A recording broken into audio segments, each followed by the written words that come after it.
Hello and welcome to another day of the China Division 2 broadcast, where we are going to be getting through some very exciting games here today. My name is Nomad. Joining me is Fluke and Lizard as we jump into yet another day of China. But of course, as always, you know, we gotta look back, not just on the games, but also on ourselves. You know, Fluke, how do you feel like you've improved as a human being throughout this China Division 2 broadcast so far? I think I've definitely gotten stronger as a physical human being. You know, I think the good thing about the schedule being so regimented and straightforward for me is it's really been able to allow me to get back into a really good gym routine. So I thank the China DPC and PGL for putting me on a good routine. Wow, that's an unexpectedly good answer. Thanks. Lizard, what lessons have you learned internally about the Division 2 so far? I've learned that life is beautiful and worth living no matter what. You just have to keep on pushing. That's it. Sounds like the Div 2 got you out of a bad place. Good to hear. Yeah, it definitely did. Wow. Well, seeing as we're all such great humans, let's take a look back on the last day of broadcast, and that was, of course, February 16th, where we had 3 absolutely amazing, nail-biting, close series, except maybe we didn't, Fluke. Yeah, maybe we didn't. I think when we looked back at all these series, there were potential for some of these series to be a little bit closer than what they were. But at the end of the day, you know, when we have big teams like YBB, Vici, and Outsiders, who are our 3 top contenders to get out of Div 2 playing on the same day, you're kind of expecting a lot of their series to be going one-sided unless they're playing up against each other, which we get to see very, very soon in regards for Vici and YBB a little bit later on in a few days' time. But the way these guys just kind of go about their business really just meant that every single one of these series was super straightforward. I think Outsiders demonstrated that they are can play extremely fast and can beat something like this Lina early on. They also did show a few signs of them being a little bit overzealous, I think, in certain points, is, you know, kind of biting off a little bit more than they can chew, but still showing that they are very, very well deserving of being, you know, in the top 3 here for Div 2. Yeah, absolutely. These guys putting on a bit of performance, you know, just kind of styling on Meteor. Listen, I kind of like how we just have these top 4 teams who tend to just use every other team as a message to send to the other for when they're finally going to face each other. Like, look what I'm doing to these guys. I'm not holding back. Look what I did to your little brother or something like that. Yeah, I can imagine that. Did you watch the new Mortal Kombat? Basically, The new Mortal Kombat? yeah, the movie. No. Yeah, basically that's what's happening. Like, they're killing off these little minions, you know, until the big right. bosses face each other. Yeah. Was that new? I thought that was like 10 years ago. No, there was a recent one. Like, Was there a recent? Please, Fluke, tell me there was a recent one. I'm pretty sure within the last 2 or 3 years, because I remember seeing it. Yeah, I hope. I know what you're talking about. Yeah, I'm just hoping 10 years didn't become like recently for me, you know. Yeah, that's some boomer energy right there. If That's that were boomer the case. energy, 100%. Yeah. Did you guys enjoy the LBZS Vici Gaming boomer energy from Vici Gaming? Yeah, I think, you know, Vici have shown us time and time again that they're more than capable of pulling random heroes out of the back pocket, you know, the Razor and the like, and we haven't seen all too much from them. But I think the way that, you know, Vici just say, hey, we're mechanically better than every team here in Division 2. The strategy is still going to be relatively similar. We're going to have some very, very strong lanes. We're going to push early. We're going to play fast. And then they just come out and just able to kind of delete a lot of these teams. I think they haven't really been pushed all too hard, and that's why I'm excited for us to get them to face up against YBB, who is another team that has been proven that they are very, very strong mechanically early on, and I want to see what happens when those two juggernauts go head-to-head. Absolutely, yeah. They're just kind of leaving a trail of bodies behind them as they like surge towards each other, both just slaughtering anyone in their path. It's been great to witness, but yeah, also pretty convincing as well. I mean, what's Boomer about absolutely destroying a team that's worse than you, Lizard? It's the boomer thing was the Lycan on the offlane, perhaps. That's it. Like, Pretty old school, I guess. yeah. For right now, it's already a bit old school. Like it Destroying LBZS like the Boomers destroyed the economy. yeah, exactly.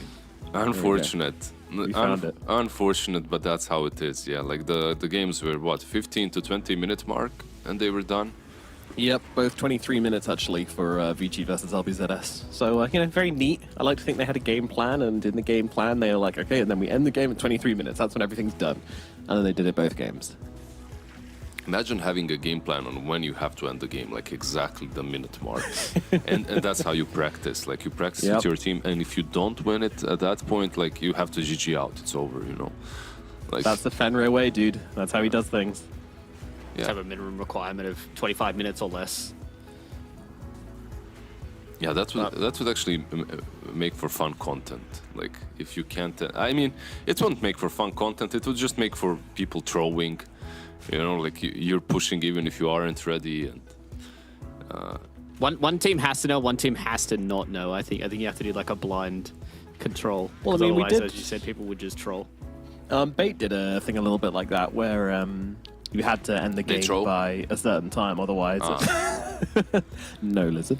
You have to end the game by a certain time, or the size of the map. They did with a bunch of streamers. Otherwise, like a Ring of Death comes in, like a Battle hey, wait, Royale I game. played that. I was played actually... that, yeah. I was in it.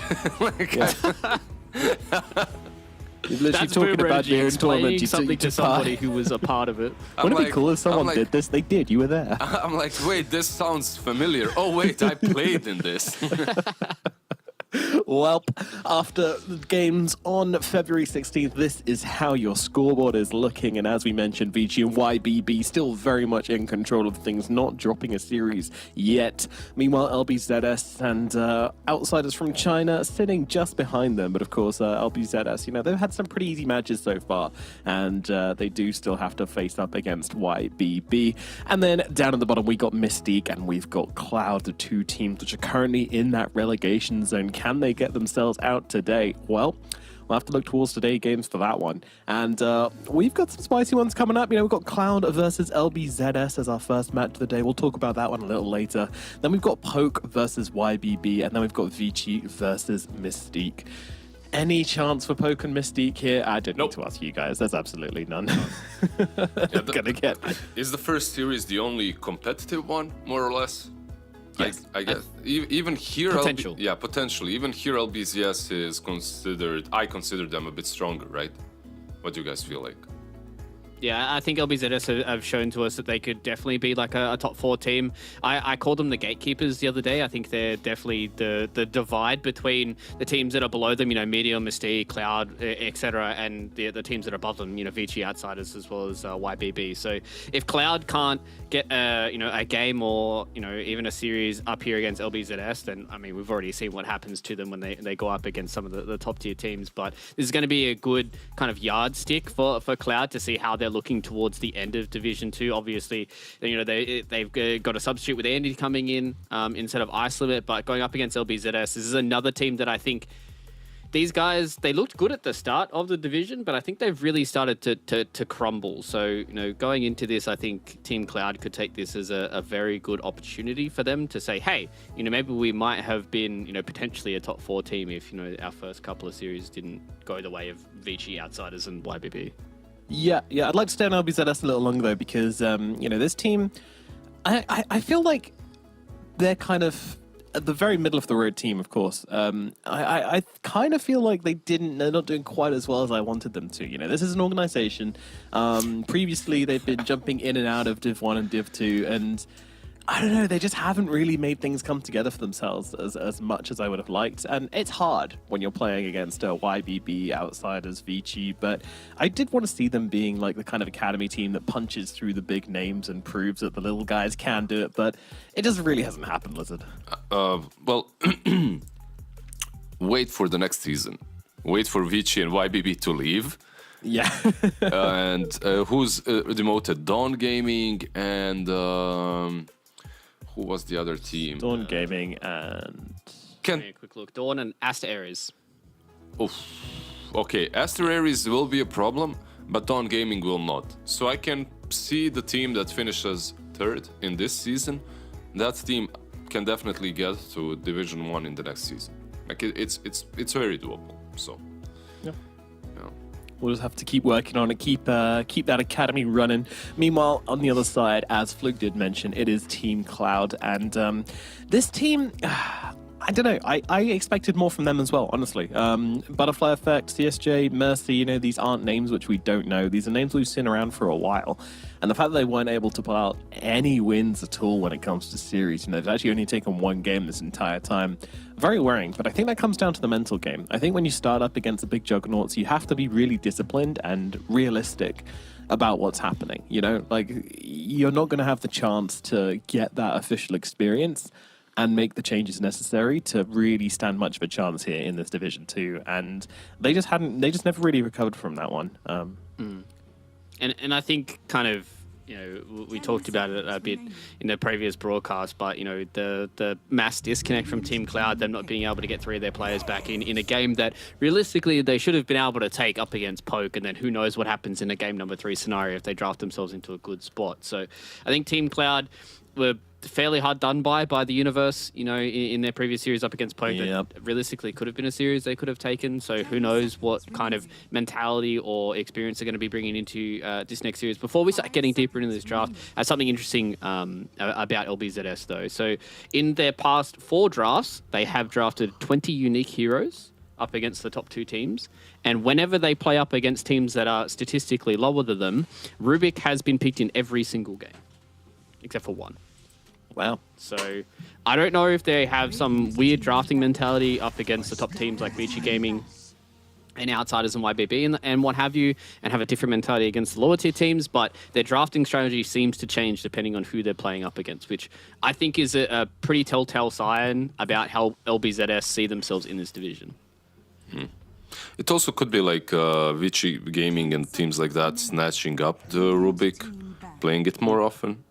Like maybe taking it away from them not having first pick or something like that. But definitely teams, it gets into your head especially in Division 2 teams. Division 1 teams shouldn't suffer the same way, but Division 2 teams definitely do have this, like, okay, this hero, we love it, but, you know, maybe next time, let's play something, let's play something easier, point and click stun. Here you go, you're not gonna play a Rubik, you're gonna play Avenge. Just go and stun. It's okay, you know, like, have fun. But I think Team Cloud answered the Rubik well. I love these two heroes against him. And the Prophet and the Tusk.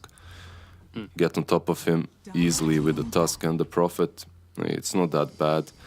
Mars, however, what did we say? Like at the beginning, he was considered like the cursed hero because of Division 1. But right now, he's looking pretty solid, right? Yeah, I think in Division 2 he has a very, very good win rate as well. Because a lot of teams have been playing this Mars and been doing really well. He's actually 6-1, so he has a very, very good win rate in Division 2. So I think the way that a lot of these teams have been changing their ideas about how they want to play as well has been a really good sign. I think it is interesting when you see Division 2 teams looking towards Division 1 and following the same trends, but I'm glad that here in China there's been some different ideas that have been changed around. And this Lich hero is a hero that we've been seeing a whole lot more. Usually it's like a response into the Marcy, but I like it into the Nature's Prophet, right? Like you have this hero that can give the Frost Armor. The rest of his spells feel kind of bad into Nature's, like Chain Frost kind of becomes null and void at some point with the amount of treants that are around, but gives you a lot of burst damage and a lot of good damage mitigation against the natures. Yeah, I guess the Nova is good, decent, right? Versus the trees, like you get some AoE, some armor into the Legion isn't that bad, but they picked the Legion into the Lich, so yeah, what can you do? I feel like Legion was also picked as a preemptive pick to some carries that are good versus the Prophet. Well, we'll see. Oh, there's Brood still in the pool. That's something I didn't notice, is that LBZS have been banning Brood every single game. I think. And they haven't. Yeah, Team Cloud. Look, LBZS are playing versus Prophet. They didn't pick Bat.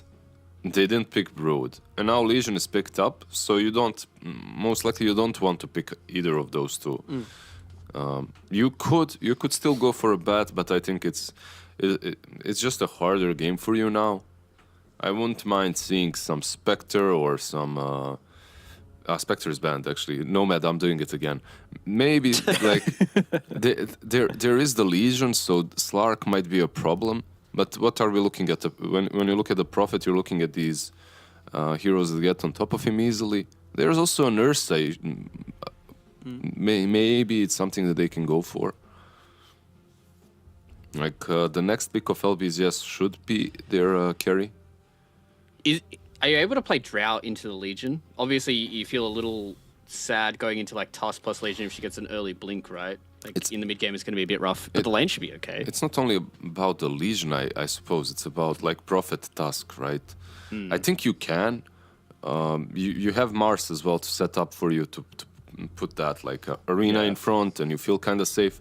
But you have Tusk, you have Legion, you have Prophet. Like Prophet is played into. Damn, these guys are going ham. All armor, baby. Damn. Let's go. Yeah, beefy boys in the front line. Let's go. Sven Mars so far as a dual core. Wow. They want to take the fight to Team Cloud, that's for sure. I don't know. Every time I see Sven into Nature's Prophet, I think of Arteezy. Yeah. No. Yeah. I don't like this pick, I'll be honest. I think I just wanted something with like a little bit of mobility or a little bit of burst. One of the two, right? Some way to catch the Prophet or just some way to kind of move around the fights and not get kited. I'm kind of concerned about this Sven pick. I mean, against Prophet and Tusk and Hoodwink, like it just feels like he's going to get turned in circles. Yep. And it's going to be carried, right? Because they have supports already. It has to be. I mean, they could try and do something really weird, but I would hate it from LBZ if they moved like the Rubik or the Lich into like the mid lane or something like that. But I feel like that would really put you in a very bad spot. Lich mid, Lich let's go. mid, let's go, baby. Yeah, old school Lich mid would have been the best, you know, the sacrifice. But fortunately, do you remember there was his like greatest ability? a couple of months where Lich had that crazy damage talent at level 10? And people started running in mid for a bit and getting like just Mask of Madness and just running into fights and hitting people. I'm pretty sure if you open my Dota buff, like you'll see Lich mid. You know, if you press. But sadly, it's not because of that. It's because of the era when you ate creeps. Yeah, So and you'd rush like Necrobook and Yeah. go ham with Midas and stuff. all I did on Lich in competitive was stay on mid lane and eat creeps. Oh, I see. So you're a support but to eat in the mid Bro, lane as like creeps. I can't like that literally ended me. Like I stopped playing Dota after that competitively. Like I couldn't. Imagine playing 10 games of Lich in a row where you're sitting next to the tier 2 tower and eating creeps. Like, oh god. Yeah. All When right, you said listen, you wanted it's to be a time, pro dude. gamer Creep this wave's season, where you thought you'd end up. Yep. It's like, am I a joke? That's how it felt. Yeah, the Batrider ban goes out in the end. Like, it's still a solid pick, I guess, even though there's Legion against you. So you just ban it out. But Yeah, I think they need like a mid laner that gives them a little bit of pace, right? Because the Sven's going to take a little while before he starts becoming scary. So they need somebody who can do stuff on the map, link up with the Mars early on for things like the arena. I think they might be looking towards something along the lines of like a Puck. Could be something that LBZS might be looking for right now. Pango is a really good band as well. I think Team Cloud, if they had a Pango, then this Sven would have had an impossible time. so it's Tusk mid or Legion mid for Team Cloud, right? Like they can switch these up. Like it's most likely Tusk mid. It's what's played very often. Okay. And for LBs, yes. Oh, it's. I guess it should be. Okay. It should be Dolphin Mars. mid, right? Like yeah. Yeah. PP Mars mid. Damn, looking pretty rizzy there. Nice drip. TZY. Not bad, not bad. Actually, you know what? All of LBZS looking pretty fresh. I have appreciate the- that. These guys are ready to go. They're dressed up for the camera. Anyway, the draft we have coming out, LBZS, just three big beefy boys on the front line. Do Cloud have what it takes to smash through these beefy boys, or will they just waddle their way up onto the high ground and win the game, Lizard? I don't know. These drafts are really crazy. Like I would actually lean towards Cloud Gaming overall. Like when it comes to drafts. I think their drafting is better in this game, even though I've praised LBZS in the before in the past. Like I've always praised their drafts. I think they went a little bit out of field this time around.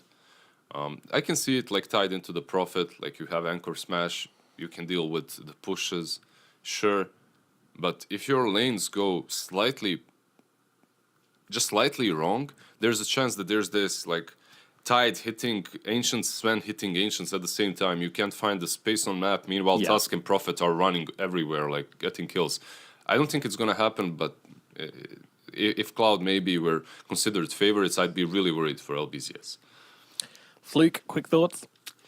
I think there could be potential for LBZS to run out of damage. I think it's all on this Sven to be doing the boatload of their damage. If Dolphin can have a good time on the mid lane, I think it's going to be both about the Tusk and the Mars. Who's going to set the tempo? Who's going to get everything done in the mid game? Yep, okay. I mean, I agree with you guys. I think Cloud have outdrafted them pretty heavily. I also think that they don't have enough control to make these melee cores work. When you have melee cores, you need ways to get these guys on top of heroes. They don't have any mobility, really. And you just need this Mars to absolutely kick off. Like, maybe PP can carry them, but it is all on PP in my head. So we'll see how this one goes. Let's throw it over to our casters for game number 1. It is going to be an MLP and John X Fire Ride. Take it away. Oh, thank you so much, Nomad. We are going to get into game number 1 here between LBZS and, of course, Cloud. Jonathan, our panel sounded very, very, very confused about the LBZS draft. Of course, Cloud, much more standard draft at the moment, though this is a team that hasn't picked up a win yet in terms of series in Div 2. What are you thinking, John? Do you believe in the draft of LBZS, or do you feel like Cloud might have this game one of the bat?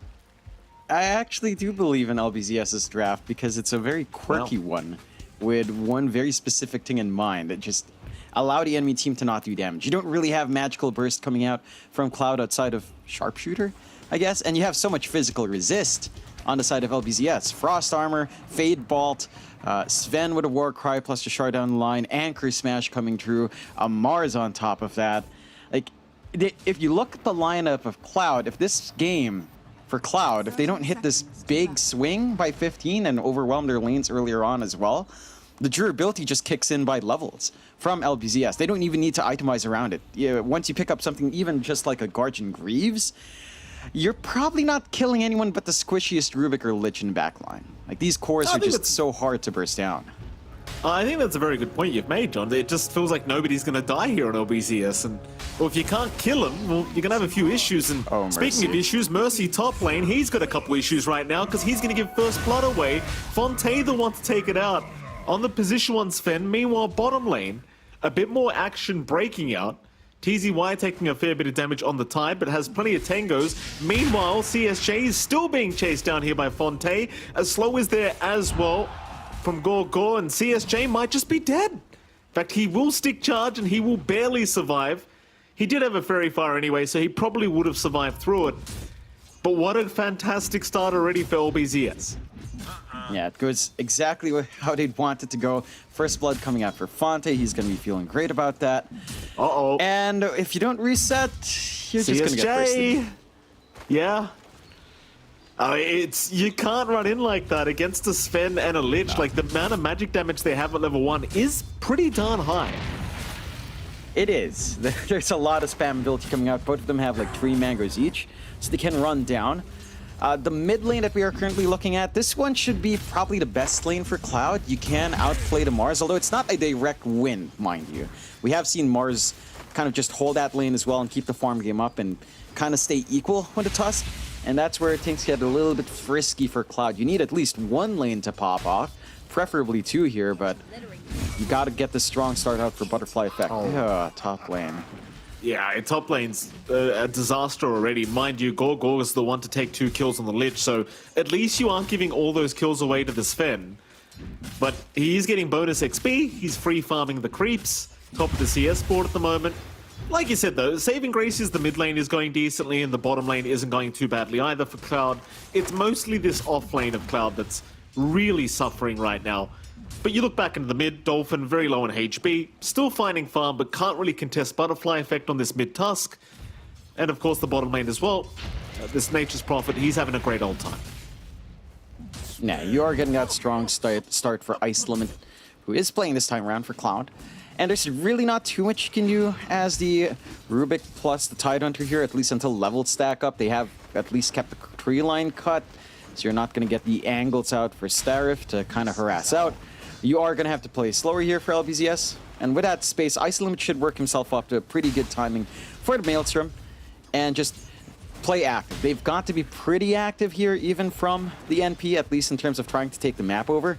You want to cause those issues Lizard pointed out. You want to see this Tide sharing farm with a Sven. If you don't manage to shut down the map, and they do find space to sustain these rather greedy tricores that all have the same timing in LBZS, and the Cloud can get run down. So this strong start for Ice Limit sets a good tone. And Mercy? all things considered, Mercy, he's playing on the edge here on this Hoodwink.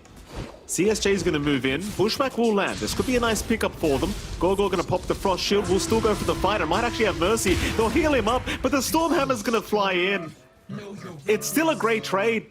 Fonte, he'll be very thankful about that second kill on the Sven. He doesn't even miss any creeps as he walks over. Everything's just perfect. no, it's just still keeping that farm game up, getting the CS you'd want. And the top lane's just overwhelming. It's not the easiest lane for the LCS we've seen. Sure, you die in Guo, but he does get to reset, go to Dolphin for bottle top out to help him stay in that lane, which is a lane that they really want to repair on LBZS. But again, you're not really expecting the side of Cloud to really rotate too much mid either. Maybe down the line you could send Mercy in, but with the levels that Mercy's getting from this lane, or the lack of levels he's getting, it doesn't feel like his rotation would be the most impactful anytime soon. So you do have a little bit of room here to just have the Mars hold its own. Ancient's being stacked. Very, very nice.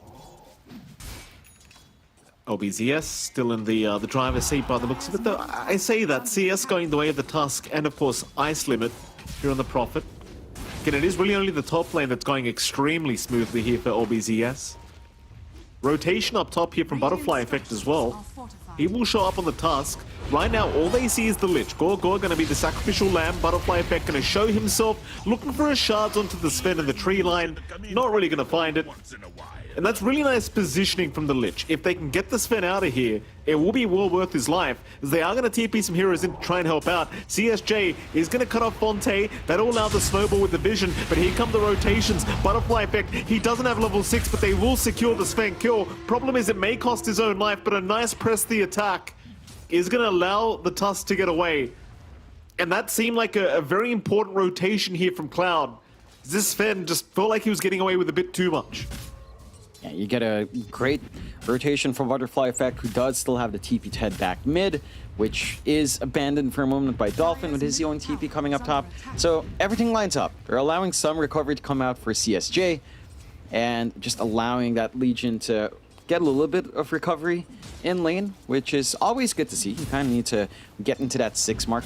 I would say that Mercy's levels are just as important to kind of tie in with that dual combination, like dual sharpshooters, your really big nuking combo, along with a Walrus Punch. So you do want that top lane to find something here. And with the levels starting to pour in a little bit more, they are getting a lot better in trading the hits back onto Guo Guo.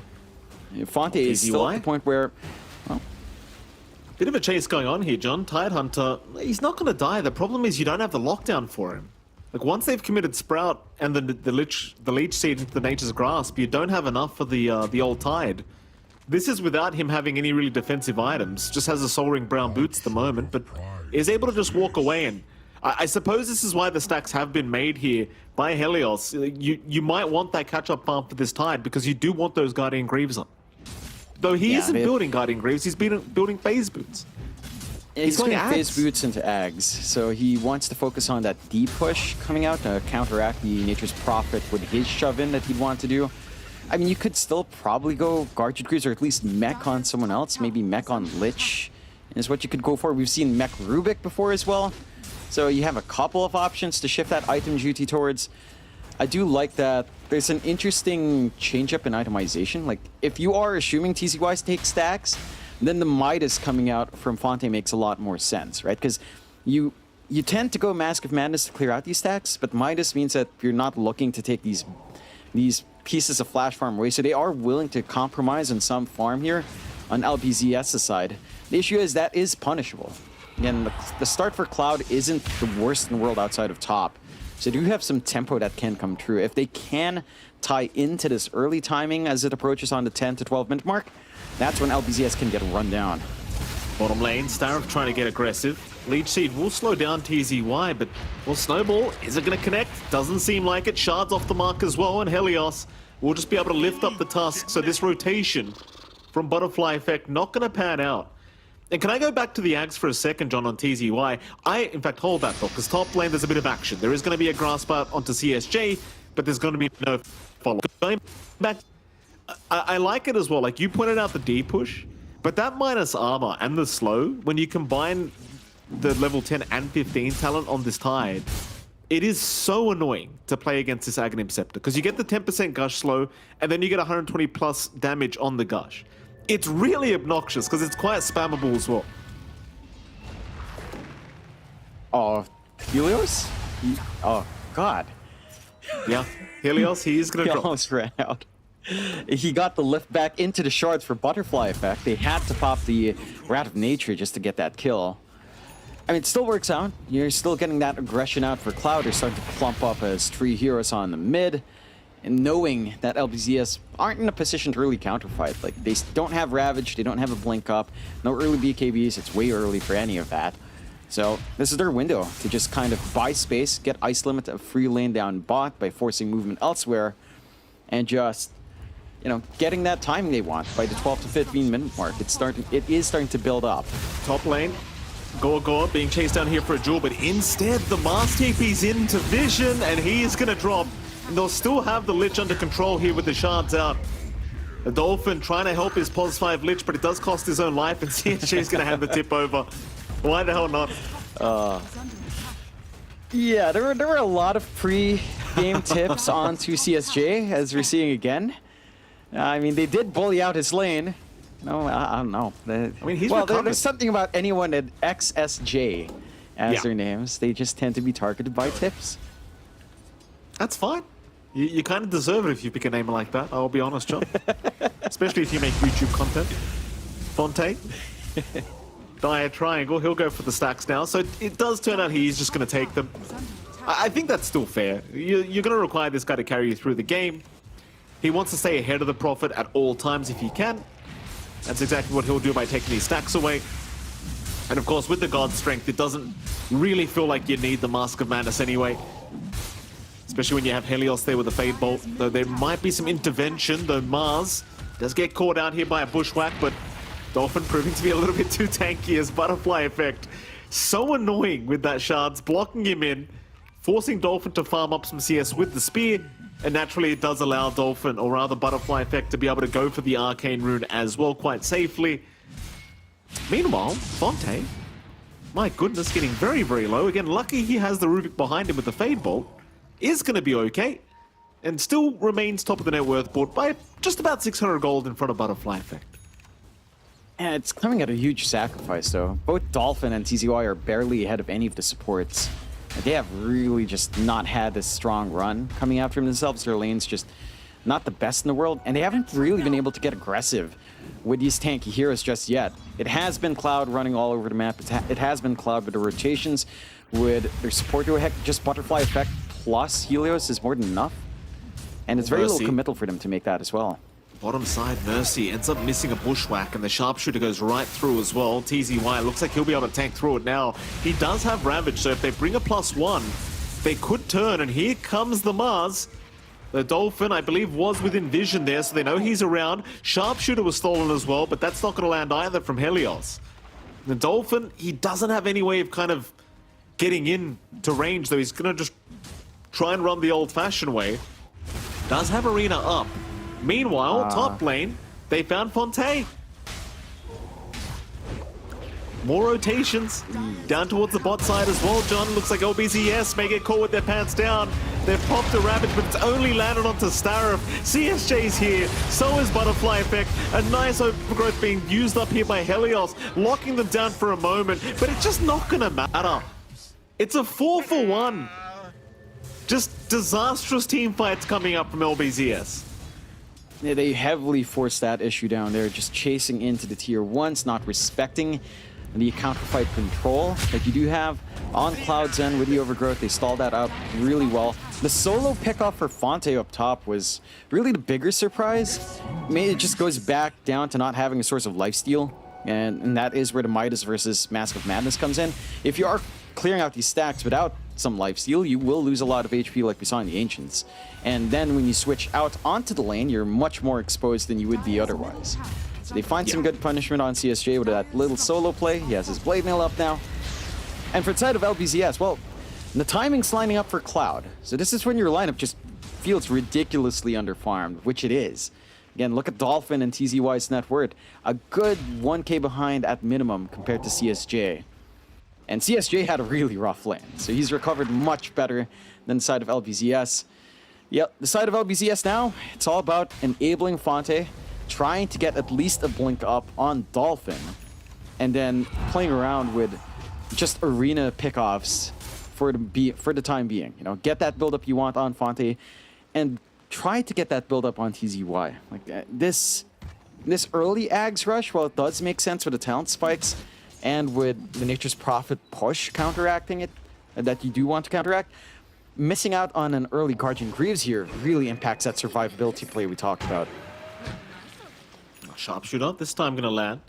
I do tend to agree with you on that. I think they want the Ags up so they can allow the Sven to just run in, not get kited too much, you know, have the slow, have the minus armor from the Gush, but I do agree, like the Guardian Greaves, it's just so valuable in this current meta that it's just rough to not have it up, and well, obviously TZY not going to farm it, and nobody else is either here for LBZS. They do rotate, big smoke up. Problem is they are going to be fighting into the Gleipnir of this Prophet now, so Ice Limit can have a great old time in the next team fight as Dolphin, already being caught out mid lane, is going to drop. And that is the reveal of the Gleipnir to come out from Ice Limit. But they're into the T1 mid tower, and this smoke from LBZS, it just amounts to 0. They're not able to get anything done with it. They didn't have the most aggressive vision on that bot jungle. Oh, and they didn't have their Mars with him. Oh boy. Yeah, Helios, he's going to get sniped by the Sharpshooter. Gorgor just cannot get away from Butterfly Effect this game. He does get a nice chain frost, but it really doesn't matter. Fonte, maybe he can hope to trade. Ravage pop, but it's landed on 2, and they don't want to fight. Sprout's blocking the way of Fonte. In fact, now the jump in. Butterfly Effect has no fear, but a nice arena gonna lock a couple down. They've only caught the Hoodwink though. It seems like Ice Limit is happy to fight, but he's kind of trapped up between a rock and a hard place, and a double stun comes out. CSJ, he takes down Fonte, but at least they found Ice Limit. But look at CSJ. Not getting locked down by the spear. He just wants to keep the fight going. In goes Butterfly Effect as well. Dolphin is probably going to drop. It's a complete massacre. Ultra kill for CSJ, and he wants the rampage. He's onto Gorgor. The Lich just trying to run. CSJ's not going to allow it. He'll keep chasing him down. He might die for this though, but no, the jewel comes out. The tier 2 tower. No. CSJ. No. Oh, I suppose tips aren't the only thing that comes with the name, John. Bit of feeding here from CSJ. I can't. I can't. He just needed one proc from Moment of Courage. It didn't come out at all. I mean, it's still a disaster for LBZS, but hey, you have 28 damage in Guo Guo. That's great. If you had the Lich talents that still made you right-click, that would be amazing. Unfortunately, you don't. And this game is, it's still really rough for LBZS. Like, they're trying to get aggressive early with their Sven, and they are getting some runs in, but it's so difficult without any sort of protection or any sort of jump in from Fonte. Like, without that blink, he can't set up with a stun that well. Without a blink on TZY, he can't get the ideal Ravages. You do have your blink up on Dolphin now, so at the least you have the arena to start things off with, but BKBs have to come out as well. Like, you can't allow yourself to keep getting controlled up by the Hoodwink in particular, and by the Tusk. You've got to be able to still run around, play this game, avoid magical damage, and play with your physical durability. Look at the laugh on TZY, he loves it. The worst part is, John, before that duel, he was 1 tick away from overwhelming odds. He could have just waited and just sniped him the tree line, but instead he wanted the duel damage. Bottom lane, Dolphin, he's going to jump in. They've got Butterfly Effect, but the press the attack is going to enable him to keep fighting. CSJ right behind him, though a nice chain force going to bounce through, but a big overgrowth. Starif, he locks down 4, but there's no follow-up. It's only Ice Limit hitting, and it seems like LBZS are going to turn this team fight around, though, big overwhelming odds. But it won't matter. Fonte gets a triple kill on the Sven, and that's exactly what you don't want to do. Sfonte is not done yet. He'll chase down Mercy. Mercy has Bushwhack back up, needs to throw it out, gets gushed up by TZY, and eventually Mercy will get caught. Fonte, he'll get right back to farming. But that's a massive ultra kill now coming up for Fonte. And again, that's really not what you want to give over to a Sven if you can avoid it. Yeah, it feels like Cloud isn't respecting the blinks. They clumped up really hard in that bot tier 1 trying to get the push out. You get this really good angle for Dolphin to come in, take care of Butterfly Effect first, remove the annoyance of that Tusk with a snowball and the shards. And the fight just simplifies. Like, yes, you still have Overgrowth, you still have the Splatnir coming through, but it does feel like without the Tusk, you are free to do a lot more on the side of LBZS. And if they keep their target priority up, they can maintain that fairly well. On the side of Cloud, though, immediate smoke out with CSJ, Duel's back up. He's got Mercy around with Sharpshooter. They can still play this pick-off game. The supports are still rather squishy, and with that lack of Guardian Greaves on either one, they are really vulnerable when they're separated from their cores. Just need to find that angle. Yeah, here we go. Jewel out, bottom side. They've got the Jewel, and that's TZY down. More Jewel damage to go the way of CSJ. LBZS. Rest of them will go for a bit of a run, though. Mercy is on the chase here in the Hoodwink, but does see Fonte and realizes he probably should not jump in. Because Fonte now has his own BKB, just arrived on the courier, so plenty more defensibility available now on the Sven, and they might want to fight. They know Cloud are probably still in the area.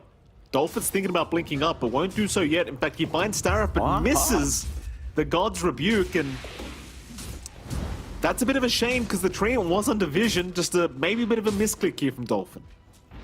It happens sometimes. Starif, immediate blink out, but that is still open his angle up to get this bot tier 1 push.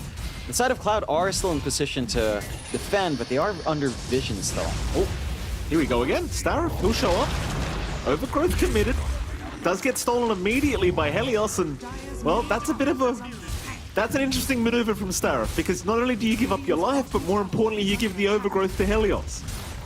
Yeah, that's been a big tool for the side of Cloud to take these team fights as well. And instead of wanting to counteract these BKBs, it is spell immunity piercing, so gives him additional. It does come true.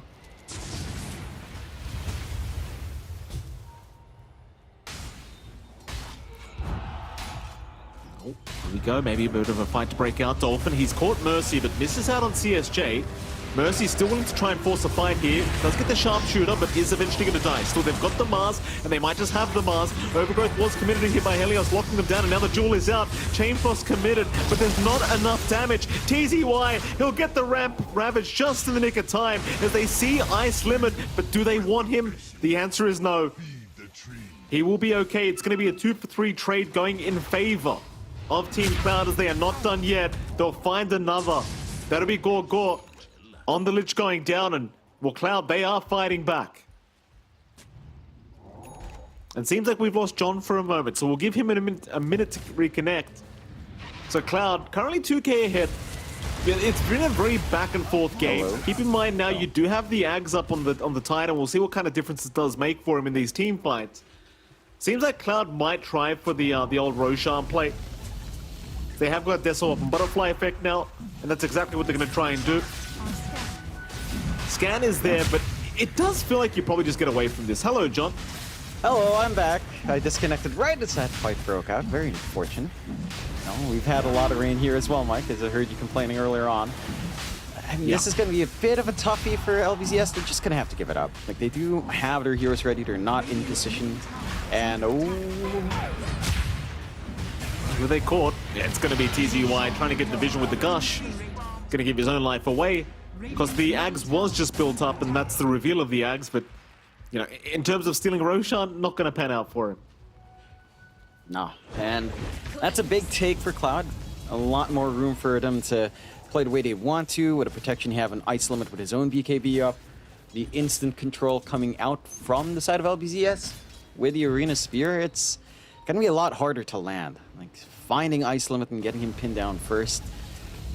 It's not your priority. I still feel like you do want Butterfly Effect taken out first, but it will put a notch in when you're trying to take care of this NP. And the push can accelerate with that Deso on Butterfly Effect, so top tier 2 under pressure. Smoke out here, though. Here we go. Mercy, he's the first target. Fonte trying to get through him, but the Overgrowth, no, it's not going to be enough to save. Vaxtarif trying to run. We'll give the grasp away to Helios, and that means he's probably set to die as well, as they will get the vision, and they will take him down. Still a very back and forth game between these two teams. Seems like 1 minute Cloud's winning, next minute LBZS is winning. It's just 2k advantage, but it's really nothing to write home about for Cloud. It's just not enough 23 minutes into the game. Yeah, the Sven is still this massive damage dealer that you don't really have the best burst damage for. Like, yes, Tidehunter and Moras are supposed to be durable. They don't really feel that way right now. There's no auras coming into play here. So when you do manage to pin one of them down and get the sharpshooter on top, it doesn't take too much to melt either one, but Fonte is the one exception. He is super hard to pick off. He's still managing to like hyper carry for this team despite both Dolphin and TZY being pretty dirt poor for cores. You do have the full BKB up on CSJ, so he can go for some bigger dual plays now. Maybe look to just constantly jump those bigger cores we've seen him do when they're isolated, and they will smoke up with that item. Well, Cloud. Just try to move in. Helios should be there to break the smoke, and will do so. So they'll find themselves a Ruby. They might chase even for a little bit more. The Gush is going to slow them down, and they'll be okay, everyone else at least. Even Dolphin trying to get back towards his base should be just fine to keep running, and they won't be able to close the gap. Problem is, this tier 2 top tower is eventually just going to melt to the damage of Ice Limit. Once the back door, you know, expires here as the creep wave is moving their way in. That'll mean your outpost is gone here for the Dire. Problem is, though, Bloodthorn now fully built up on Fonte. That's huge. Oh yeah, allow him to just really get that chain control off, get some burst damage off. You probably won't be able to do it on Ice Limit, but anyone else is pretty fair game, although you do still have to be worried about CSJ. Would have pressed the attack to purge off that control. But still, the output on Fontaine now is starting to hit pretty ridiculous levels. Going for the Satanic next. Oh, nice bushwhack. Mercy catching two on the tree line, completely blind. Overgrowth, though, it's going to hold a couple down once again. Ravage committed. They've got Butterfly Effect down. They've got Starif down. TZY will die, but it's well worth the cause. The Dolphin? No, they'll still find the Hoodwink. And now Ice Limit. Oh, Ice just Limit. trapped up between so many die here. TZY is brought back. I guess it's okay to make sure the Prophet dies. He misses the gush anyway, to be fair, but I mean, yeah, worth it, I guess, for TZY. Just to be there, John, just to witness history. Yeah. You know, it's all about look at team this. cohesion. They get another route. He hit the gush. He hit the gush. It's worth it. CSJ's running. There's another gush, John. Look at the impact. That's it. Well worth it. Into the mid lane you go. Yep, just go on. They get the full team wipe. We're seeing the BKB. Ice Limit just stands his ground. Maybe he stands his ground too long. He TPs right in the middle. Once the BKB fades, he's not an issue at all for the side of LBZS once that protection's gone. So you do have to be wary about your positioning here on the Nature's Prophet. And the side of LBZS, again, this is a really back and forth game, Mike. But I do feel like now at 26 minutes in, the scaling of LBZS should kick in way more in comparison to Cloud. It's like, they find Dolphin, Down though. Dolphin. That they have. Dolphin, really no way to survive through this. Is just going to drop. Seems like TZY really doesn't want to have be here TP. right now, but Mercy's going to run right into him and always sees him with the Acorn shot. They don't have the sharpshooter though, so it's going to make it a little bit tougher to take TZY down. Sprout will kind of lock him in. Leipnir as well, bushwhack to boot. He does have TP, but it's like, when can he commit it? Starif gets the overgrowth in time. He is dead. No way of getting out. That'll be the dieback of TZY immediately happening. God. May I just point out as well, John, because our observer did kind of show us this. After he bought back, he does hit level 15, which allows him to have that talent at level 15 with the plus 120 gush damage. So you could make the argument that earlier buyback was for the sake of having that level 15 talent and having the Ags truly have impact. I'm just trying to find a positive reason, John. I know. I was just gonna say maybe it was a misclick and just decided to TP. I was like, all right, I messed up. Just might as well try to find something. It's a big pick-off though. Without the Threat of Tide, no Ravage turnaround. You do have Arena up and God's Strength, so you can fight here. Onto the Hoodwink. That'll be Mercy gone, and now a nice Arena from Dolphin, but the BKBs are out in time. CSJ, Ice Limit trying to run. Spear will not land, but Ice Limit, he can't be left alone. They've got to defend him. They're going to try. Walrus punches out, and they've got him. Fonte is down. They've got the spin, and now they can turn this team fight around once again. So the chase is on for CSJ. Butterfly Effect right behind Helios, and here comes Ice Limit. The Ice Limit, I'm not sure. You've got to be a little bit cautious, but Dolphin, he hasn't got the follow-up damage. He will drop as well. And Gorkor, he will join his team. Now the only person alive is, of course, TZY. But there's really nothing he can do but spam Gush and hope to defend high ground. Yeah, he can stall out the push. It's a big win this time around for Cloud. They split up the fight. They get spacing out. That's the big correction from the last time they fought in with these fresh BKBs. They drag the side of LBZS backwards, away from the arena, away from their control, and just kite the Sven. That's all they really need to do to win these fights. They've got this opportunity to push high ground, and there's not much you can really do to stop it. Yes, Gush is there, but it's just the tide against the world right now. More than enough for the side of Cloud to feel comfy. And for LBZS, I mean, they can deal with one set of racks down, or at least one melee creeps racks down. You can, again, de-shove it with your tide. But we've got to kind of see... You've got to see them be able to burst someone down again. That's where they're most successful. Once these BKBs get flicked on in the middle, I mean, arena's down, you're not going to be able to find a good angle for Ravage, and it just gets really wonky to fight here. Oh, that's a big kill. Butterfly Effect, he should just take it. Oh, he's got the Manta, or the Illusions rather. He's going to barely get out. No, he's dead. He is dead. He is dead, John. Never mind me. CSJ. I wanted to get out. Lich gets caught. CSJ, he'll pick up another duel win. 132 for him. TZY. Gonna be just fine. Go on, John. Yeah. Analysis. Yeah, I'm just having a. Bot I lane. don't know. There's huh? It actually works out. I mean, Dolphin's kind of running. He does have TP, but won't commit it. Maybe just assuming they think he's already committed it, and he gets away with this. He is within night vision, so they can't see him. He actually He's got getting away creep with it. cut though. Yeah, I mean, he'll show himself, but he has a blink TP. Oh, Starif. Oh. Not gonna happen. The Gleipnir was probably like 0.5 of a second away, maybe even less. Radiant's top tower is under attack. Yeah, bails out. He is going for the Hex now as well in Dolphin, which they do need like this hard control that you can't just get saved with the press the attack on. So Dolphin's Hex is actually going to be pretty massive here in terms of timings. And the side of LBZS will smoke up. They want to sneak around here. They're still pretty damn strong. Ravage committed. It's only on to CSJ, but to be fair, he is a pretty big target at the moment on that LC. And that is probably going to open up Roshan for LBZS, because you don't have the buyback available on this Legion Commander at the moment. So Infante goes with that God Strength still at half the duration. He can get a lot of damage out. Shard's going to block them in, though, and a double bushwhack now without the BKBs available. Could be a little bit rough. TZY is already gone. Butterfly Effect will move on to Dolphin. They're going to try and ice limit, trying to burst down the Prophet. Chainfrost's going to bounce through. This could be a big team fight. LBZS, they've taken down the Prophet. They've lost Dolphin, but it's going to be well worth it.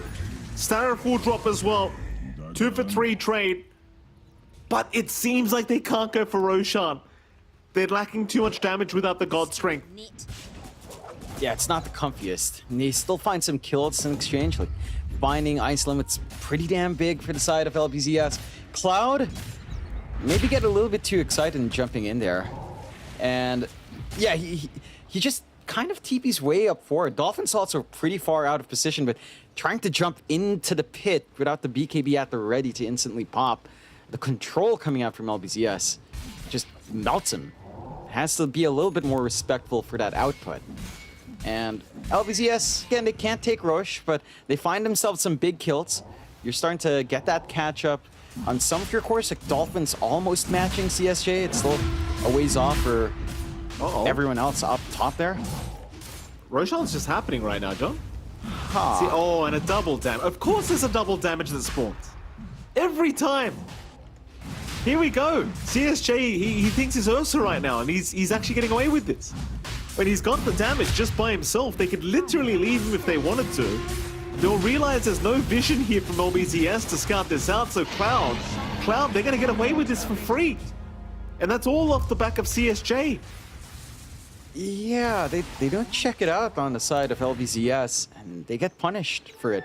Smoke play out. Oh boy. Jump in, TZY, big target, does get jeweled up, is gone. Dolphin trying to help out, but could do nothing. We'll just have to back his own way out of there. In they go for more. God Strength has been popped. They've got Mercy down, but Overgrowth is going to lock down the Sven. Can Cloud try and turn this one? It seems like they will try. Helios, he'll be the target as the Tusk will chase him with the Snowball, but Butterfly Effect getting a bit too far, I think. Leash is there as well from Ice Limit with the Sprout. Fonte trapped in the shards into the Gleipnir. The Force Staff, though, is going to save, but another Sprout out is going to lock him down. He'll quell through it. Butterfly Effect with the double damage. Look at the damage output with the Walrus Punch and CSJ. CSJ's back in. They found Gorkor. They're going to find the Master Boot. Dolphin has nowhere to go but down. Another messy engagement here for LBZS. And I'll tell you, this Sven just can't do anything. Starif just presses R. And he gets locked forever. Yeah, he's just so kiteable. And again, that's where we see Cloud really shine when they manage to isolate that Sven and just ensure that he's not able to dance around with this damage. We saw that in bot lane earlier on there. For the side of LBZS, I mean, we talked about the potential of this lineup to be so tanky. It's not feeling that way. And maybe it goes back to the itemization just a little bit. Prioritizing the Ags on TZY as the first item without any sort of durability aura, it means that you are really exposed, and the Hoodwink just feels extra good now as well.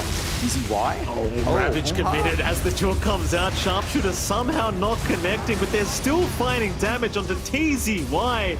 And CSJ, he's got the shards up, so if he commits overwhelming odds, it's just so much bonus armor he gets. As the Mars Dolphin trying to run will not make it out. It's just so rough. And with that, I mean, they've even got the 250 AoE press the attack if they want to really take this fast. They won't for now, but LBZS, I think it's time to call it. Cloud really showing up for game one, and I suppose it goes back to some crafting issues and goes back to some item choices. You already talked about the no auras on this Tide, and you know, after seeing the results, John, I tend to agree with you. LBCS, move in. CSJ though, very quick blink out. The Bloodthorn is going to lock him down, but he got the BKB off in time. Overgrowth once again going to lock him in, and look at CSJ. He's happy to just pop the Aeon Disc. He just pops the Aeon Disc and just gets out of there. They can't hold him. Fonte's still trying. Starif is going to get spotted underneath the Sentry Ward, but now the Bushwhack going to lock them both down. Warriors punch in, Sharpshooter out, Fonte is gone. TZY is just trying to run. Get out of there. Teleport in, Jewel on the other side, catching out the Rubik. He is gone. And LBZS, I mean, they must be thinking very hard about what went wrong in this game number one, because they have called it. Eventually, it will go the way of Team Cloud. And I think that's against anyone's opinion when you look at the Div 2 standings right now, but that's how it does pan out for game one. I don't know, you tell me, John. Is it drafting? Is it item choices? Is it gameplay? Like, what happened here for LBZS? I think it's a mix, maybe a little bit into the draft. If you do look at it, and as our panel pointed out, it is easier to pull off what Cloud has in comparison to what LBZ has. There's this very item-specific, very playstyle-specific, kind of going around these team fights with a timer. And it also came down to itemization, just a tad bit. Like, yes, the Axe is actually a pretty good item, but again, it stalled out the rest of your items when you're already behind, and it just kept them behind because they couldn't really play with the Axe advantage that would give them in comparison to, say, a cheaper item like the Guardian Grieved. So I think LBZS will have to go back to the drawing board, maybe look at some tweaks here and there, and just come back stronger in game two. Well, a very rare moment here, John. Our panel was right for once, so let's head over back to that panel and let them celebrate. The hell, man, we out here catching strays, but yes, indeed, Cloud get their second win off Division 2, and you know, quite the draft to do so. In the end, the triple melee core just ends up getting run in circles by the side of Cloud, and they get themselves a much-needed victory here, Fluke. Yeah, I think the way that Cloud played, I think they played really, really well around the conditions they needed to. There were a few clowny moments they had, you know, CSJ around that dire tier 2. there were some issues as to, you know, obviously, you know, team coming in 0-5, they're not going to play absolutely perfect Dota, but I think the way they executed their draft was really, really good.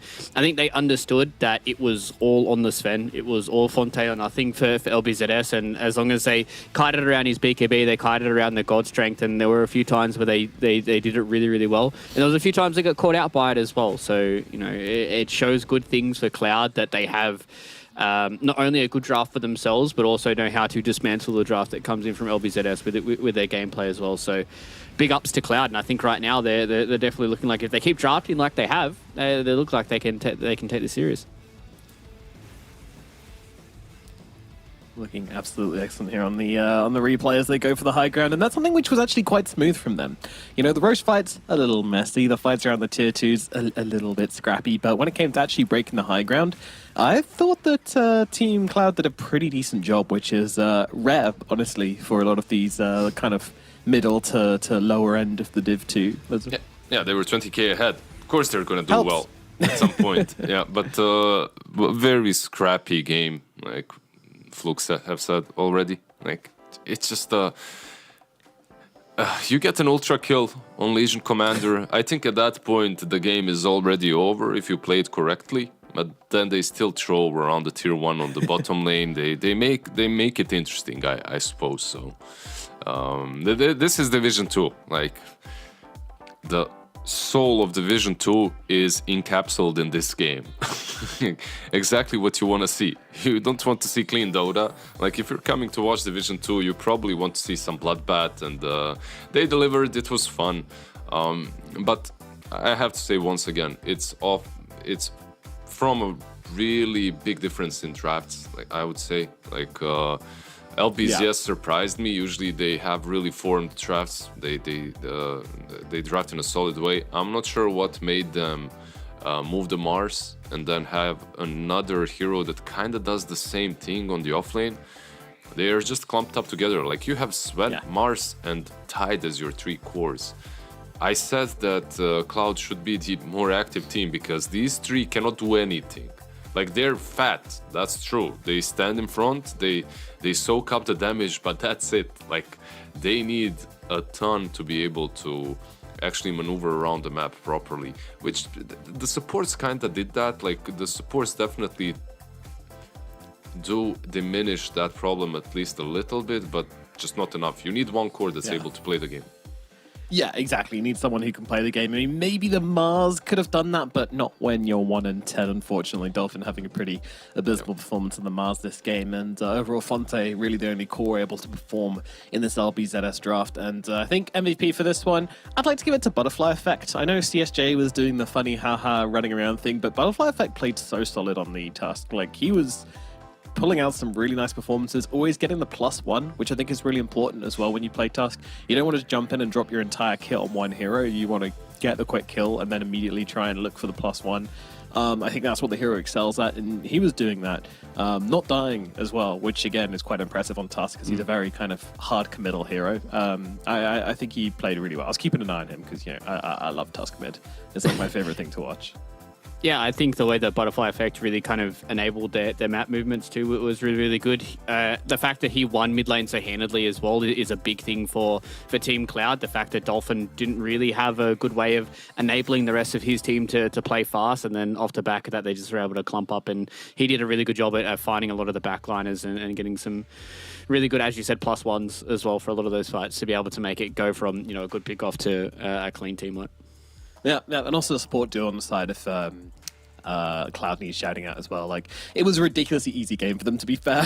They didn't have nearly enough catch to control them up, so the Hoodwink just gets to fire off ultis at whoever she wants, and the break was excellent against 2 out of the 3 cores, so that was really important in winning these fights, especially with the duels as well. And then the Treant Protector, obviously, Treant Protector against 3 melee cores. Don't know how many more times I need to say that term, but that's such value. Like, it's easy value. Press your spells, win the game, easy win for Team Cloud. LBZS, come with a new plan for game number 2, please, and we will be seeing it after this break.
Hello and welcome back to the China Division 2, where we are getting into the second game of Team Cloud versus Team LBZS. And, yes, it was an outdraft, and yes, it was a little bit messy, but are you feeling more hopeful for Cloud's chances? Do you reckon they're going to take the series here, Lizard? I don't know. It's possible. Like, it can happen if LBZS has a similar draft. Like, I think definitely Cloud can take it. I still felt like after that last game that LBZS should be the stronger team. Like, even though they got handled in the first 8 to 12 minute mark, they still kind of held on. Like they had a couple of nice fights, a couple of nice comebacks, but it was just impossible. Their draft on its own wasn't great, and then it also got countered by a lot of things that Cloud had. So maybe if the drafts are similar, I can definitely see Cloud taking this. Okay. I mean, I think they need a bit of an outdraft, but also, would you say they just played better than they should have been able to from the position and with the draft they had on LBZS? Is that why you think that they didn't, you're still favoring them? Yeah, I think they definitely played their lanes really, really well. I think obviously it was their offlane was going a bit wonky for CSJ and Mercy, but on the other side, I think their mid lane and their safe lane went really, really well. So if they get themselves on even footing, if they get themselves an outdraft once again, then hey, I feel like it could be a very similar tale than what we've seen. But I think their early game has been a real big improvement for Team Cloud. I think their laning phase is looking really good. So if they set themselves up for some really good lanes and be able to play fast pace in the mid game, then if they have a massive lead like they did in game number 1, even if they do get punished, it's not like game ending kind of punished. So and what about CSJ, Fluke? Because in this last game, he was being tipped straight out of the gate. Had an absolutely insane lane where they were just trading kill after kill after kill. I think the Sven and the Legion both ended the lane with 4 kills each. They were just brawling non-stop, and then throughout the game again, the Sven and the Legion just getting ultra kill after ultra kill and crazy stuff happening. I mean, what was your opinion on CSJ's game? I think he played really well, and there obviously has to be, maybe there's a bit of banter between the players. Maybe they've run into each other in a few pubs as of late, played against each other, what have you. But it seems like there's a little bit of something going on in those lanes, and I think that's probably what's pushing these lanes to being a little bit more brawly than they usually are, right? Is maybe CSJ is I can push this envelope here, and try and get the extra kill as I can. And then on the other side of things for LBZS, maybe they're like, okay, let's try and over-aggress. Let's make sure that CSJ doesn't have a good lane, and at the end of the day that could be something that Team Cloud can abuse. So it might be something going forward that they can set up CSJ for a bit of success, because they played pretty well on the Legion Commander, all things said. It was that awkward moment around the Dire Tier 2, but at the end of the day, when you're playing Legion Commander and you're having a fun game with all that dual damage, then you kind of get a bit of a long leash.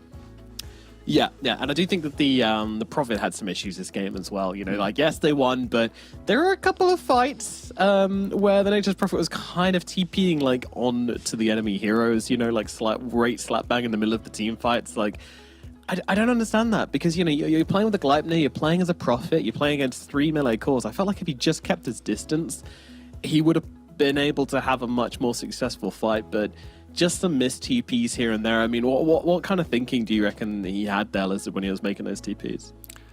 It's hard, because when you're playing this position 1 Prophet, you're playing basically a position 1 glass cannon that can also get on top of heroes with the TP. Yeah. So, it's probably one of the best litmus tests if a player that plays the carry knows what his positioning should look like. Most players do not. Most players overstep their boundaries a little bit, and it's not that hard to do that with the Prophet.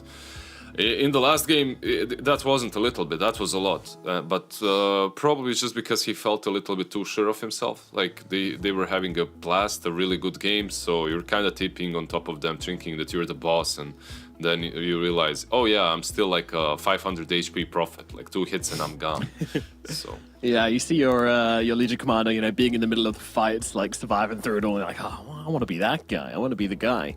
But unfortunately, yeah, did end up having a few interesting deaths here and there, especially the Roche Pit fight. But nevertheless, on to game number 2, and hopefully LBZS can wipe the slate clean. I kind of want to see them ban out the Treant, you know. I feel like that was one of the major problems they had against. Obviously, you ban the tree, you let something else through. But hopefully this time around, we'll see them get a little bit more kind of control on their side. Maybe if they can pick up the Treant for themselves, that would be really good, because I didn't like the support duo on LBZS enough with the heroes they had. I mean, Lich, kind of good. The Rubik, actually, I didn't rate too highly this game, which is crazy, because it's a Rubik patch. But I didn't really think it worked for them, Fluke. Yeah, I think there was a few scenarios where Helios was getting outplayed by Starif on the Rubik. Obviously, the big idea behind this Rubik is there's a lot of really, really good spells for him to steal from a lot of the good meta heroes. And playing up against a Treant, you want to make sure that you steal the Overgrowth as soon as the Overgrowth comes out, right? So it's kind of like a good reset button for you. But Starif was doing a good job. There was one fight in the Dire base towards the end of the game where Starif actually pump faked the Overgrowth and waited for the spell steal to go through before he was able to get the Overgrowth to actually go forward. So, I mean, getting a little bit outplayed, I think it's okay if you want to have it as an opening pick, but I think the biggest thing for me is just try and stick to your guns. I think LBZS kind of got themselves stuck into a little bit of a corner when they went for this, like, Mars Sven, and then they went for a Tidehunter at the end. If they just put the Mars on the offlane for TZY and they just got, you know, Dolphin something a little bit more that he could play a bit more active with, it really could have worked out for them, but who knows? All right, well, LBZS choose to get rid of the Treant Protector this time around. Sorry, the Nature's Prophet this time around, not the Treant Protector, which will free up the Tusk for Team Cloud once again, but leave the Rubik open and the Treant Protector open for LBZS, depending on which way they want to go. And there's Rubik, there's Treant SF as well. Like LBZS, I believe they banned out the SF in the last game, right? So they let it go through. Let's see what they'll go for here. I'm actually very interested. Like, Rubik is also an option once again. I wouldn't mind to see it. Like, the hero is still damn strong. If it didn't work out once, that doesn't really mean a lot. Like, there's also Brood, there's also Bat. You have the ultimate last pick of the first phase, so... they just go with an SF. So get an SF and cover it with Treant or Undying, I guess. Clockwork, maybe. Yeah, I wouldn't hate to see them just give something that can deal with this Tuskar, right? So Clockwork is, I think, a better response than what the tree has been. I think the living armor and the overgrowth, like, you really have to make sure that your positioning is kind of impeccable with the Treant, whereas like the Clockwork can kind of just be, as long as he has a clear line of sight, the hookshot's going to be able to give this Shadow Fiend a decent amount of space and time and be a good initiator as well. But Team Cloud, they just get the instant response with the sniper. This is kind of like what we're seeing at TI, right? Like the responses to the Shadow Fiend have just purely been sniper most of the time, or the Drow. So they're just going to go straight away for it. I'm surprised they have the balls to instantly pick it into a Clockwork, right? Like, early on, the sniper can be food for that clock. Yeah, early on, yes, but I'm not sure why Sniper stopped being picked overall, because this hero is really damn solid. Like, you can get on top of him, but there is the Shard, there is a Pike. Like, he has a ton of mobility. Unlike Drow and SF, like, he actually has more mobility, so shouldn't be super worried.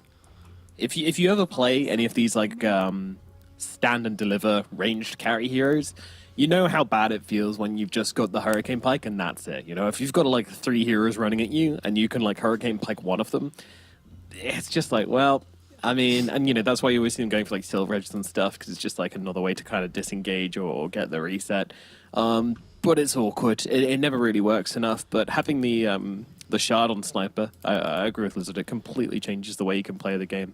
And yeah, I don't think you need to be worried too much about these kind of backline catch heroes. Yep. It's only if they pick like 3 or 4 heroes which can like literally pile on you. They need a spirit now in LBZS, and then it's a problem, right? Like you get something that lanes decently well into the Tusk, also something that can get on top of Sniper, some Void Spirit perhaps. Like, you get the Void Spirit plus Clockwork.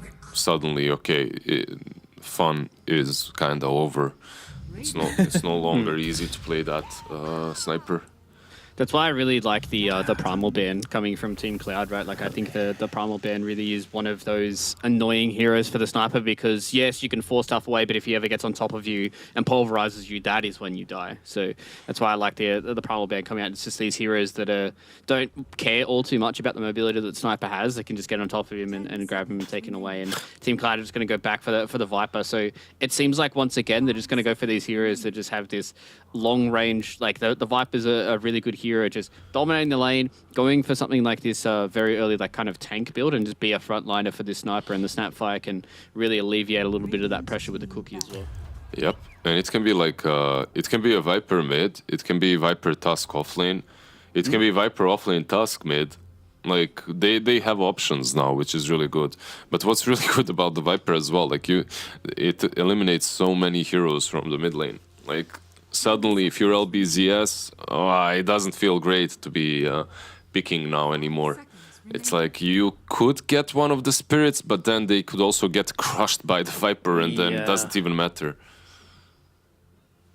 Their draft is still solid. Like, they go with the Marcy, so it's the next best thing on the offlane to get on top of these glass cannons.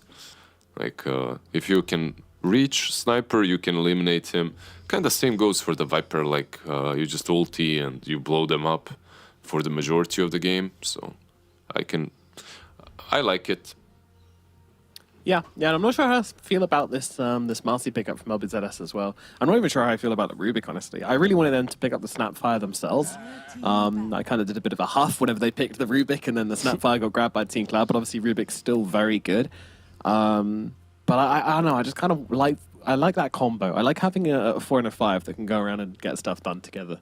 I think with the Rubik, he's, like, looking at all these heroes, he's kind of got, you know, a few spells from each that he's more than happy to take. Like, there's obviously going to be some stinky spells that he can steal from either one of these heroes, but I think he's going to be more than okay with just stealing a spell, walking around the map, you know, just going in with the clockwork. Like, if you ever steal shrapnel, if it's high leveled up as well, he can just throw it in for the clockwork and give that little bit of extra damage. So I don't hate it. I do agree with you a little bit, though, that I think the Snapfire could have given them just a little bit of extra team fight for them. The main issue, though, is it's only really the clockwork that you can kind of cookie in, and the way that LBZS want to be playing, they kind of want to be the ones that are on the front foot, right? Like, Team Cloud having this Viper as well as the Sniper, they're the only really hero they have to worry about repositioning against is going to be the Tusk. So they pick the Snapfire, then you don't really have the amazing defensive capabilities of the cookie. Yeah, I feel like if you're Rubik in this game, you literally need to steal one spell, and that's it. And the hero was picked into you, I believe.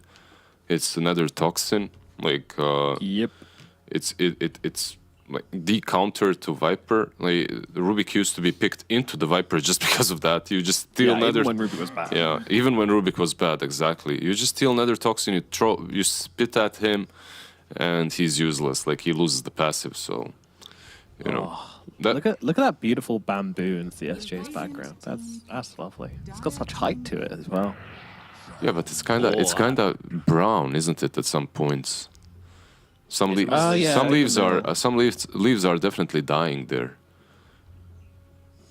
I think no. I was gonna say that's what happens with Wait, troll? bamboos, but I think Yeah. they're like all right. What? Is it Support Sniper? I know Lizard and Offlane I are Viper? both big troll haters, so Yeah, but why?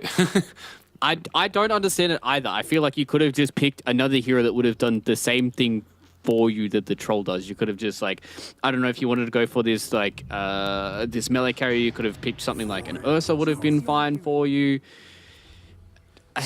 Anything but the troll. So what the hell are they doing? They're putting It's a mid sniper. Sniper mid, offlane Viper and carry troll warlord. Okay, so you want to have a decent lane versus the Marcy with a troll.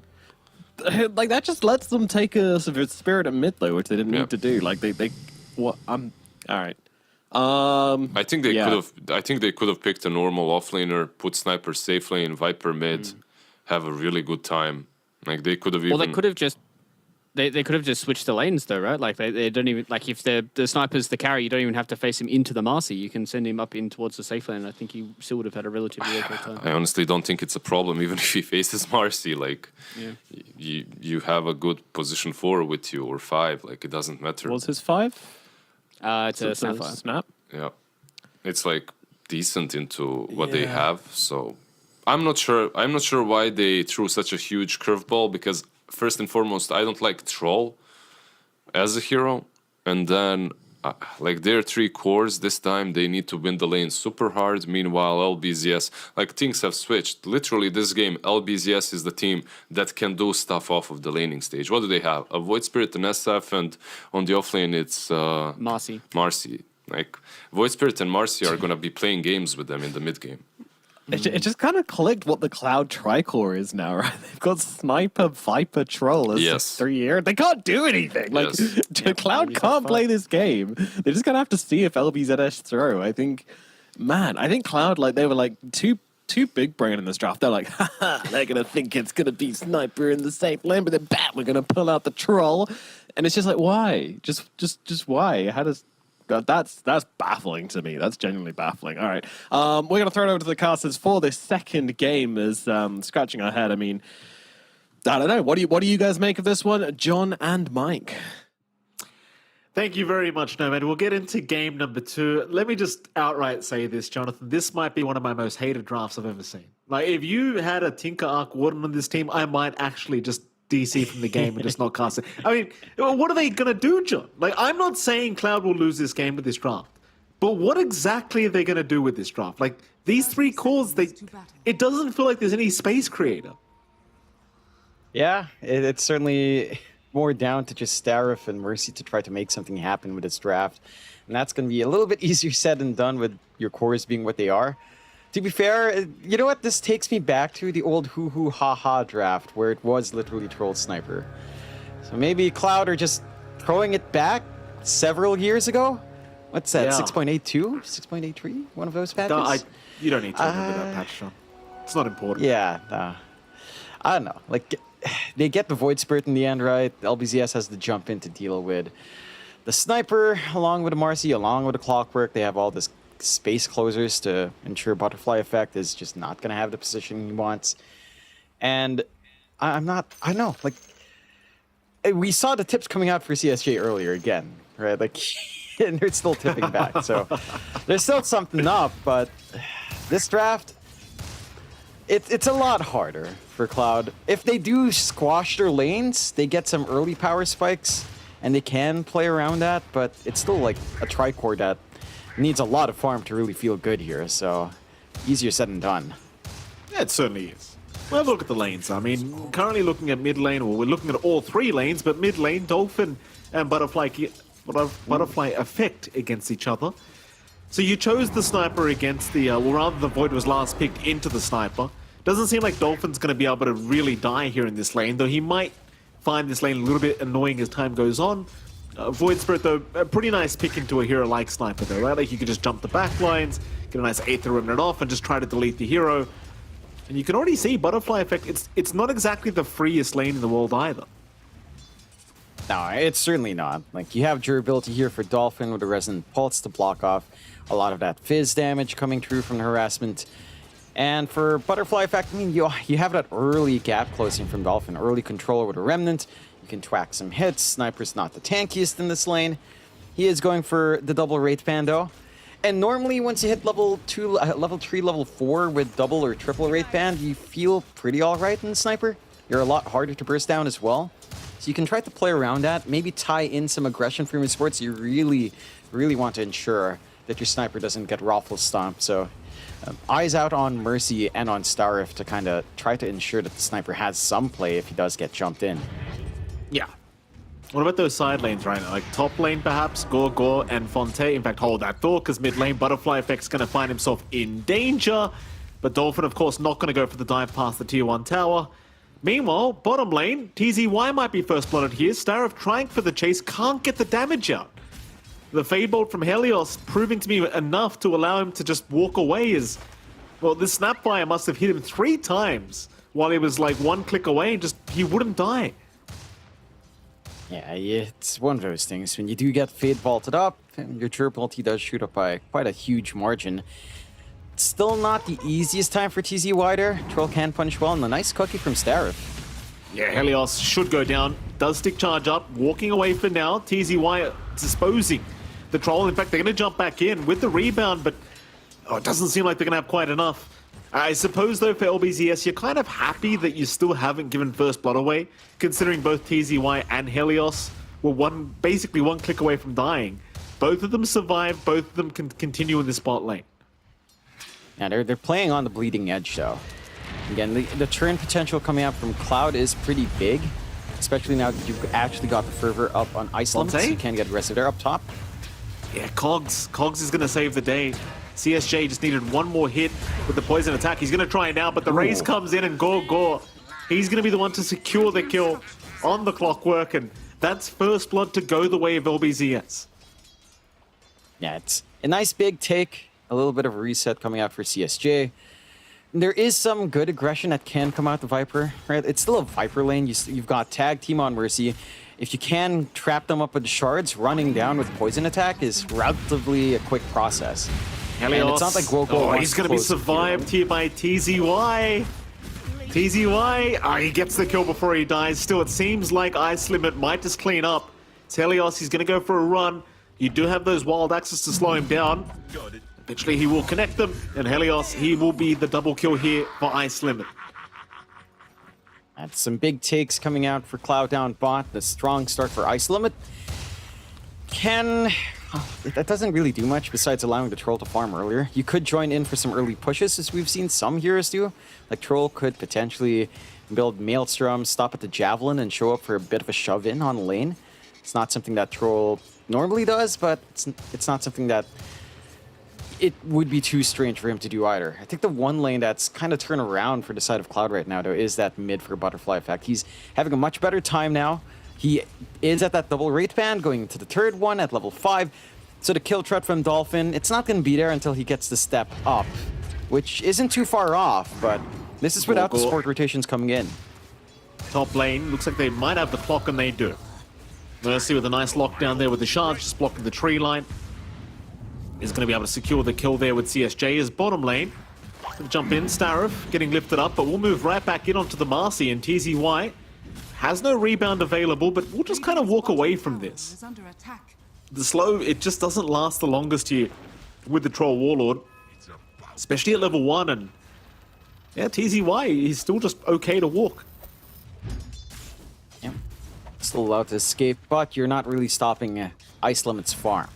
He is still farming fairly well in this lane. You're not getting as much as you'd want on TZY. You're not slowing it as much as well, considering the Fonte's lane isn't going too well. You'd really like to equalize that in some way, but not able to do so. Maybe once they get this level 6 in Dolphin, we can see some aggression come out from the Void Spirit to jump around the lanes, or maybe that's the moment LBZS starts to connect some support rotations on mid to play with a step. They haven't punished Butterfly Effect while he was weak. Again, at this point with triple rate bands up, he's a lot more durable. 9 armor with the Tower Aura, 0-3-3 with a headshot, and the range, it's just so hard. Bot lane, Starov does go down. Mid lane, Mercy's rotated over. So you'd love to secure the kill onto Dolphin before he hits that 6 mark. It's like Mercy instead, just going to go ahead and try to take out those wards. We'll find the Observer as well on the high ground. Be very happy with that, I'm sure. Meanwhile, top lane, CSJ has been caught out by Gore. They do get a bit of a trade, but it's certainly in the favor of LBZS so far. And Fonte looks like he's going to be just fine to walk out of there. In fact, walking back in for a creep wave as well. And, well, for Cloud, it kind of goes back to the draft. Like, you are looking to drag this out as late as humanly possible. You might have a decent mid-game timing, but if anyone gets caught out in this laning stage, apart from the supports, nobody else can help. Like, you don't have a mid hero that can jump in and try to rotate. And even with the Tusk Sapphire, like, they're trying right now, but it looks like Mercy is just set to die. So Requiem does fly out defensively. CSJ is still caught by Gore, but there is 3 heroes up at top lane. They will at least find a +5 Clockwork, but here comes Helios. He wants to try and trade something for their trouble, and they're going to end up finding Mercy. Though a decent snowball and shards being thrown out, Fonte could be in a spot of danger as he's dropping very low. They get the Tusk, but it's not worth it for LBZS. CSJ on a double. He'll pick up a triple. Tip him for what? What are they tipping CSJ for this game, John? Yeah, this guy's a monster. I'm not sure, but I want to know why as well. I mean, he's done a great job. His lanes have all been topsy-turvy towards the series. This lane is probably the best, going at the 3-2-2 scoreline right now. Feeling good. You know, they're playing around this Viper lane quite well. They're allowed to actually leave Butterfly Effect alone. Like, he's just not dying. This kill threat there just doesn't come out, although...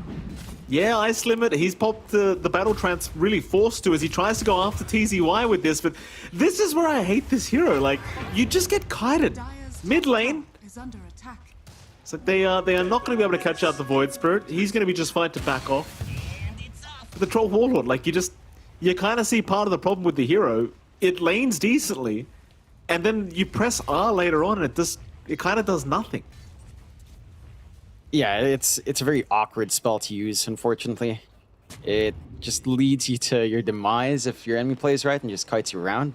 And they do manage to do that in LBZS, finding some punishment around the map. The lead of Cloud isn't that massive either. We are seeing Ice Limit just rotate top for a little bit of a shove. As LBZS are rotating mid, they finally realize they've got to do something about Butterfly Effect. I mean, he was really the only the big target to catch out mid lane, and he is just gone. Goes back to the fact that you do have a Void Spirit, you've got a Clockwork, you've got a Rubik, you've got a Marcy. Everyone can jump the sniper. And that'll be Butterfly Effect gone. In the favor, of course, of LBZS, so there is still a 1k advantage the way of Cloud, but that is mostly just on their Viper CSJ. You know what, John, while we're here, how would you improve Battle Trance as a spell? If you had to improve it, what would you do? I'm not even sure at this point. I think making it so that you can control the hero in this kind of spell state is maybe a bit too strong. Then again, I think you still have the same issues even if you just remove the chase aspect of it. So maybe just removing the chase aspect would be it. Honestly, that sounds like a fair enough tweak to try out. Should we just go back to the old spell and do nothing? Yeah, just do the old global attack speed spell. That was fun. That was fun. Clockwork. Maybe a bit too busted with pushing. Yeah, Gore not having too much fun. We'll go down to the kisses coming out from Starif, though to be absolutely fair, the kisses maybe just used to zone. Doesn't feel like they really needed the damage output. Just wanted to make sure nobody tried to jump in and save the Clockwork, and well, nevertheless, they're going to try and trade towers. Of course, bottom tower going down to LBZS. Problem is, Cloud, they are forcing in the mid-tier 1 tower, and of course that tower is much more valuable for any team, really. Especially if you are requiring some space. But the thing is, you've got Helios there with the Fade Bolt, and that's going to do enough to just pull the creep wave over. It seems like Cloud, they're just not confident with their own ability to try and push this. As top lane now, Chase is on for Ice Limit. He does have Battle Trance available. Question is, can he actually fight TZY? TZY will get the dispose off. There's your Battle Trance into the ensnare, but Helios is right behind to help out. A nice lift back onto Starif, and in comes Dolphin. They will just destroy this Troll Warlord, and now the double rebound. TZY, though, he's still going to drop.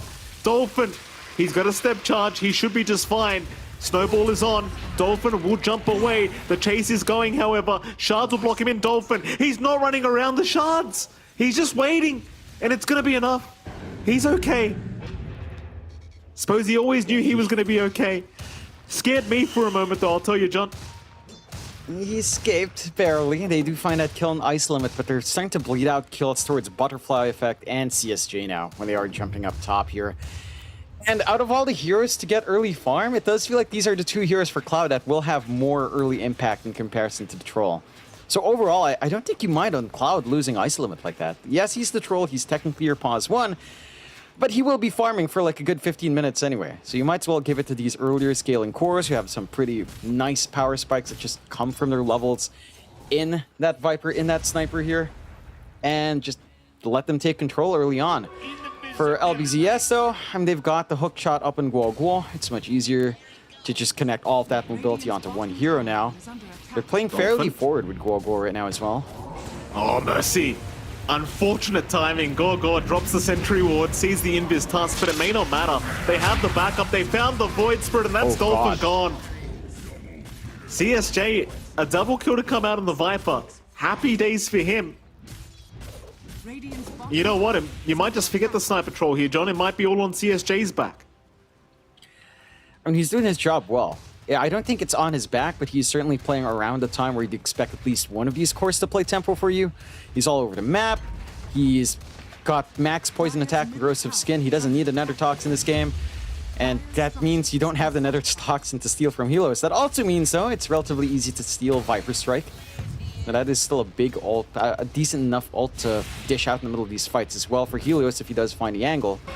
But the defense is a bit shaky. They still have their spells here, though. Hook shot in, cogs are there. Looks like the Tusk is gone. Sucker punch there from Helios. It's Butterfly Effect now being caught out by TZY, just absolutely melting. The only saving grace is CSJ. Does at least find one. It doesn't seem like they'll find a second, though. They will do at least get Gore. But Starif has no way out of this one. He will go down. A triple kill for Helios on the Rubik. And I believe there was a Reddit meme recently about kill secures and Rubik, Jonathan. Fadebolt does come in and does work out the same way they described it. Yeah, no, the ultimate kill steal tech with Rubik does require some like an axe in the enemy team or a Necrophos. That's the ultimate kill steal tech. Not quite here, but it's still happening. It's lining up with what Reddit says, which is, I suppose, a good bit of news for Reddit. Fonte, just farming up here. He's been allowed so much space in this SF. Like, he has just not been contested. He hasn't had to join these fights either. He's starting to scale in a very big way on that SF, going for the BKB next. With a BKB up, you basically don't care too much about what Cloud has at all. At least CSJ finds a double damage rune right now. That mid is still holding. They just need a little bit of a brush of air to get that done, and CSJ should be able to find it. He's playing relatively safe as everyone else is clumped top. Mercy, gonna get lifted. Helios would go for the Walrus Punch, does do so. TZY even joining in. LBZS able to pick up a quick kill on Mercy. Middle tower has fallen. And you're getting to that point now where Fonte Tower is under attack. maybe just gonna be getting a little bit too big on the SF. Meanwhile, CSJ gonna find Helios, has the Viper Strike, so he should die and will. TZY is gonna try and TP out. He might die in the fountain, though no, he's okay. Even pops a sidekick, but has nothing to hit. Just uses it. Meanwhile, top lane, they do end up losing Gore, but guess what, John? Battle Trance wears off, and that means Ice Limit will die. Yeah. Still one of those things with the troll. If there's more than one hero chasing you down, you pop your ult, you're not going to run for multiple heroes. Fonte is still sticking around. There is a TP point here for Cloud, but they're not really opting Radiant's top tower to is under attack. punish fully, and he does bail out in the nick of time. Inside of Cloud, they're sacrificing some course. Yes, Ice Limit's still copping the short end of things, but you know, Butterfly Effect's farmed up. He's got his Mask of Madness going into Dragonlance. The question is, can Butterfly Effect position himself properly in these fights because of the threat of Void Spirit, Marcy, Clockwork, and Rubik left back? It's a pretty hard game to feel super secure, but if Butterfly Effect can, then he can be that win condition. Besides the troll, like the sniper can certainly carry through this game. It just gets harder as this game goes on. Like, the answers are coming out from LBZS. Mercy. Hookshot, way off the mark from Gore, trying to chase down Butterfly Effect. They will at least get a Tusk for their trouble. Not exactly the kill they wanted, as they did try hard to avoid Mercy altogether. TZY, though, he'll take what he gets. That'll be about it. They've used too many spells here, so LBZS, they'll back their way out of this one. Allows Helios to pick up the mech now, so a bit more sustained for the rest of the team. Yeah, Cloud, I mean, you did say that they are still in the game. I mean, they are still farming decently. It's just a matter of, are they going to be able to deal with Fonte later? And Fonte, you get to a stage where you have a BKB up, and it's like, what do you do about him? CSJ, meanwhile, feeling like he needs to just do things himself, goes mid lane with the Viper Strike, but Helios had the snowball. Meanwhile, Mercy found TZY, Dispose is there, but with the tag team out, and Butterfly Effect right behind with the Mask of Madness, you cannot survive the damage output. No, it's overwhelming. Like, that's the one big thing with the Tusk here. Tag team does benefit all cores quite nicely, so when you do manage to get a connection with Mercy on with anyone, it's relatively easy to do. I don't know. They've got something out for CSJ. Again, it's the curse of the XSJ names, Mike. We see it with BSJ. We're seeing it on CSJ. I'm wondering if there's an ASJ who's getting cursed as well. Well, there's FartSJ as well right now, FSJ. It's, you know, that's a thing right now in NA Division 2, by the way, John. Helios. Rebound, TZY, he'll set up perfectly onto the Viper. CSJ, I mean, he is very far forward. Like, he's a tanky boy and he might feel confident to be able to fight back, but he's completely alone. And his team, they are trying to make their way there, and you might at least find Gore, but that seems like it's going to be about it. In fact, now Dolphin thinking about jumping in again won't do so. Not yet anyway, but he's thinking about it. He's waiting. He'll see Butterfly Effect in the mid lane and does try, but the Snowball is going to buy a bit of time for Butterfly with the cookie out. He will be just fine, and now he can turn and try to fight this one out, but there's just no one to frontline for him. It's kind of the thing, like if the Tusk dies and if CSJ's not there, there's no one to distract the team so he can just hit away on this sniper. Yeah, they have no body to throw forward. I think that's what Ice Limit's going for. He is going for a BKB into the Basher. So he could be the body that stands forward with a BKB up and running. You still have to worry about probably just a hook shot, but they are saving that for Butterfly Effect more than anything else. So there will be room for the Troll to get that spacing out for the Sniper. I think my biggest concern is still just how much Fonte's allowed to farm. Like, this SF is so massive. BKB up, will the Dragonlance and Mask of Madness. He's got that good mix of physical and magical burst on hand. And he's a good, solid 3k lead ahead of any of the next few cores. So an investment for LBZS is lining up well. And for Cloud, it still is a slower game. They are going into Roshan now, though. Could be a bit sneaky here. We'll see what happens. I mean, they're going to sacrifice a bottom tier 2 tower for this, but I suppose Roshan might be well worth it, considering the state of the game. Cloud, they need something to go their way, and it seems like Roshan will indeed go their way, as the Rocket Flare was a bit too late. I believe they did have a scan out, so they kind of had an idea of what was going on, but just couldn't get there in time. And so T2 tower for Roshan seems like it favors Cloud, at least for now. If they can use this Aegis to their advantage, it will. Question is, can they? Like, they are still behind in farm when you compare the cores to Fonte. Though I would dare say the cores of Cloud are more kind of even in terms of their own net worth. So we'll see if the distribution of wealth in Cloud is going to matter. It's top lane, they have seen TZY. Scan will still catch him, so Ice Limit going for a bit of a chase, but eventually he will run out of the scan range. And it seems like they believe that he's TP'd out on the Marcy. Yeah, they're not going to fully commit. They don't really have the best vision in the area. They don't really have an idea as to where LBZS is playing. You don't want to overextend too far and get caught off guard by a counter smoke on LBZS's end. For LBZS's part, they're playing nicely in that bot jungle. With that tier 2 gone, they've got pretty good control in the area to just keep farming up, get the timings they want, especially on Dolphin. He is going straight up for an E-Blade now. So that's even more magical burst. It's a way to disarm something like the Troll until the BKB's up. That can be fairly annoying for these physical cores to have to deal with that ethereal form on themselves or on the enemy. And just makes it a lot tougher until you build some solutions up. Again, the BKBs are going to be key here. That is the thing, you've only really got one right now, and that's on the Troll. He literally just picked it up. Currently CSJ queuing up a blink. Butterfly Effect wants the shards before BKB, so it's going to take quite a while, and now a 5-man smoke up. They know CSJ's up at that top lane, and they tip him for a reason. It seems like they want to make their way over, see if they can snipe that Viper and maybe push for a bit more aggression. CSJ, knowing something is awry, will TP up back towards his team, and it could be a big team fight to break out around that Radiant Triangle. LBZS, they'll have their smoke broken. They'll see the Viper. CSJ might be baiting for his team, though. He'll take the brunt of the hook shot. Gore, he is just going to drop. Eventually, I mean. The CSJ, he'll even find Helios on the Rubik. Snowball will cancel the TP off. And Mercy will secure the kill himself. Nice little play there from CSJ to just kind of bait them into that high ground area. And, well, obviously just kind of standing on that triangle was Cloud, and they just get away with it. And they got a really good read on what LBZS wanted to do. They regroup and get the punishment off. And they don't find the biggest kills, to be fair. It's 2 supports. It's not the biggest deal for LBZS to lose. This might be bigger if TZY falls. Rebound away. Still very slowed up, so the chase can continue. CSJ, he'll get 4-star forward. LBZS able to outrun them. Shards actually is on the mark. TZY's trapped up. They know he's there, but Fonte's going to move back in for a rebound. Make sure he gives TZY an exit here, and does do so. He's okay.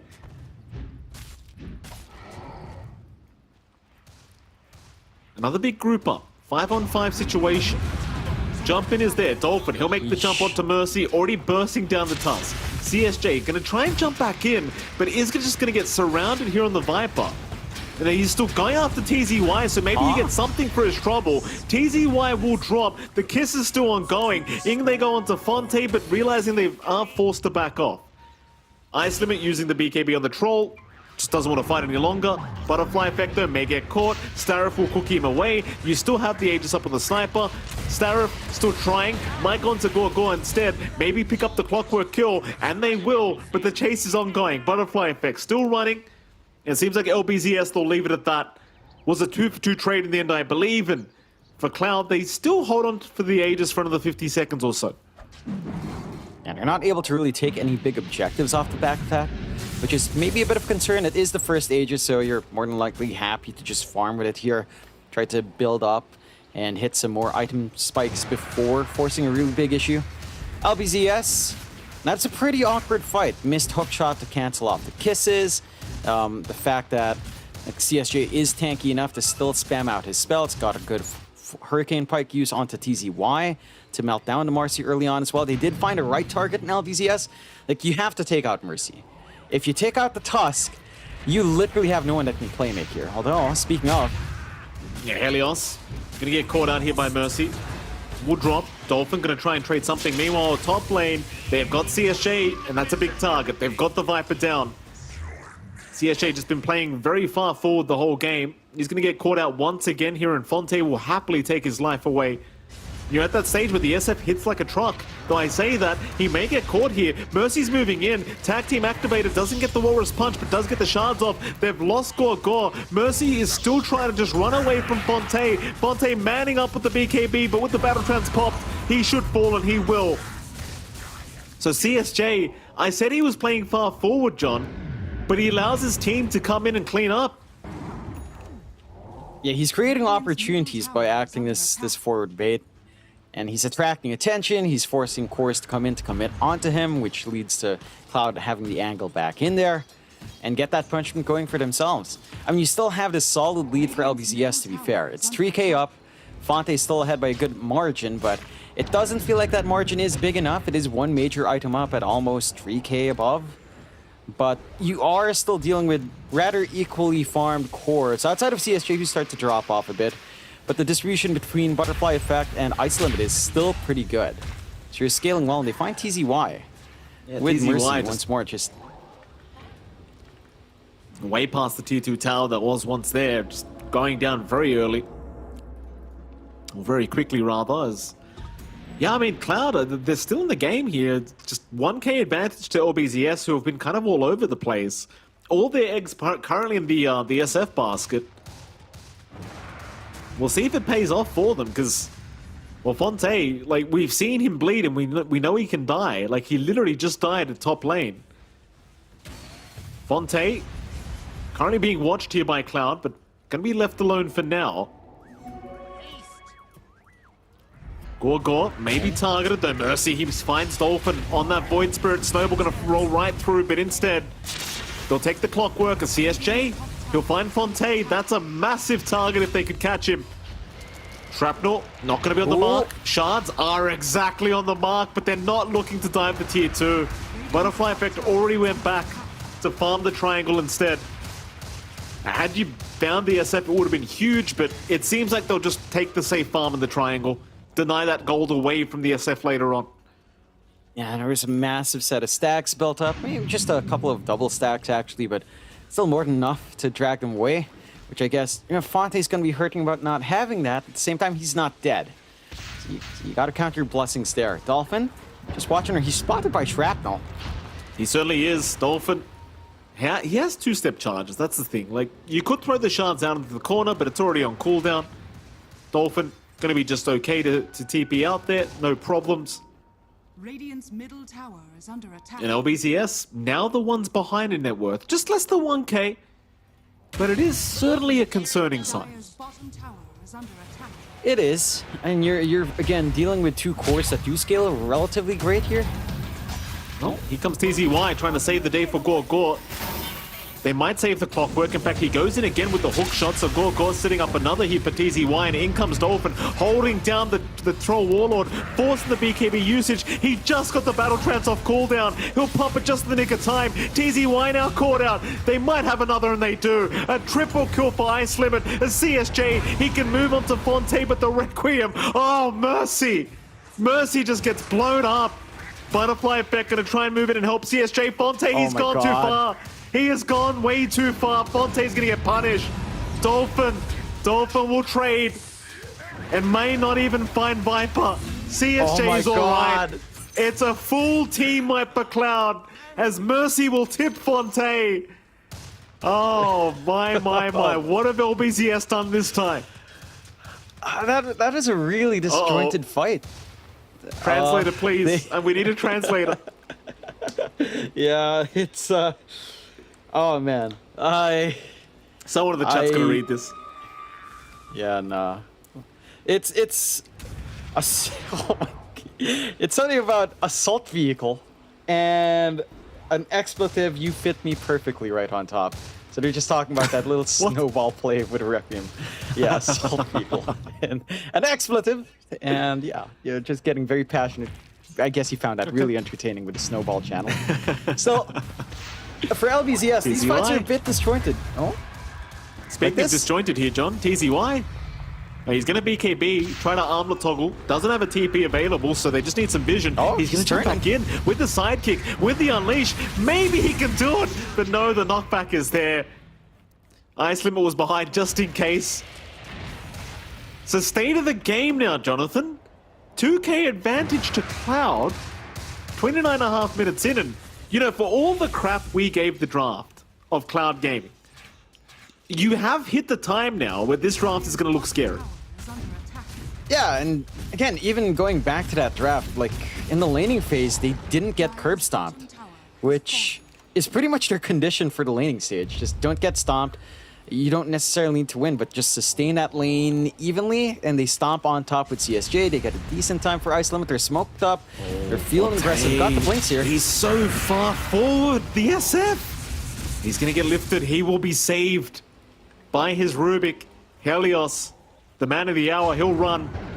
Roshan's up, don't forget, John. This team fight could mean Roshan by either side as hookshot in the backside. It's caught two of them. But Gorgor, he's going to give his life away for that. Still dropping Mercy. And Ice Limit very, very low. But that'll be about it. A 1-for-1. Both supports. They'll both back off here on either side, but never mind. A 4-man smoke up now from LBZS. Roshan is available. So important for LBZS to try and secure. CSJ, he'll break the smoke, run to the low ground. Mercy instead the one to get jumped. Will go down. Dolphin, that's a lot of damage he takes. But he's okay. Instead, they'll make the jump in onto CSJ. And CSJ, well, he's going to have to try and force stuff out of here towards the tier 2 tower. Maybe he can bait them too far forward because TZY is still going. But no, never mind. They've got the damage. Assassinate will not do enough, I don't think, to TZY. And he cancels it anyway. So Roshan should theoretically be open for LBZS, but it still seems like they're not confident. It's not the safest, knowing that respawn on Tusk isn't too far away. There's Kisses that's ready to go from Starif as well. And you did have to pop a couple of BKBs to get these chases going. So the counterfight from Cloud should line up for them with their BKBs coming off cooldown. So they opt to play it safe. There's still a lot of bite in Cloud. So does LBZS. They've got a lot of punch left in them here. Blink up on Fonte now as well. Going for the Arcane. He's going to have that instant cast Requiem, which honestly I like seeing him here. You know, it's more control to go their way. For some reason we saw Dust fly out from Cloud, but they do get the smoke eventually. And they will run into that Roche first, but probably hunt for a pick off. And they don't have the vision, but Fonte's a big one. Oh, he is a big one. He's got a silver edge up, but it may not matter if he gets caught, though he does pop it, but they have a sentry. Oh, it's a huge kill. Cloud, they're going to be so happy about that, because now Roshan's available. Second Roshan of the game, of course, going to have the shards and Aegis up.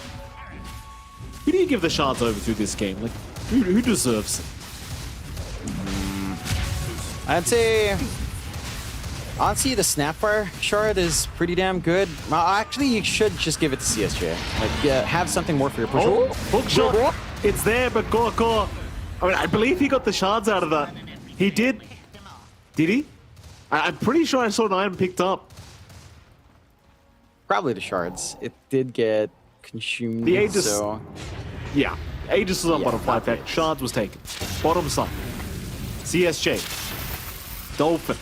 Being caught out. Rebound is there. CSJ still looking to try and fight. He's That a tanky hover. boy in this Viper. Will force staff away. Mercy still trying to fight. Just trying to run. In fact, TZY able to secure the kill. But Butterfly Effect's here now. They're going to jump in again. Blink forward from CSJ. Butterfly Effect continuing the chase. And in goes Ice Limit. He found TZY with a lucky bash, but a nice lift away here from Helios. It's going to ensure that TZY survives. And with that, I mean, they find nothing for their trouble. yeah, they do back off. I mean, they find a pick off on Mercy, which is not the worst thing in the world. Still not the biggest kill either. You're still playing around with the age. You're at the point now where Butterfly Effect is #1 in that word. And core-to-core matchup against the SF, it's very conditional. Like, you have to play with that Arcane Blink here. Using that new Shards he just picked up from the Rosharp hit, we'll be able to get away with the jetpack. Butterfly Effect moving in. Jump in from Dolphin, but the Aether Remnant not going to land. But now your Sniper's highest net worth on the map. Like, Butterfly Effect, he's having a grand old time. Yep. He's been allowed to really do what he wants here. Again, theoretically, you have a lot of answers for the Sniper to jump on top of him, but they've been jumping elsewhere. He's okay. He'll just assimilate out of there. No problems. Got the He'll just move in now with his team. Wrap around through the Radiant Triangle for LBZS. Dire's top tower is under Big wraparound. In fact, back into that dire jungle they go, but they're underneath the vision of the Radiant here. It's not the place to fight, I don't think, here for LBZS. They're going to have the vision disadvantage. Hook shots off the mark here from Gore. Looks like TZY is still in a lot of danger because he is just getting annihilated by Ice Limit, and now the Snowball. It's going to juke out the Requiem. No fear to come out. Helios might disrupt. Who have they got? They are trying onto CSJ, but he just survives. Oh boy, 3 down for LBZS. I can't believe this draft's gonna work. Oh, Hey, I can't believe You it. know, hey, I said it. They're throwing it back to 6.82 or 6.83. I forgot which. But Troll Sniper. I mean, the lanes again for Cloud. It didn't go as bad as you'd expect. Like Butterfly Effect pretty much won mid as well for a long time. And that's a concern. When it did come in, when they hit their level 6s, they were finding some pickoffs, but they weren't punishing Butterfly Effect big enough, and Ice Limit was getting decent space to farm up in. And, well, you're in this awkward position now for LBZS on the defense. This lineup pushes extremely hard. Have to say, CSJ deserves a lot of praise as well for his Heaven's Halberd pickup. Yeah. He's been very Yeah. effective in using it, and he's been very, very on point with just disarming TZY when he jumps in. It just throws off that start for LBZS in these fights. Mercy at least gets taken down. They found a Tusk for their trouble. Of course, they have lost their racks for this, but it's about all they can hope to do right now. No way they defend that top racks. 5k advantage the way of Cloud, though. LBZS not out of this series yet. However, Gore gonna get caught out. TZY still trying to run in. And look at the damage. He just can't get out of there. Still trying. Will rebound out eventually. In they go, Fonte. He'll try to start a fight, but CSJ still just running. Ogresil Totem saves the day. Oh my. Like, sure, you only lose the clock, but he's gonna buy back for this, and so far it's amounted to nothing. TZY, he's still looking around, but he's not within range for dispose. LBZS desperately trying to claw their way back into this game #2, but I mean, it just seems like they're running out of options. Yeah, it's a toughie right now for LBZS. They're running out of play. It's so weird to say that when they have so many playmakers on their side, but it doesn't feel like the opportunities are just presenting themselves smoothly. They've got 2 big cores to worry about in the Troll and Sniper, and most of their control is single target. Like, when you make that jump in, you have to consider, do you want the Troll, do you want the Sniper at this point? And even then, sometimes these spells just don't connect. We've seen some hook shots that could have made a difference from Guo just not be on their intended target.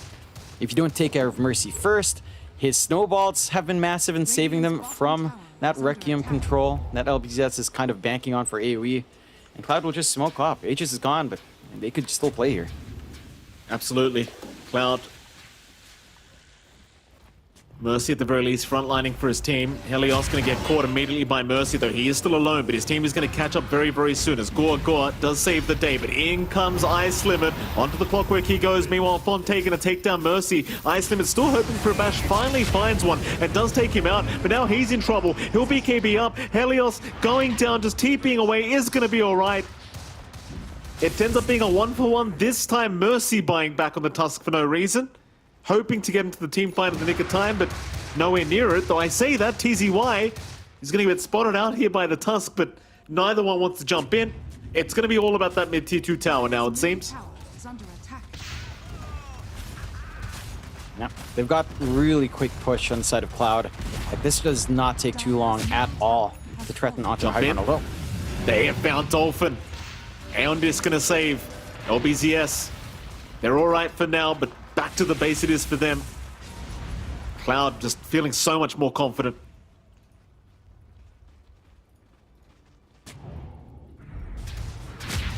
Jump in, Helios, he's there. Rubik is just gone. Maybe they can trade Mercy's life for this, but oh, Dolphin! Same spot, feeling a little bit frisky. Keep in mind, Butterfly Effect now has the full Skadi up, so that slow can be very annoying to play against. Especially when it's a sniper hitting you. Is under attack. Dire's Here we go. structures are fortified. Helios it's down. not just a slow. Like, with all the stats you have in Butterfly Effect, all the stats in the world, you can't just jump him and burst him anymore. Like, all this control for the sniper with this kind of draft, you've reached a point where you just can't. His team's around him, and it's just too durable to really burst. At least they're being a little bit annoying here with the Aether Remnants from Dolphin, just kind of making sure they can't make a big dive in, but Butterfly Effect kind of just avoiding them altogether. Hookshot is there. Gorgon setting up, but a nice snowball. Mercy is going to save once again. They have got the BKB off of the sniper, and now they can jump in. Gorgon is gone. TZY is gone. Butterfly Effect wanting to go right to work onto Dolphin as he has one step charge to get out of this, but he gets Yule's up. Can they lock him down? It may seem like they can. Dolphin, Aeon Disc, dissimulate onto the high ground, but they've still got the vision. The Assassinate was still going, but Mercy's the only one to jump in. The rest of the team just ran. As soon as they saw the buyback from TZY, they didn't want to be there any longer. And that was it. They still give a bit away here, Cloud. Yeah. They bleed out where they shouldn't. Mercy just kind of, that buyback again haunting them. Like, these buybacks in these first two games are kind of awkward, and we're seeing why. Be very careful with your buybacks, kids, when you do play in your games. LVZS, they are stalling for time. They do manage to hold on just a little bit longer. I mean, they've lost top racks, but again, the solutions for the sniper is still not presenting itself. You got the hook shot a while ago, but if you don't have a clear shot in Mercy, his snowball save with a blink is still there. It's so hard to give Fonte a frontline here that just tanks for him as well. They'll try. CSJ's the target. CSJ dropping quite quickly, but the Ogre Seal Totem again going to allow a bit of distance here on the high ground. He's surviving. The Requiem wasn't enough. Meanwhile, Butterfly Effect, he gets onto the high ground. He's going to survive. 35 HP he lives on. Still Ice Limit. Ice Limit will keep trying to go with the Battle Trance, still trying to fight this one out, but he is just trapped up by the cogs. He might just go down. LBZS are still fighting this one out. It's a 3-for-3. Starif will be the fourth. Fonte to pick up a triple. The only survivor was the sniper, who walks away on 35 HP. Yeah, they managed to save him, but at a huge cost. And LBZS, they're finding some ways to punish. Again, these fights are so much simpler when Mercy's not around for the saves. Without that Tusk, you still have the same issue this game. You run out of playmakers. You just can't do much without that Tusk to try to set up for you. And LBZS, they're not in position to really do anything with those kills, and unfortunately for them, or unfortunately for both sides, Roshan is not too far away here. Big objective to take. Dolphin. You're going to have the numbers a little bit quicker in LBZS, so you can threaten. Oh. Going in by himself here, John. Dolphin. He's all right for now. Dissimulate, and they won't have the vision for an assassinate. He's okay. He's even got a regen rune, so it looks like he was just confident he'd be fine. Just scared the crap out of me for a moment. Yeah, it's risky, but he is stalling for time. I think he's just ensuring that no sneaky moves are made by Cloud to, say, shove out Wave, go into Roche with less numbers than you'd expect them to go for. That is still giving time for the respawn and ice limit, so they're going to have the numbers anyway to kind of jump into that pit. But LBZS is fully up and running as well. And they've got that Arcane Blink ready on Fonte, so he can get that quick channel Requiem, but that's a little bit tougher to respond to for Mercy to save on. Gonna have to see Fonte play on the bleeding edge and try to get that done with his refresh on hand as well here. Here we go. Cloud again. Full team up here against LBZS. A 5v5. Fonte thinking about jumping in for a Requiem, but CSJ, he jumps in first onto Gore. There's your Requiem being used up onto the Viper. CSJ still tanky, and the Snowball not going to be there in time. He does drop right beforehand. Meanwhile, TZY makes the jump in onto Butterfly Effect, trying to find his sniper. The chase is ongoing. TZY will go after Starif instead, but he is going to drop. Butterfly Effect will take the kill, but now Ice Limit getting caught out. We'll pop the Battle Trance with the BKB. It was a little bit early though, and he's not getting lucky with the bashes. There's one out. There's the ensnares out. Dolphin's gonna go down. At 2 for 2 so far in the favor of Cloud. It seems like No Mercy jumps in again, but another Requiem. Fonte just gonna completely annihilate the Tusk, but in comes Butterfly Effect. He knows there's no more Requiems left. He wants to try and make the jump in. Helios, he'll lift himself out. In comes Ice Limit, but the hook shot, it's gonna lock him down. The Cogs push back as well from Butterfly Effect, as he will just try to run away with the concussive grenade. He is all right. But what's happening in this game? Well, what is happening? Is under attack. It's His middle tower is under It's looking forwards. You know, we're reaching that point where you're pretty farmed on the big course. You need to be farmed, so it becomes kind of ridiculous. You didn't manage to get the snowball save onto CSJ this time around for Mercy, so no Viper to kind of just pump out with the Viper Strike. By the way, he did go for stats. Like, he still has no Nether Toxin at level 23. And he knows he just doesn't want to give that out to Helios, and there's really no need for it. So it's an interesting to see. As you can see, you did get a big steal out from Helios here as well, with the kisses coming through in the middle of that fight. So there was some good punishment coming out. And again, this build from Fonte is what I like to see from the SF, right? Like, there's been such an emphasis on the right click, but Arcane Blink plus Refresh, BKB, playing with a Requiem in this game, it's just so much. It's really valuable because how low the BKBs are going to be. You know you're going to have impact with the double Requiem.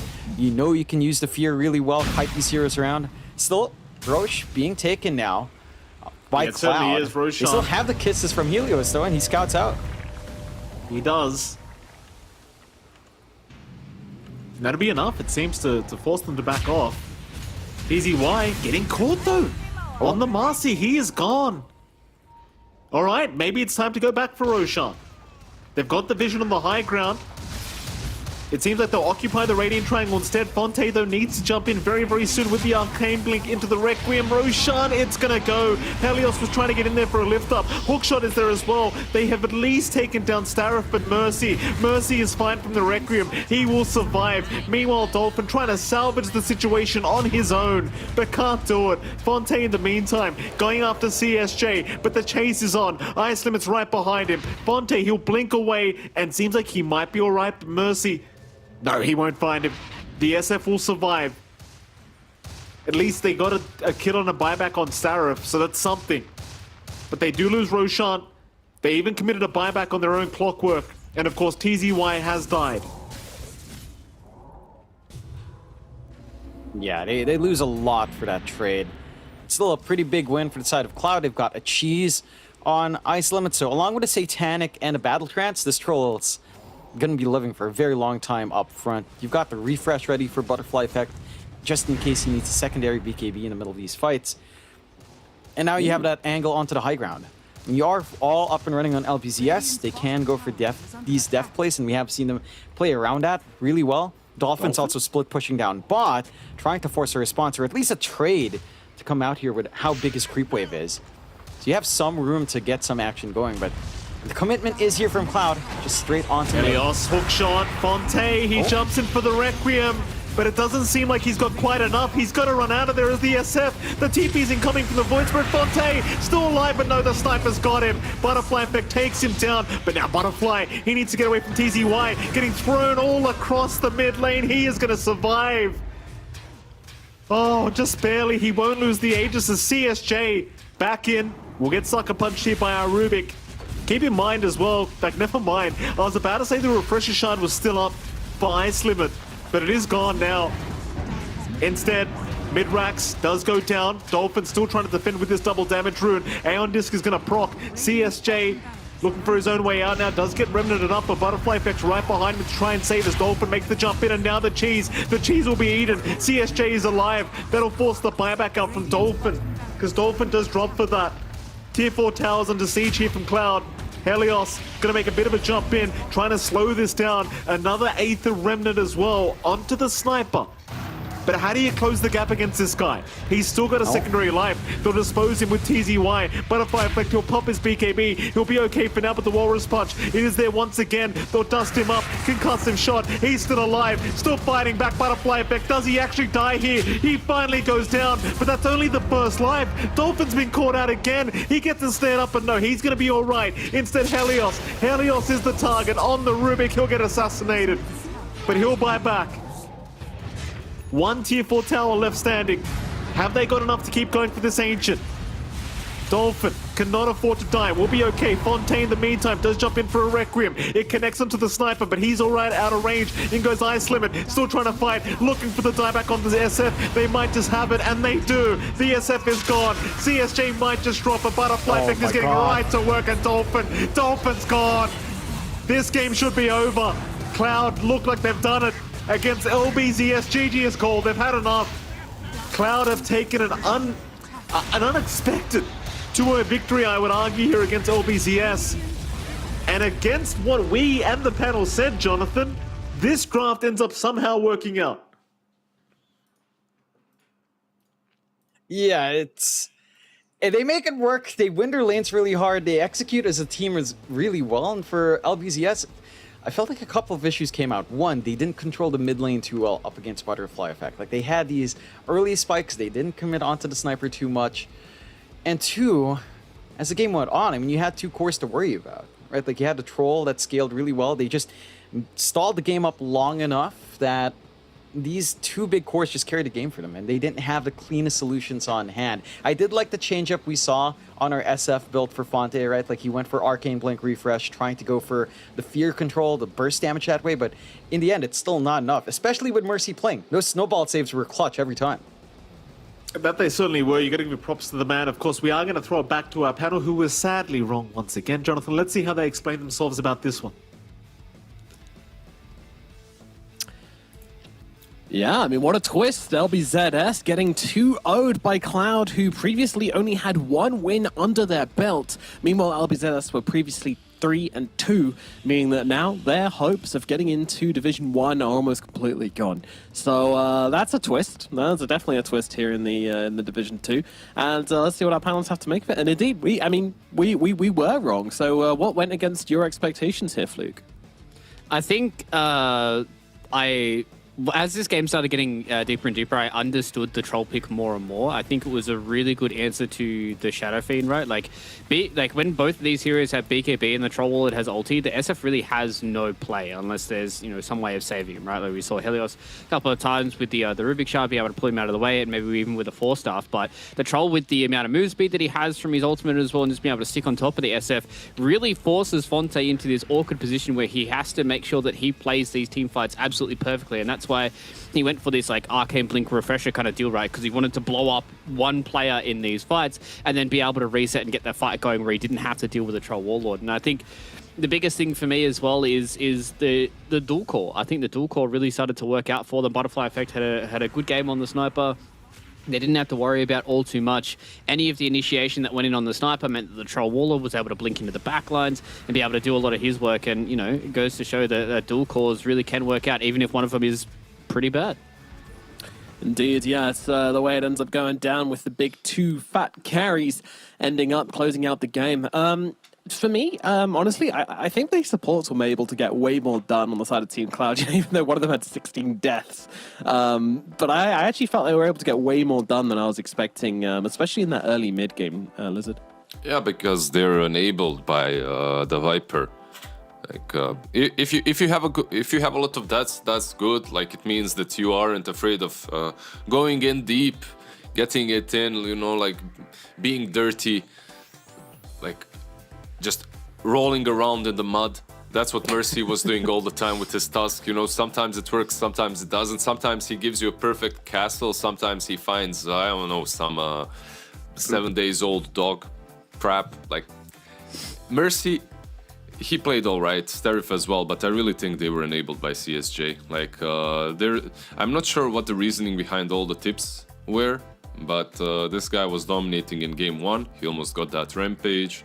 In game 2 as well on Viper, he dominates the lane and kind of activates the whole team because there's this problem that you cannot deal with if you're LBZS. Basically, you have this pub-style Viper just dominating you, not getting Nether Toxin as well, by the way.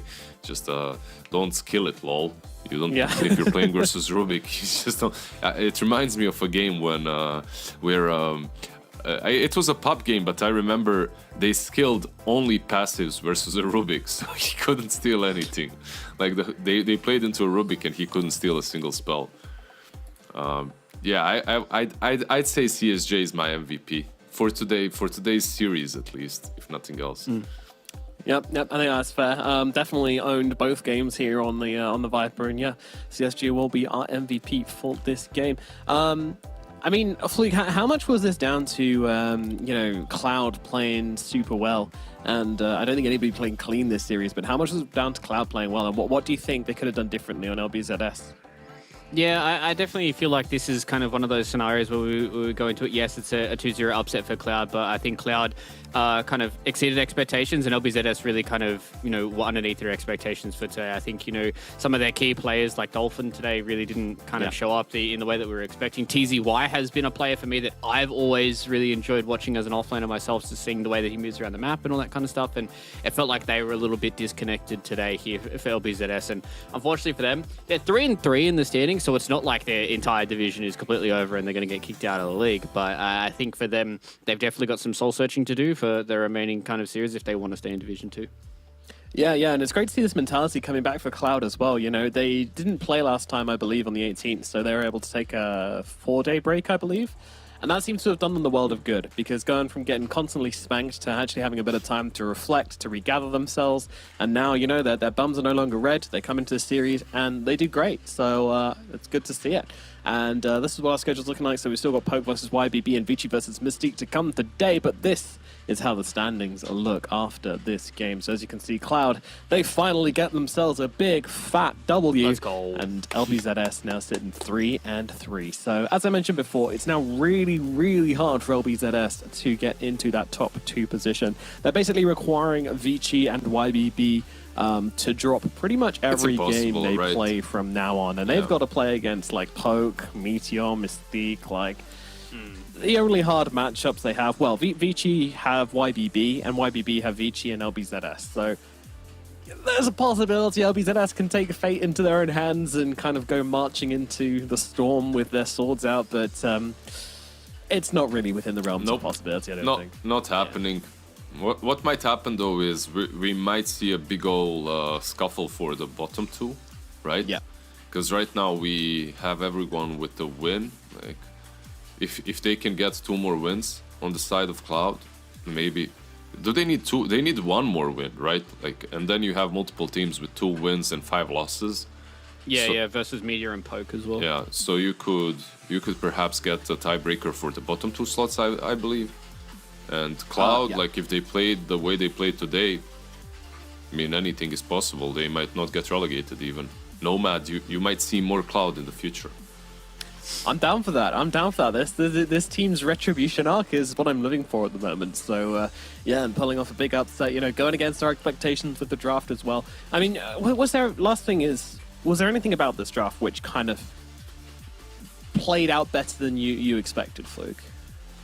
I think the way that the Viper was able to play around the map, I think, worked really, really well. I was kind of more surprised for LBZS's draft, the fact that it was something that John touched on, right, that they didn't put all too much emphasis onto Butterfly FX lane. I thought the Sniper was going to have a much worse time in that mid lane with the Spirit, as well as the Clockwork being able to constantly rotate towards his lane. But, I mean, at the end of the day, this is where the chips lie in Cloud. They get themselves a 2-0, and I think they're pretty happy about that. They absolutely do. Well, we're going to move it on to our next series of the day, which is going to be YBB versus Poke Gaming. So stick around for that series, as that will be coming up in just about 45 minutes time. So sit tight, grab yourselves a drink, and we'll see you for the next series in after this break.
Hello, friends and fans, and welcome back to the China DPC Division 2. I am now joined by T Governor and Lizard as we get Fluke out of here. He's on the split shift, actually, so he's going to go do a raid in his time off, so I hope he enjoys that. But T, up early for some China action. This is a really big morning for me. This is the first time in my life I can confidently say I am taller than Lizard. And I had to move it to the online world, but we did it. We have succeeded. Look how fucking small he looks. Look how small he is, huh? Look at him. That tiny boy. Who's a little lizard? Oh. Look at me. I'm bigger than him, finally. Sorry, okay, I had to get that over with because it's my one and only time I'll be able to do it in my life because he's a beautiful hunk of a man. Yeah, you have your moment, King. You have your moment. Yes. Oh no, he's getting close to the camera. Oh god, no. Sit back down. He's like Attack on Titan, the colossal titan coming over the wall. Jesus. All right, well, we have our first series done and dusted, LBZS. Getting kind of owned by Cloud, surprisingly. And now we move into our next series of the day, which is going to be YBB versus Poke Gaming. Again, you know, perhaps more so than the last series, we kind of feel like we know the way this one's going. YBB are losing 100%, right? Yes, Lizard. Yeah, that's exactly what we're expecting. Maybe YBB can pull it off and get the big win over Poke. But no, I think, Lizard, we've been saying that YBB are the strongest team in Division 2, better than Vici, at least from these kind of the series we've had so far. Especially, I think the Outsider series really solidified that one for us. Yeah. The way they handled outsiders and the way that Vici Gaming handled outsiders wasn't on the same level. They had fun with them. It was quick. It was clinical. So because of that, I guess we're thinking that YBB is the strongest. But it is still Division 2, Nomad. In Division 2, you know, things happen. So don't be surprised if Poke come out swinging, pick some crazy troll, safe lane, sniper mid, Viper off lane. Take the win. That would never work, Lizard. We've seen it before, so it's possible. Yeah, that was the tricore from the last game. T, how does that tricore sound to you, by the way? It's Troll, Viper, and what was the other one, Lizard? Sniper. Sniper, that was it. Yeah, Troll, Viper, Sniper. How do you rate it as a tricore? If they aren't winning lanes, something about GG happening soon after. It doesn't sound too much fun, to be fair. Was this a lineup that Poke actually did? I'm trying to scroll through their games and. No, it wasn't Poke. It was the last series we had. Cloud beat LBZS. Oh, it was the last series. So, crikey! All right, let me click on that one. Oh, that's funky. They won with it, so they did win their lanes, I guess. So that's pretty cool. Yeah, nice. Yeah, win lanes, win games. We have a lot of fire, Nomad.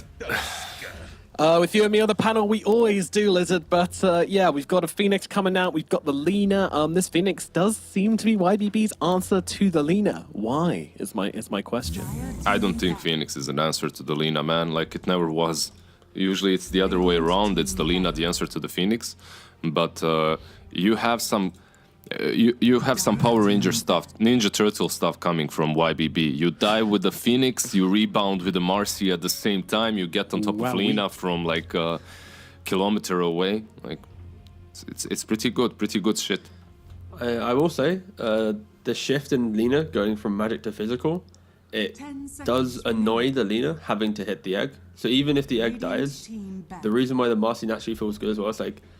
Lina spends, let's say, 3 seconds killing egg. In those 3 seconds, Marcy just needs to jump her because she'll be showing herself. And then Marcy as a core will be able to put her to half HP and vulnerable. So I think even though it looks like a weak Phoenix pick, it's actually got ways to make it feel a lot stronger in the game.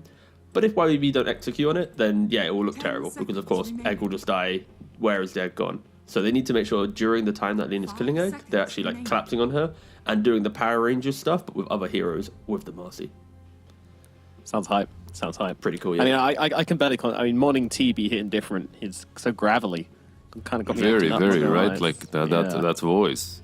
Oh, God. I'm sorry. I mean, I'm now 6'7" based on the production's webcam, so you know, really the gonna hit that. Webcam, the voice, man, production's doing you well. I haven't had any drink this morning, right? I'm sorry, lads. I'm having a sip. I think T just actually like slipped production a 10, which is like, you know, bring me down a few pitches, you know, maybe a bit bigger on the cam, maybe a bit bigger than Lizard. There's more of this coming. Yeah, he knew what's up. It was part of the contract. Absolutely. It was my napkin contract that we have together. Gotta be bigger. Just put my Winky face. yeah.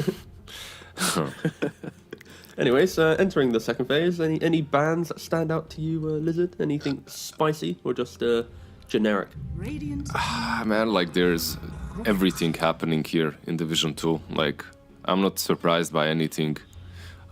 Maybe Poke What an Gaming. oracle! What an oracle! Yeah, like Poke Gaming. They banned out the Primal Beast, which is nice, versus the Lina. Like I'm surprised that someone is 10 actually seconds putting remaining. in the effort to ban out Pango. It's a hero that's completely ignored in Division 2. Like it's picked every now and then, but not banned like most of the time. YBB go for their Rubik. Yeah, I feel like if you only the better teams in this region in Division 2 pick Rubik. Everyone else kind of shies away from the good old spell borrower. Spell borrower. I feel like Poke's got like one of the best bans that I've seen against Lina in the second phase, which is Mars.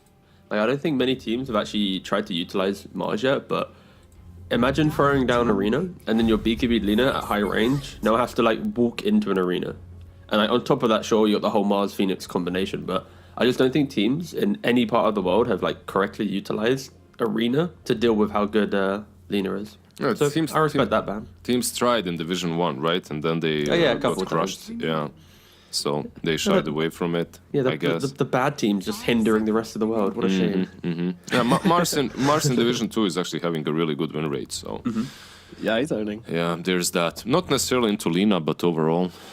YBB, they have a Marcy already, so I suppose that's going to be their offlane, and they're going to pick up like a carry in the mid laner right now. But what's up with the Dawn? Okay, that Prophet can be off. Dawn is what the support here, I suppose. Just probably some 5 position Dawn, I guess, just to protect this Lina. There's a lot of jump, and I think YBB, their carry, is most likely going to be some Morphling, Ursa type Slark hero down the line, just because I think as soon as Marcy finds this Lina, having a carry that can also in a split second reposition is super important against Lina. But I think Morphling's honestly been one of the better ones, and against Poke's lineup, not a lot of kill potential. Scardy buy feels good, so yeah, I think that could be a good option down the line. And Coral, really high pacing hero. Like now you got this Marcy BKB by 20, keep her alight, buys Vessel. It's going to be a lot of map pressure coming from these heroes, and yeah, already Poke banning out the jumping heroes. So we've seen 4 Dawnbreakers so far. One of them was ran by YBB, and Cloud were the other 3 Dawnbreakers. Still with the 50% win rate though, even though Cloud played it twice. It's kind of impressive. Yeah, still pretty good. Like a lot of ways to itemize. If you're a support, you're probably getting the Ags or whatever. Get that extra utility for your team. I just want to see Poke get anything that jumps on top of YBB. Like Storm, Ember banned out. There's one more spirit left in the pool. Just grab it. I don't care. Like get a hero that gets on top of Kotl, gets on top of Rubik. Is Quap in the pool or is she banned out? 5 seconds She's available right now. Okay, so Dire team I've always been screaming for Kunkka. Oh, damn it, whatever. They go Puck. Like, one time teams are going to pick Kunkka against Kotl and, like, realize how like broken it is, because you farm as quick as Kotl. You never allow a speedy old man to run away. But, luckily, they pick another hero that can localize fights with the Puck. So, yeah, I think Poke, they have a pretty well-rounded lineup, but I think the speed that YBB can play has to be respected here. I love Poke's draft. Yep. It looks damn solid. Maybe the only thing from my personal preference would be to exchange Dawnbreaker for something different on that 5. Like I'd rather have an Undying or something like that. But sure, Dawn works too. Meanwhile, especially with the Puck, like it makes sense. Meanwhile, YBB, last big carry, eh? Like what are we getting here? Something to play the game fast, maybe like a Slark, get on top of Lina, or just outrange her with some snipers or drows or I kind of want something which goes in. I don't know. I just like seeing these heroes which play with Marcy very well. Prophet. Oh, he's banned out Yeah, first that's phase, of course. Yeah. That's the YBB respect first phase ban, yeah. pretty pretty crazy. I don't know. What have YBB been playing in the carry role? Played a bit of Naga. Bit of Morphling, bit of Lycia, bit of Ursa. I still slightly lean to Morphling, They've but been given profit so many times. yeah, Jesus. it was filthy. DPC started and they That's forced wild. out this ban in the first phase, but I think after like the third or fourth series. And They go with they the go drown. drow. Yeah, they just. Okay. I mean, I don't like it that much, to be honest. Like, I did call for it, but I still feel that Lina is better here. Like, you picked the drow to kind of match the same, to kind of match the same playstyle. But overall, I think YBB will win this game. But I like Poke Gaming's draft better. I think their draft is way more solid. Like it. Oh damn. Damn, boys. What's up now, Tigo? Oh, shit. All right, Pappy, we can talk about this in the break, all right? Let's go. Oh, shit, I'm blushing. my Oh, God. Oh, no. Okay, I'm back All to right, my corner. Tigo, what's your thought on this draft? I really like Poke. Tell me who's gonna win, Tigo. I think And YBB. don't you be wrong. YBB, all right, YBB. That's all I'll say. That's all I'll say. Back to you, Nomad. Thank you. Yeah, YBB so far undefeated here in Division 2. Can they keep the run up? Draft saying maybe not, but the matchup says almost definitely yes. These guys are just looking too damn good to fail at the moment, and Poke, unfortunately, had been a bit of an underdog. Maybe they can pull it off, but let's find out. We've got MLP and John X Fire to take you through game number 1. Oh, thank you so much, Nomad. We are going to get into game number 1 here between these two teams. Jonathan, you heard the panel. I mean, they seem to have the faith in the draft of Poke, but when it comes to going up against YBB, who are undefeated, I mean, you've got to ask yourself, does draft even matter? Yeah, I think YBB is still going to be the favorite. I personally think they can pull it off with this kind of draft. There are a couple of holes that Poke can really push here. Like just having Lina versus Phoenix is pretty awkward for ZZQ down the line. You do have some way to machine gun the egg, but it goes both ways. You don't really want to focus your attention on the egg as Lina. At the same time, there's nothing to protect the egg, really. Maybe a Will-O-Wisp down the line from 7E if he does get the Ags up and running. That could be one way to kind of get things going your way. You could also try to steal the Dream Coil on Chanming, but that's easier said than done. There are ways of trying to focus your team fight here, but it's a little bit harder for YBB. I think for them, it's all about pacing. You can play a really fast game with Drow and with Kotl. God, hearing the Indonesian lines always crack me up for some reason. It's always fun. Takes me back, Mikey. But yeah, Certainly does. they've got to play this pacing on YBB. Just get this early start in 7E, connect with your Drow for the push on mid from low, and just kind of go from there. Shut down the map, prevent the Lina from farming. Let's see how it pans out. YBB against Poke, game number 1. You know, YBB currently undefeated. Poke, I mean, obviously looking to get some wins under their belt to still be in the running to try and get to that upper division slot if they can. Though it's looking very rough right now, to be fair. Meanwhile, Lu, on the Drow, pretty far forward, not looking like he's going to get punished for this. Going to be just fine to back himself off. Meanwhile, towards the south, looks like V also getting punished just a little bit, but is going to be able to orb away just fine. And Poke, we'll see if they really want to fight this, because it seems like YBB might be happy to oblige. Already kind of setting up here on the top side of the rune spots, or rather top side of the river. Just waiting to see if somebody does fall into their trap. Aaron, the man that may do it. You're going to have 7E there as well. Repositioning from Lu, but underneath an observer ward, it seems like they've got enough info now. They won't fall for this shot, unless they throw more bodies at them, which they just might force the fight, knowing they have the vision here, rather than the vision advantage. Look through.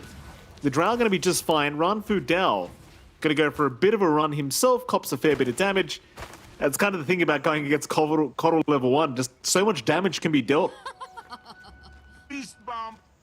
Yeah, we've seen it before. We've seen particularly C loves First Blood with that Kotl up there. Not going to get it this time around, but the damage is significant, and that does at least give him an equal bounty rune trade. The mid that we're looking up, 7E on the Kotl. We have seen Kotl mid a couple of times now. I think I'm actually trying to think. I think we've seen it offlane a bit more from certain teams that have been picking it up. the lane matchup against Puck is pretty decent. Like, you will be farming up. Puck's not going to be able to stop you. You can always dodge out the orb.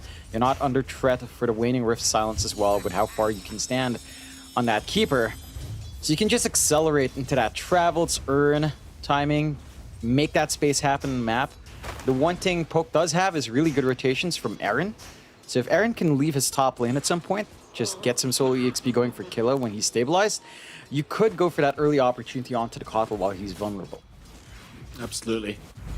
The top lane, Aaron trying to get involved right now against our Rubik, Tian Ming. Gonna try and back his way out. He's gonna cop a fair bit of damage there from our Drow Ranger as well. It's kind of the hard thing about this lane for the Tusk, right? Is you're against two range heroes, and well, against the Drow Rubik, it's never going to be very fun to try and close the distance, even with Killa as your laning partner. And hell, Killa going to try and trade a little bit of Harassy with our Rubik, but you have to be somewhat cautious because the Drow just gets involved and suddenly you find yourself in a bit of danger. Yeah.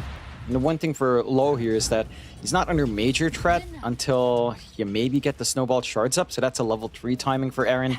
For that point, there's no real easy way for Killa to gap close onto Low and look for a kill opportunity. Tian Ming is free to just poke and prod with his range advantage as well. So you should have a pretty stable lane for your Drow here. You're not going to be zoned out. You'll hit that timing with your Wraith Band into Power Treads, into probably your Dragonlance, and you're kind of set to go. Whether or not Low will want to join in for a mid shove in early on is a different question, but we have seen Drows more than willing to get that space going on the map early on. Yeah. The other side lane going, like this bot lane's EZQ and beyond against Ranfu down, of course, Lun Fur. Seems like it should be a decent enough lane for the leader. Mind you, Beyond's having a better time right now on that offlane Marcy. Ranfu down that pos 5 Dawnbreaker as well. Like, I question what the hero does in this role. So it just, the nerfs to Celestial Hammer you saw just make it so it just has such a short range. Damage output is still kind of there for Ranfu Down, but against Phoenix and Marcy, it does feel like it could go pretty rough.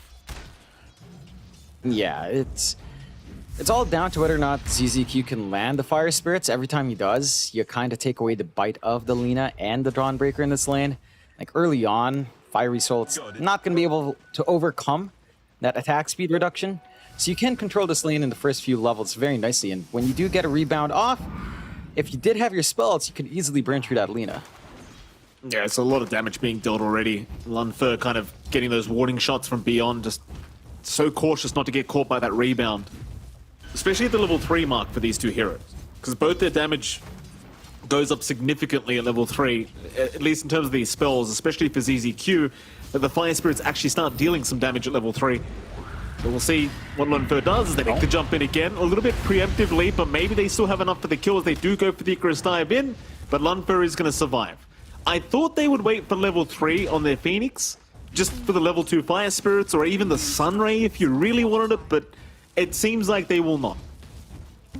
I do like this move out. Like, it's forcing resources onto Lunfer, forcing out the salve usage early on. So he gets a little bit of a reset, but he's running out of stuff to just stay in the lane, whereas you've got a lot more left on YBB to keep playing that poke game. We're seeing top Aaron just kind of chased away by Tian Ming. And again, this DP and Tusk lane needs levels as well. Same thing with YBB on their own off.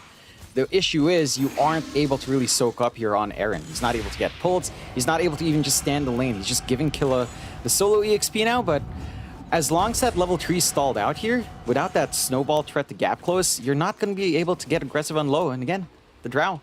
It can flash farm relatively quick in the jungle, and its power spikes feel maybe a touch faster in terms of objective taking. So that is something to be mildly cautious about. For Killa's part, and he's still farming well. And Aaron is up with a good shards here, but no follow through. Jump in, ZZQ. Let me chase down here on the Phoenix. Starbreaker's gonna land, but oh well, the last strike doesn't at least. ZZQ still trying to run and run Fu down. Well, he has Celestial Hammer in 3 seconds if he wants to pop up, at least get a salve cancellation out of this, but he'll just put the ward down for now.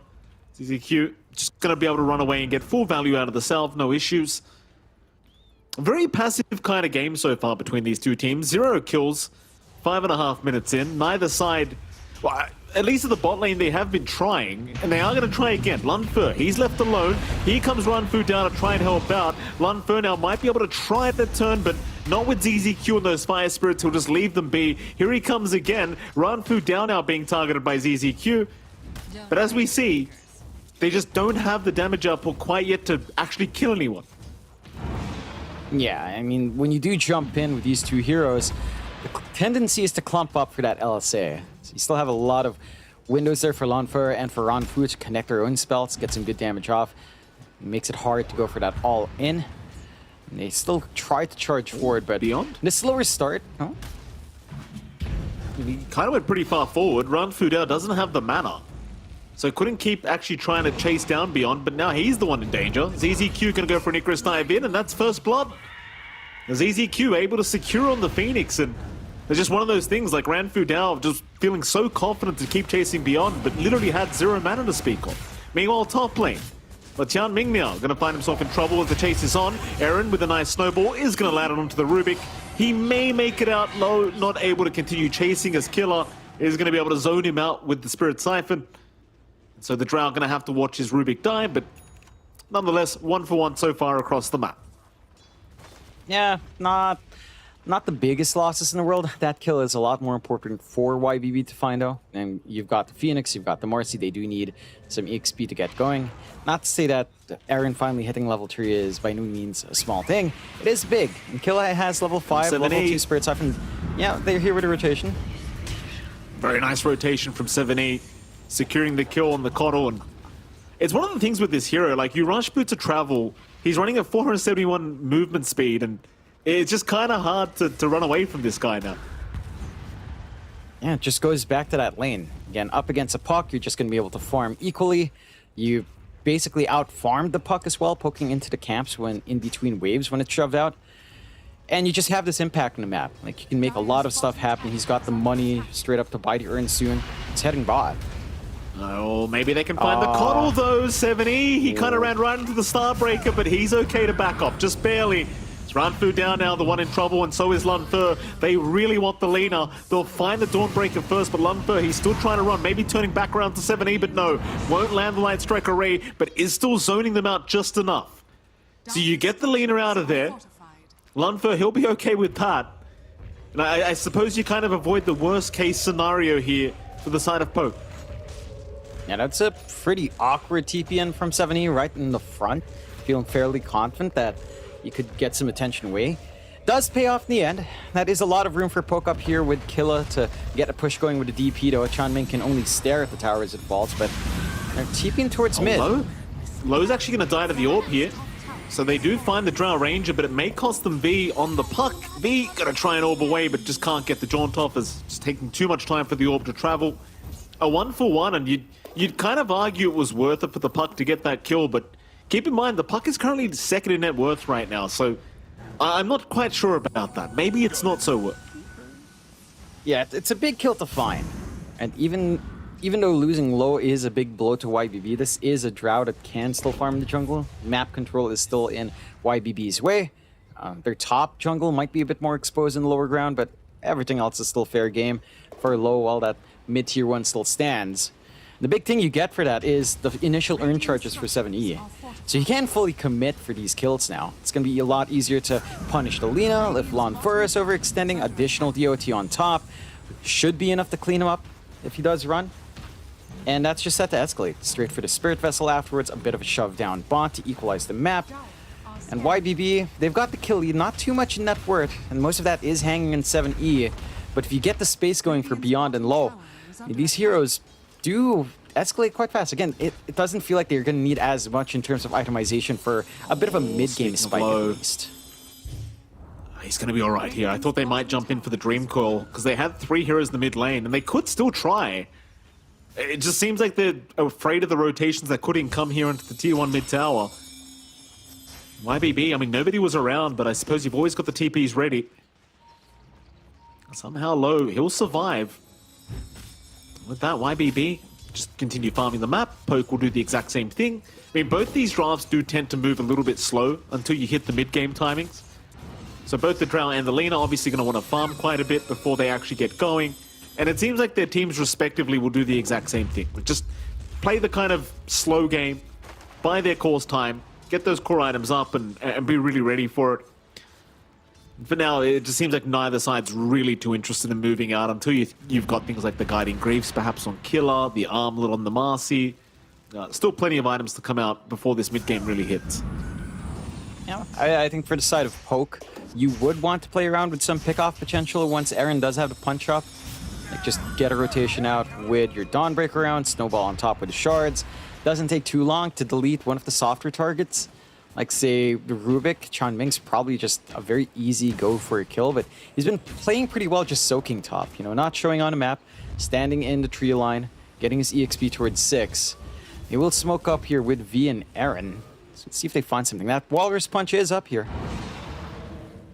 Oh, ZZQ. He's in a good position to break the smoke on the Phoenix. Aaron might run right into him, though I don't think that's the target they really want, but they might have no choice in the matter. Very good positioning here from ZZQ. He'll tank the gank for his Marcy and, well, beyond, he'll be able to just safely retreat out of that. Top lane, not the Killer. biggest kill, He's got no support to tank the gank here, John. He's in a bit of trouble, but he can always just go for a TP out, and there's nothing to cancel it. And that is one thing with the support duo of YBB. Once you get the lift off, and it's a fairly long cooldown across every level, you don't really have a way of stopping him from 170. He's in a bit of danger, though. Is he, though? He might be the one that knocks here, John. Ranfu down, going to be chased down, and well, the Spirit Siphon's out from Qian Ming. It might just be enough, and well, they do land that blinding light. That is going to mean it is just enough to get the kill. Problem is, Qian Ming has been caught out, though. Egg will be dropped, but it is a very far forward Egg. Rebound, it's not going to make it in time, but there's your buyback. Ranfu down, going to rejoin the team by taking down Beyond. That was really close to being a very, very strong play from YBB. Had the rebound landed earlier, but not quite enough. Just a little bit too late. Great response out from Poke. They're even dragging in Lanfur early on to just participate. They know they need his damage output here. Gonna be able to find a mid-tier 1 for the trouble. No Egg to save in this team fight. And that is gonna lead to a nice, easy pickup for the side of Poke. So now they can start pressuring the jungle. This is where things can get dicey for YBB. You've got a Kotl, you've got a Drow. Both of them do need some build-up. Even a Marcy's gonna need build-up as well, though she's likely to just soak it from kills in the lane. But until these items are up, this is where you can just play the pick-off game on Poke. Like, you've got the Tusk, you've got the Dawnbreaker, you've got a Puck who's highly mobile. You have a lot of ways of just jumping forward first. Side of YBB will go for a smoke play, though. Mind you, this is without Egg. Let's see if they find an angle here. Oh, Lanfur, he would be massive. 70. Breaking the smoke, but does have the Spirit Vessel long with that Solar Bind. Still Lanfur barely able to survive. Instead, 7E, the one to drop on the Keeper of the Light. So even find the Phoenix. Qian Ming, the only survivor here on the Rubik, is going to try and walk his way out. Killer keeping up, but not going to bother trying. Nothing to lock down the Rubik. He will be just fine. That's massive, though. Finding the mid-coddle, finding that support Phoenix. And Lanfur, he still walks out with his life intact. Yeah, it's a awkward angle to force, right? You're running in, you don't have these hard stunts in your supports outside of lift. You didn't have your Marcy around. Beyond is just, again, farming down bot. So your jump in angle was basically just use Urn and hope to burn someone down with a Solar Bind. And it's just not enough. It's still a TP point for Poke. They get in the nick of time. And for YBB, maybe just a bit eager. You know, maybe feeling like, all right, Lena's probably alone. We don't need Nova. But you still need a Marcy around in some form. At least they do find Ranfu solo. So Beyond just showing us again how Marcy can just press R and delete a hero. Doesn't quite make up for losing 7E though. Certainly does not. At least Beyond's getting close to the BKB, and that's the big timing for the Marcy as well, right? Like, you can really jump in and feel confident you won't just get bursted down immediately. It's kind of the thing with the Marcy, like, if she's allowed to just run around without being controlled, it's very simple to just burst down anyone you want with that Unleash, no matter how much farm they have. Even that Lena. 7E, though, like you kind of mentioned, John, he needs to get his act together a little bit here, because he's fallen behind in net worth, and well, these early kill attempts just have not worked out, even with the vessel up. Killer just so confident to stand forward. Meanwhile, bottom lane, Snowball's going to be committed to try and escape this gank attempt. YBB, though, they'll have full control over Eren, and that'll be another kill to go the way of Beyond. And I actually like the fact that Beyond's finding these kills because, again, I think the BKB timing is just so darn powerful when it comes to Marcy. It is. It's really key to the hero to have that impact into the mid to late game, just setting up for that snowball aggression that the hero wants to really get done for the team. For YBB, this Marcy is everything they have to jump in. And like, you could start with Phoenix, it's not the ideal. They're going for Ranfu, huh? Yeah, Gust to the low ground. They've got low, just doing all the damage, and that's going to be more than enough. That's the thing with Drow Ranger, right? Like, you pick up a Dragonlance, suddenly you just hit like a truck, and well, Ranfu Dao, I suppose he is just a pos 5, so nothing he could have done about it. But it seems like YBB, they're kind of getting it together. You know, just grouping up together and making plays across the map. You love to see it. That's what we need to see them constantly apply. Just this constant pressure on the map, cut off any area to farm, force Lonfer to have to walk up top into that jungle. You don't have vision here in YBB, so you can't really punish the Lina, but you're buying space out for low. And the Drow is reaching that point where you've got the Shard, you're going to go into the Hurricane Pike. This here can just delete something like the DP pre-BKB so fast. The Guardian Greaves are up. Even that's not going to be enough to deal with Hypothermia plus the Spirit Vessel on top if they stack that usage at the right time for YBB. Yeah. Not very fun to play against, that's for sure. Very slight net worth lead right now for YBB. We're in that stage of the game once again where both teams seem more than happy to just sit back, farm some stacks, and just take it easy for now.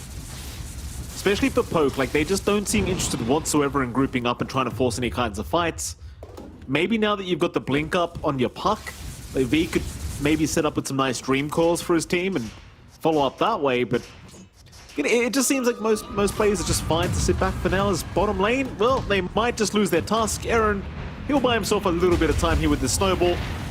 Doesn't have anything like a blink up yet. We'll get Icarus sniped on by ZZQ. Still trying to get out. Is actually doing a nice job of juking. In fact, he might make it. Oh, but he doesn't. Beyond barely gets there in time. They will get the task. Yeah. And these support pickoffs, again, not the biggest deal, but they are ramping up. As you mentioned, giving it to Beyond, his BKB is almost done at this point. They should be able to start clumping around that very soon. They catch V alone. Well, he was gusted up there by low, which is why he wasn't able to run, but had you had a +1 there with a bit of control, you might have actually just had that kill. The gust from Drow just so powerful, even at level 1, 3-second silent duration. Like that Poke, probably very happy their puck gets away. Trying for a bit of a push top lane, but you're always going to have 7E there to defend with the Illuminate, so no real chance of that happening. And I suppose it's kind of the story here, right? Like, even if you find yourself in a great position where you can push high ground or push towers, as long as this Coddle's alive, you're always going to have the D push.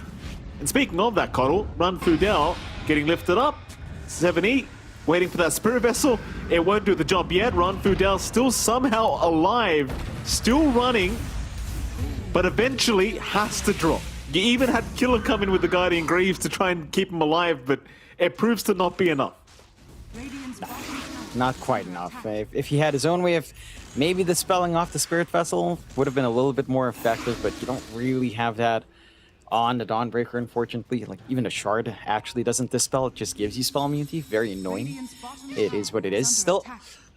It's still really even. I think what I want to see now from Poke is just go back to playing around that pickoff you had with Eren. We've seen them try the smokes early on, then they just kind of stopped and went back farming.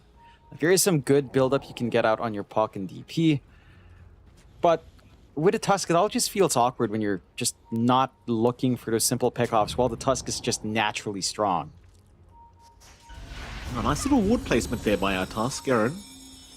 Getting a pretty deep ward in that dire triangle, although it seems like it might just be scouted very early on here by Tian Ming. Top lane, bit of a group up here from Poke. You'd love to find 7E if you can. Dreamcall is committed. They're going to try for this, and they've got a lot of damage to make sure he does end up dying, and he will. Beyond shows up, has his BKB though, so he can definitely fight back, and already taking down Ranfu Dao. He'll go for Killer on the Death Prophet. Just look at the damage! Low will find Eren with the Gust, and Eren eventually will just fall. is maybe now they can take down the Marcy, but she's still healing up. Unleash is over at least, but they just can't deal with her. Radiant's courier has been Definitely killed. not. Like with a BKB up and running, you just have nothing to stop her. When she does that's initiate in, cute. you blew a lot on the Kotl as well. What's up? I've man? never seen that interaction, by the way, John. Sorry to interrupt with the Rubik the Rubik. Arcana. I didn't know Rubik's cubes came out instead of ghosts. Yeah, it's a bit funky, Radiant are but smiling. I guess it's cute. It would be cuter if they were like is cute. companion cubes for some reason. Oh, You know? Right? Like Really? they're nice. Radiant's top You're tower being is attacked under by attack. ghostly cubes.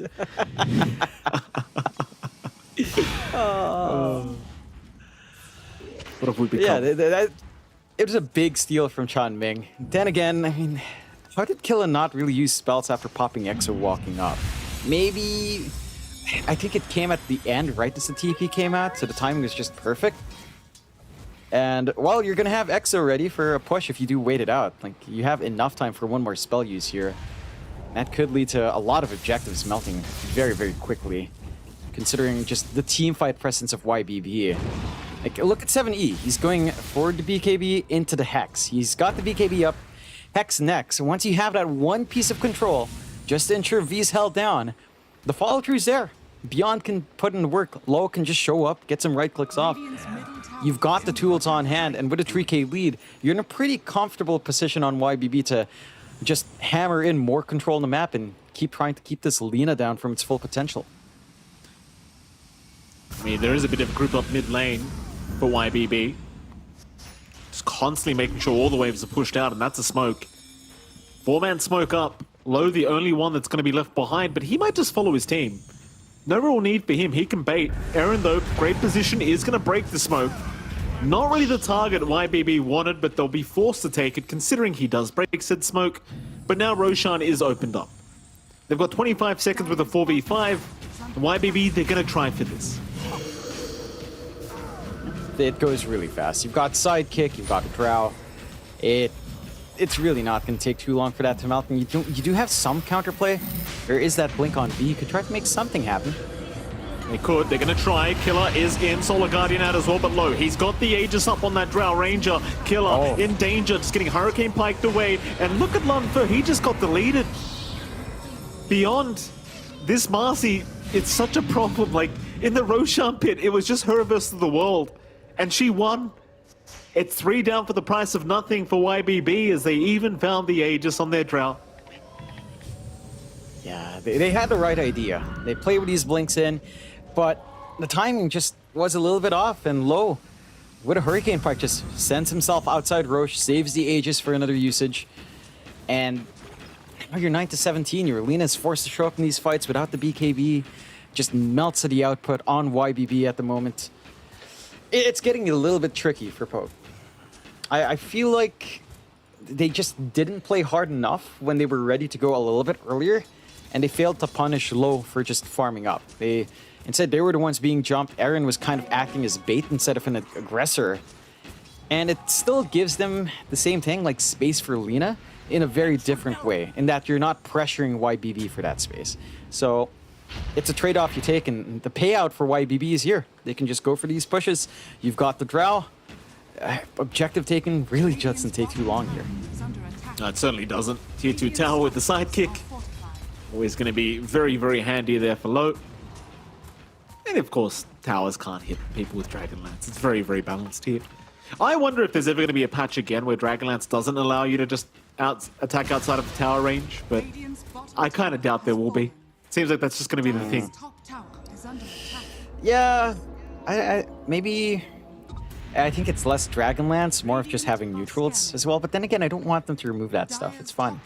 Like a Is it? Grofo, stuff like that. I miss the Ballista. See, I'm that sick, Mike. I miss Ballista. Yeah. Well, why do your games go to 60 minutes anyway, John? That's my question to you. I don't get to play them, but when I do, I'm like, oh, I'd love a Ballista right now. When we're casting game with Arc Warden, oh boy, wouldn't a Ballista be Oh, great? no. With Lina Don't in the remind me meta, of that oh crap. man. Wouldn't Lina with a Ballista make your day, Mikey? It certainly will, John. Certainly will. Thank you for that. That's enough from you. Tier 1 tower is gone mid lane. Meanwhile, Aaron just dies. ZQ finding the kill on the Tusk, and well, they're onto the mid tier 2 tower. Like, while this game has been really slow for YBB, and they have been taking their sweet time, it's very clean. 9k advantage, tier 2 mid tower gone. Top lane, TP's coming in. They see V with that Observer Ward. Very sneaky placement, by the way. And Low, looking for a gust, is going to see the puck, and the puck did not see him. Very, very sad. I think the Sentry Ward actually expired as he was running up the stairs. So he didn't see him in the Shadow Blade. Yeah, just the wrong timing for the side of Poke. And you mentioned YBB playing passively. I honestly don't fault them. Their lineup should be playing a little bit more passive outside of like 7E, who can be aggressive, and he was early on. It's more on Poke. Like, this lineup there shouldn't be this slow. They should have been able to just play a lot faster with their Tusk timing, with this team fight threat from the Dawnbreaker globally, with her puck early on, having a, you know, not a lost lane against the Kotl. Certainly not a winning lane, but it is Kotl. It just outfarms you. So because of that missed tempo, now you're dealing with that stronger 20 to 30 minute rising action for YBB. Whereas for Poke, I mean, you still have Alina. She has Gleipnir, Dragonlance working onto the BKB. It just feels like she's going to need a lot more on top of that. Like, no Hurricane Pike just yet. Travels on top of it for the move speed to zip in and out as well. It's more time that Lawnfur needs to really become the menace Lina is known for. And if you never get that space out, then none of it matters. All that stalls for nothing. Yeah. It's the thing as well, like, you get the BKB up, but then you're still worried about Beyond. Because Beyond can just jump the back with the rebound, and he can pretty much solo this Lina if he gets close enough at this rate. The Basher up, BKB up, like, there's not really much stopping Beyond anymore. If he closes the gap and he has a 1v1 with Lawnfur, it could actually go his way. Pretty easily, in fact. So you can just kind of perma-bash the Lina. Top lane, Low. It's going to keep the wave pushed out. Already they have all the outer towers. No other structure to go for here for the side of YBB. They could just wait for the next Roshan because Aegis is about to expire in about 10 seconds. So they won't have that available for a high ground attempt. And it seems like YBB will just casually wait that out. But now you do have a Silver Edge on Low as well, so even more damage on this Drow. Have that added break ability. And Poke, 13k behind, still looking quite lost as to how to come back into this. As mid lane, Aaron's going to show up. Aaron, he'll go for a snowball, but well, he goes back to Beyond and still has no Blink Dagger up. Beyond, though, actually can't reach him. Even with the rebound, they just could not get within range. So never mind, Aaron's fine. Yeah, but look at the smoke. They saw Lawnfur with an illusion. Oh no, not Lawnfur. Snowball's going to connect. Out from our Rubik. Solar Guardian, not going to do enough.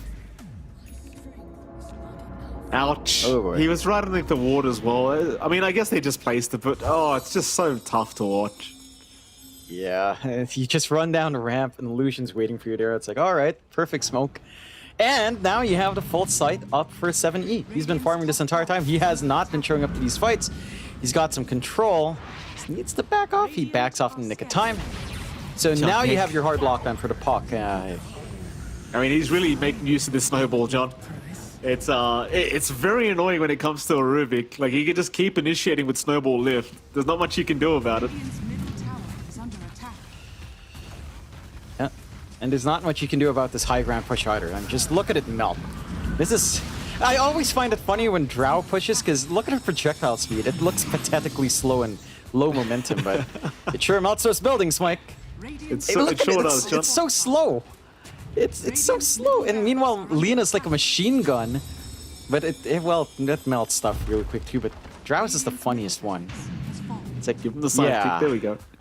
Beautiful. Backdoor prediction going to kick in. Killer going to break it afterwards. Spirit Vessel is there though. Snowball out as well. Looks like they've locked down the DP, and Killer, well, he's still surviving just for a little bit, but not for long.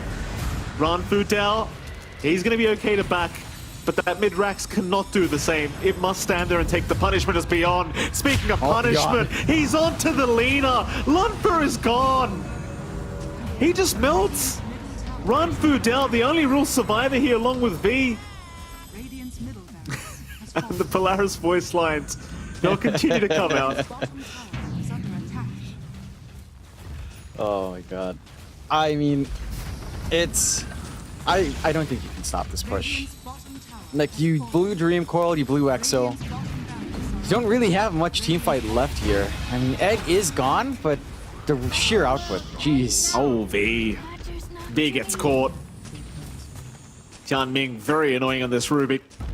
That'll be a secondary lane of Rax, and of course YBB, if they want, they can just go for the third.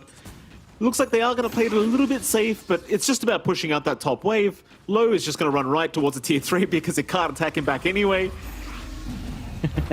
Very, very nice. I mean, there comes a point where you wonder if towers should just move, you know? Like, towers should just be able to get up and start moving. Radiant's top tower has fallen. Maybe? I don't know. I don't know how to fix this, because, again, this has just been a consistent problem in Dota for a while. Again, I'd like to remind everyone of the good old Venge used to give you attack range on ranged heroes with TA, Dragonlance. That was a very fun time. I'm not sure you balance it, Mike. Maybe if you're hitting a tower outside range with no creeps around it, and backdoor's not kicking it should have like a secondary backdoor thing where it just throws a massive rock at you that stuns you once every, like, I don't know, 10 seconds? 15 seconds? That sounds fun. Something weird like that, That would be cool. you know? Just... Yeah. Going on to What our else is earlier cool, Mike? conversation, by the way, Megas. with Yes, Mike. what is it, John? Well, you sound like you've seen something. No, You're no, right, no, Jonathan. no. No? I'm genuinely wondering what you Okay. want to talk about. What's up, Mike? Remember that the troll conversation we were having when I asked you Yes. how do you improve battle trance? My idea, Yeah. right, is once you press Oh, R here we go. in like an AOE, right, like say like a 500-600 AOE, you just throw in snares out on anybody there, and they all get netted for like 2 seconds. No, but think about it. Doesn't that make it more fair? Because it makes sense. Actually, I would not disagree. I think that sounds pretty fun. Like this troll just on like 50 HP suddenly gets really angry. His range attack just roots all of you. And you know, every time it will reverse it. Like say you switch the range and the melee and the range is root 100%. Yeah. It sounds really Genius. ridiculous, but sure, I'll take it. You're welcome, Val. Just give me a few commissions for that idea if you don't mind. Low. Low's going to go off the tier 4 towers. I mean, they haven't called on the side of Poke, because again, these wins do mean a lot, but the problem is they are getting jumped right now. Look at the backside. Beyond is just deleting Killer. Snowball is going to save for now, but not for long. Killer, still trapped between a rock and a hard place, is going to drop as they go for another. Lonfer is gone. On to Run Fu Dao. He will drop to boot. I mean, you don't have buyback on this Lina, even if you wanted to right now. They are still going to try. Poke It's 9:30. still defending as long as you can, but they are going to die. In we go for more. Egg drop. GG is called. They have seen enough. Yeah, I mean, they held on for a lot longer on Poke, for sure, but that was a really dominant game from YBB. Like, Yeah. they knew what they had to do. They come out with really strong lanes, Drow into DP, ensuring Killa doesn't have that strong start to pressure him. And no, your Coddle lane just holds its own. No matter the matchup, you're just going to farm. What really went wrong for Poke, I mean, YBB played well, but for Poke, it's again that missed opportunity to gank, to punish 7E, to punish low early on when you had these early spikes for your Puck, for your Tusk online. They just didn't clump around. They played a farming game as YBB would want to play and then just sacrifice Aaron. Again, it's space, but not in the same way. You're not applying the pressure back, so YBB is able to just scale more. Well, with that, we do have our panel ready to discuss this game once. Let's throw it to our beautiful panel and see what they thought about it. Somebody's changed their tune from calling us stupid in the first series to calling us beautiful. I mean, this guy's all over the place. But anyway, you know who's not all over the place? YBB. They've got it figured out. They play a very clean game. Number one, I will say something just very quickly in the favor of Poker.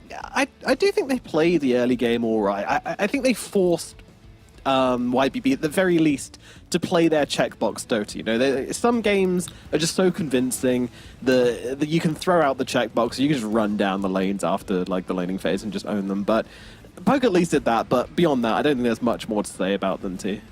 Yeah, honestly, I think Poke, they played into YBB's aggression in the first 15 or 20 minutes pretty well, but bam, this highlight that I was going to allude to, this was probably the biggest fall-off for the team, was the fact that you're diving this tier 2. This is a big timing for Marcy as well, at this armlet BKB, jumping around, Rubik even steals Exo, and then from this point, this is, I feel like, Poke's first real attempt to try and be decisive on the map, outside of reacting to YBB's aggression.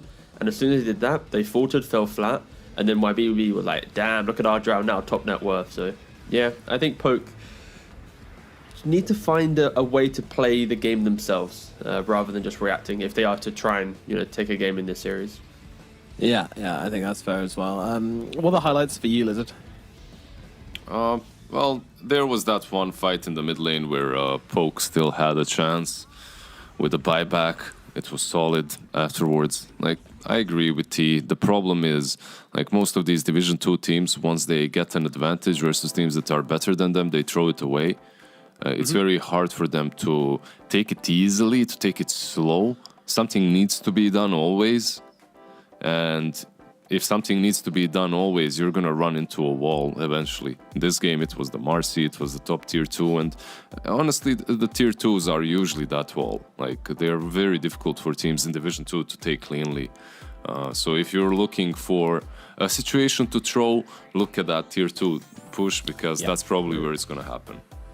Yeah, it's very obvious as well. And like, you need to be keeping an eye on the timings as well. The moment that BKB comes out, you have to know that you have to be a bit more respectful of YBB's teamfight potential. And of course, YBB, the moment the BKB comes out for them, they're looking to go. They're looking for any engagement they can find. And if you deliver it to them under their tier 2, then the obvious is going to happen. And just too many mistakes happening at once. And then the moment that happens, YBB just in control. And it's really hard to play into this drow. Who would you give the MVP to, T Governor? Whoa. I mean, I don't really fanboy anything, right? I'm a bit of a boring person, but I do fanboy Marcy offlane. And this lad, Beyond, 11-1-11, we're talking about that 20-minute fight top. It is his entry to the fight, his entry to the game that really breaks it. So, yeah, you know what? Sorry, Lizard, you don't get a vote, I guess, but I've already put up, Beyond. Don't worry, we don't do votes over here. Yeah. It's a Is selection. it? Oh, it's not? Yeah. Oh, okay. Lizard, you get to pick next time. Yay! Maybe. Yeah, I think Beyond played sick. Like, just staying on the laner as well. It's actually very annoying for laner to play into this hero because, like, Marcy just punch her in the face all the time. She's like, can I just get my spells off for 1 second? I need to at least get 1 or 2 spells off before I can actually team fight. And you just can't spend your time running away from Marcy. I think it's very hard to run away from Marcy as well. So very nicely done from Beyond. You agree, Lizard? Yeah, I completely agree. I think maybe he had a couple of plays where I feel that he baited the Phoenix to set up that egg, and then he comes out a little bit, comes through a little bit too late. But Bro, he's farming the MVP. What do you mean? Yeah. Like, he has to get his team to die so he looks better, you know? Exactly. That's how you do it. You need to clean up after everyone else is dead. Make sure not only that you have the most amount of kills, but also that your team isn't getting any. So. And that they're dying, so you look even better. Although it would look really cool, like jumping out of the Phoenix egg as it explodes, like cool guys don't look at explosion kind of thing, you know. You want to get that highlight in there maybe, but all the same, great game from Beyond. And I like it when you EU lads come over as well, because you don't really get much Marcy over there, do you? There's not a ton of Marcy being played in EU, but we get it all the time. Yeah, I'm jealous, like legit. I feel ever since I saw it in China Div 1 a couple of times, I was like, oh, I loved it. What do you guys get? Just nothing. Nothing. Just a disappointment. Desolate space. We get Brood. We get it's like Brood, like an Enigma, Centaur, Titan Hunter. You get much more Centaur. Nature's Prophet. These are our offlaners, right? We don't get Marcy. I don't think we've seen one Marcy offlane. You saw one Marcy offlane when I was, or was it support? We had a carry and we had some supports. Yeah, we had some Gorg carry Marcy, but overall, our region does not like Marcy offlane. And because I was hosting and it got picked, and I was just like, oh, okay, it's a Marcy, and you guys were like, whoa, what is this hero? And I was like, it's just a Marcy, you guys. Interesting highlight the differences between the regions. We may come back to that later, but for now, we're going to throw it over to a break, after which we shall be back with the second game in this series, so do not go anywhere. I mean it.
Hello and welcome back to the China DPC Division 2, where we are now into the second game of this series. It's indeed Poke versus YBB. YBB looking very good indeed, but I want to ask you something actually. Tika, we have a rite of passage here when people come into Poke games. Can you please try and pronounce the carry player's name? Radiant team ban. Yeah. L'enfer c'est les autres. That's my guess. Okay. A little weak on the end there, maybe, but not bad. How does it compare to my international speaking lizard? I actually prefer T-Govs. Why? Because he just doesn't try. Yeah, Okay. exactly. Well, I tried. I gave it like a. I gave it a bit of. You tried, but you didn't. All right, sound listen, give me stuck your. up. Oh Jesus! All right, give me your best attempt of saying it. Wait, I need to find his nickname again. Ah, No worries. okay. You got it. You got it. L'enfer c'est les autres. Do we not do the RES at the end? I thought it was Autre. Autre. L'enfer. L'enfer. What does it mean, though, guys? Hell, mean? it's other people.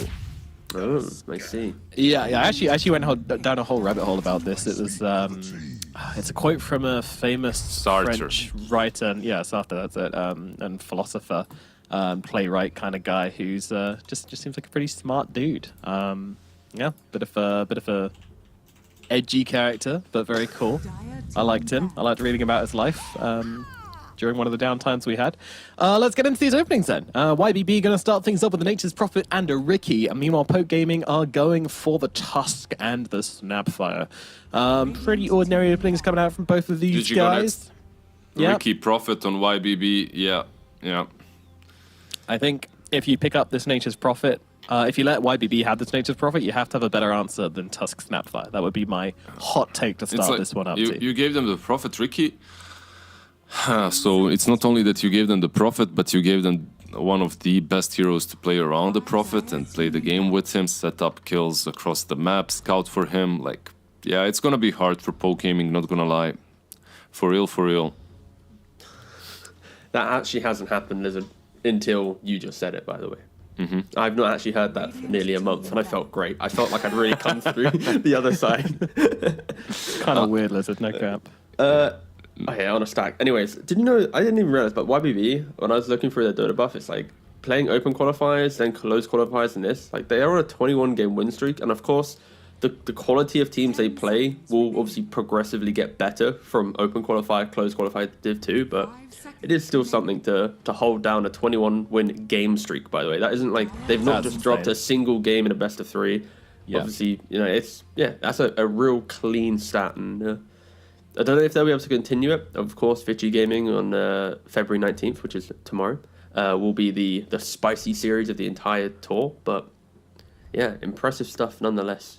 10 seconds. In regards to openings, I don't mind Poke's response to the phase with a Snapfire. It feels like a bit of a weak pick in this position. If anything, it's okay for the game, but because they're not putting it into core roles, or at least in the previous Div 2 games, it's like, is it just a casual support snap? And you're giving away to YBB's best heroes. Like, they'll probably pick Phoenix in the second phase if they want, and then it's like the trifecta of why YBB is so dominant. The trifecta. Bam. I love like that. that. I like that. Yeah. And look at them banning out. Why does Poke not snatch up the Lycan, hunt down the Prophet? Get these summons. Why ban them? Keep them and embrace them. Take them. Maybe they want Primal. I'd like a Primal. That's the one thing which can save Poke now. If they don't pick Primal, they've lost.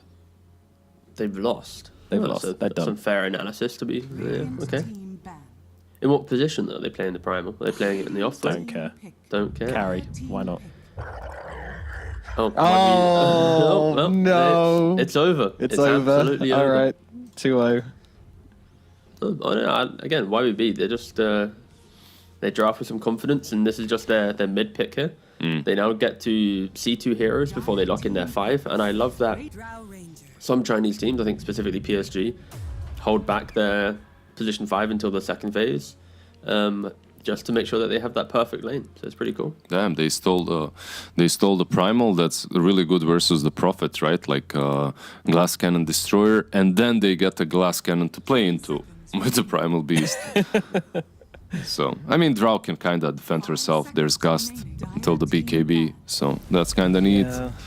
But Ricky 3 and all right, these boys are gonna be missing a little bit of damage coming from their supports. Like there's a lot of setup, not a lot of damage, but perhaps they can sort it all out with their last pick, which probably will be the offlane, right? Like Prophet, safe lane, offlane last pick. They can find it, but Poe Gaming, like their draft overall isn't bad too. Like I do like it. They have like some solid utility coming from the Marcy for the Drow. Like you have rush taking capabilities, objective taking. Like overall, it's not too shabby. Yeah, I'm tempted to agree with you. Like although I didn't really like the openings, I do feel like Poke have kind of. Yeah, they've got a lot of front line to protect this Drow with. They've got a lot of stuns, a lot of catch to get on top of this Prophet. But at the same time, we've said this a few times before against the YBB Prophet, and it is undefeated. I know the entire team is undefeated, but this has been one of the heroes they've been relying on the most. So putting the most powerful team into their most comfortable hero, it just feels like a huge flex from Poke. It just feels like kind of David versus Goliath here, and they're like, you can have your Prophet. Yeah, I feel like for Poke at least, they rely heavily on finding things in the lanes to help them. Because if they try and sweep across the map and make plays that they lack to do in game one, imagine this Marcy previously be jumping in. You're jumping onto a living armor hero, into a smoke screen. Where's your damage going to be? And then same thing for Tusk. You're a physical damage jumping hero that hits one hero. So I'm a little bit worried for Poke that in the entry to the mid game, it's Monomer Kisses versus the world in regards to their damage, just because of how strong Ricky and Tree will be to keep these cores alive. So this is a mid pick for Poke. Wait, is it mid? No, it's offlane. Wait, offlane Drow, mid Tusk. I mean, it's maybe even just a support. Are they just last picking support here? I don't know, it's an uncomfortable pick actually, because I kind of want them to pick another damage dealer to like poke out some of these spells from YBB, so then you can allow Tusk and Marcy to jump in after, but it feels like they're setting up for a support pick. Yeah, could be Tusk mid, could be Tusk support, like depending what they want. They get the Dawn. Okay. 4 ladies on the side of Poke. Yeah, it's cool. Really cool. Yeah, I don't know. Like Dawn, I have no idea. Like, are they putting her on support? Is it a core? What are they doing here? It could be like just Dawn and Drow, right? Like Drow Ranger plus Dawn Breaker on top lane. Yeah, Lizard's analysis aside, I just worried that they're not going to be able to do anything on this draft. I'm just worried that like this Tusk and Marcy are going to jump in, and again, I just don't see the damage, so I'm a little bit worried for them. I don't know if they can get online like they did in the last game, at least up until the 20-minute mark. And for YBB, 70 Ursula again. This guy was a machine the last time I saw him play this. I really think this is exactly the type of a hero they needed from the mid lane. Like, Earth Spirit brings so much value, like, from a core position when it comes to, like, the magic damage. Like, you just scale much, much faster. And they lacked a ton of damage on their side, so they get that. I like it. I don't know, like, Tiga, Poke, maybe you can play with the Tusk and Snap. Like, there's some playstyle, and Marcy, if she gets a good lane, but they need to get good lanes, right? Like, if the lanes are even, they're gonna get crushed in the mid game.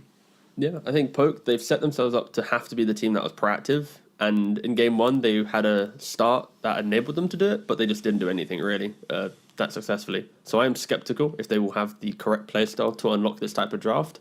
And then YBB's got like comfort after comfort after comfort. Like this is a difficult game for game two for the side of Poke. I think YBB should have a really good time, but I'm always down for an underdog story.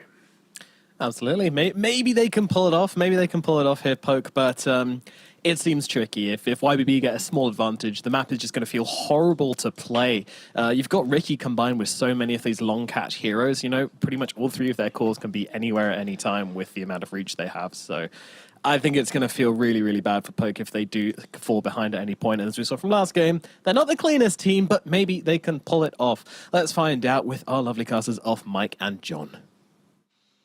Oh, thank you so much, Nomad. We will get into game number 2 here between Poke and, of course, the side of YBB. Jonathan, Mid-Earth Spirit has made an appearance here from 7E. You know that that gets me excited. What are you thinking about these drafts?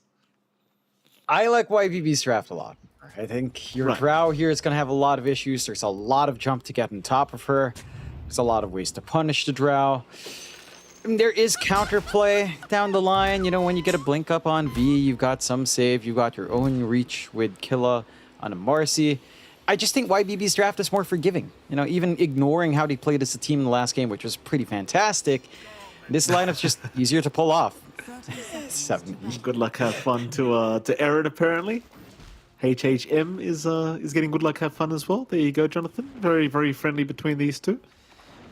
So yeah, I mean, I kind of agree with you. I feel like this YBB draft is just so aggressive, so good at closing the gap. And the thing is, you're going up against the Drow as well. Lunfer, he's probably not going to have the greatest game in the world. Killer, meanwhile, will run right into low. And, of course, Qian Ming and is still going to try and go for the fight with the dispose out. He does have some backup on the way. Ran Fudao trying to catch up, but Qian Ming ensuring he's slowed up and actually takes away the bounty rune as well. So it's still a 3-for-1 in the favor of YBB. Low and Qian Ming just able to secure their own bounty regardless of the outnumber. Yeah, they just get the numbers off. Low gets good blocks off as well with Nature's Call Treants. And just manages to run away. So the kill threat isn't there. They get to reset a little bit. And that's not a great feeling for the side of Poke. At the same time, I do appreciate that they want to play more aggressive. They understand their lineup has to play a bit quicker like we saw the Drow last time. You know, you've got to run fast and just take over these lanes. Low, he's blocked in by his own treants. Uh-oh, Low. Gonna try and juke out of the tree line. Looks like he will be able to TP back towards his tier 1 tower. Keep in mind, he has 0 regen available at the moment, though. We'll have to rely on Qian Ming giving him some tangos over. And we'll be able to do so just fine. Poke trying to get as much damage in as they can early on here against the Nature's Prophet, and I suppose you can't really disagree with that. No, it's the right play, right? This is the moment where this Riki lane is not going to be its strongest. Early levels for Riki, first 2 levels can feel pretty atrocious, so they need to punish Low while he lacks any way of cutting them off with Sprout, while lacking a reset with the teleportation. And they do a good job. They aren't really stopping Low from farming, though. He is still able to stand back once he has the spacing and get the farm that he needs, and he did manage to get himself tangos, so does manage to reset quite nicely. If you do manage to hit like level 3 nicely, or even just level 2 once you've got the cookie up, and you get a good rebound off with Killa, you could go for that same play again, and maybe end up with more success. They, again, just need to keep applying that pressure, because this draft has to move fast from Poke. Yeah, certainly so. Of course, you just saw a very nice onslaught coming out from beyond, just getting his way out of that dire situation he was in. Meanwhile, bottom lane, a bit of a rebound in from Killa. Not going to amount to too much. Low completely avoiding it. Continuing to spam those voice lines from Polaris. You gotta love it. Meanwhile, mid lane, a bit of a fight over the water runes here between 7E and V, though V does pick up one. The other one seems to have already been taken. Kick back, not gonna mean much. Top lane, Yeah. maybe a bit of a play on to ZZQ now as Ran Fu Dao. Go for a tiny chase, but doesn't have Celestial Hammer. Looking for a Starbreaker onto ZZQ, probably not going to amount to much. Meanwhile, mid lane, 7E being chased down a little bit by V with the shards, but again, it is going to be just fine. It's all about trading some harass. So ZZQ, top lane, is still being chased down by Ran Fu Dao. And he's fighting back now. Ran Fu Dao, the one that needs to quite literally run. ZZQ will chase him down, but he doesn't have any spells to throw out. So both supports just going ham, even finding a courier of Lunfer now. Yeah, it's a nice little take.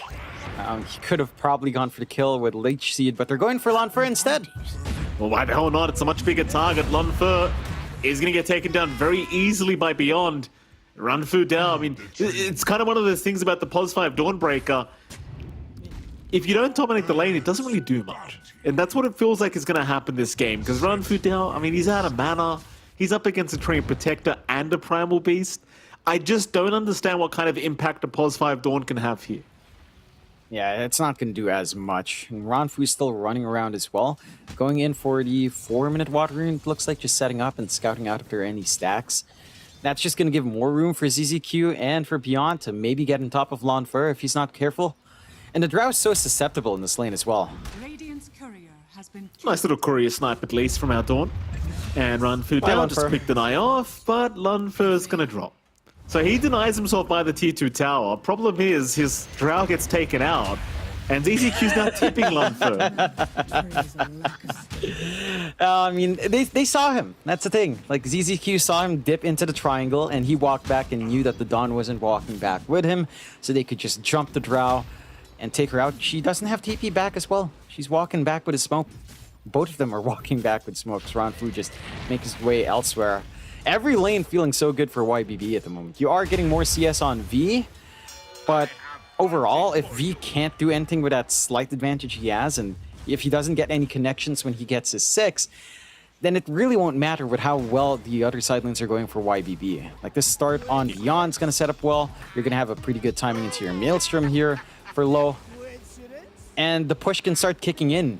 And when 70 is ready to rotate, and that's an Earth Spirit with levels here, Mike. It's going to be pretty scary to have that show up in the side lane. It certainly will. Top lane. In fact, bottom lane. Action across the whole map, but Lanfur is going down top on the Drow Ranger again.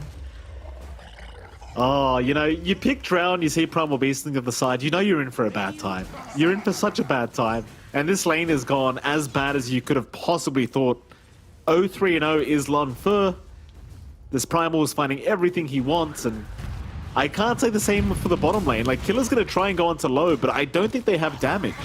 Not without the level 6. The Cookie is there, but Smokescreen's going to come out. Low's still on the run. The mischance. Oh, and now the Sprout. Killer still chasing. Has Dispose up in just 3 seconds. He might get the kill. Ooh. Hands up. Low. Still trying to run. Is going to go down. Chanming can't do much to help out. Is going to try and at least kill off Killer, but Rebound is there. He might go down to boot. Smokescreen out. He is still trying. He has tricks to the trade, but no, the hits! The hits! Oh, he finally gets him. Aaron, I believe, took all the tricks to the trade hits. At least you got the mask. Oh, freebie. Here comes Low. Freebie, we'll see. Aaron gonna cookie away. He's gonna be alright. Meanwhile, in the mid lane, 7E. He's gonna find Ranfu down. Seems like the Snapfire is just fine. Very action-packed game number 2. Yeah, stark contrast to game 1 where it really went off to a slower start.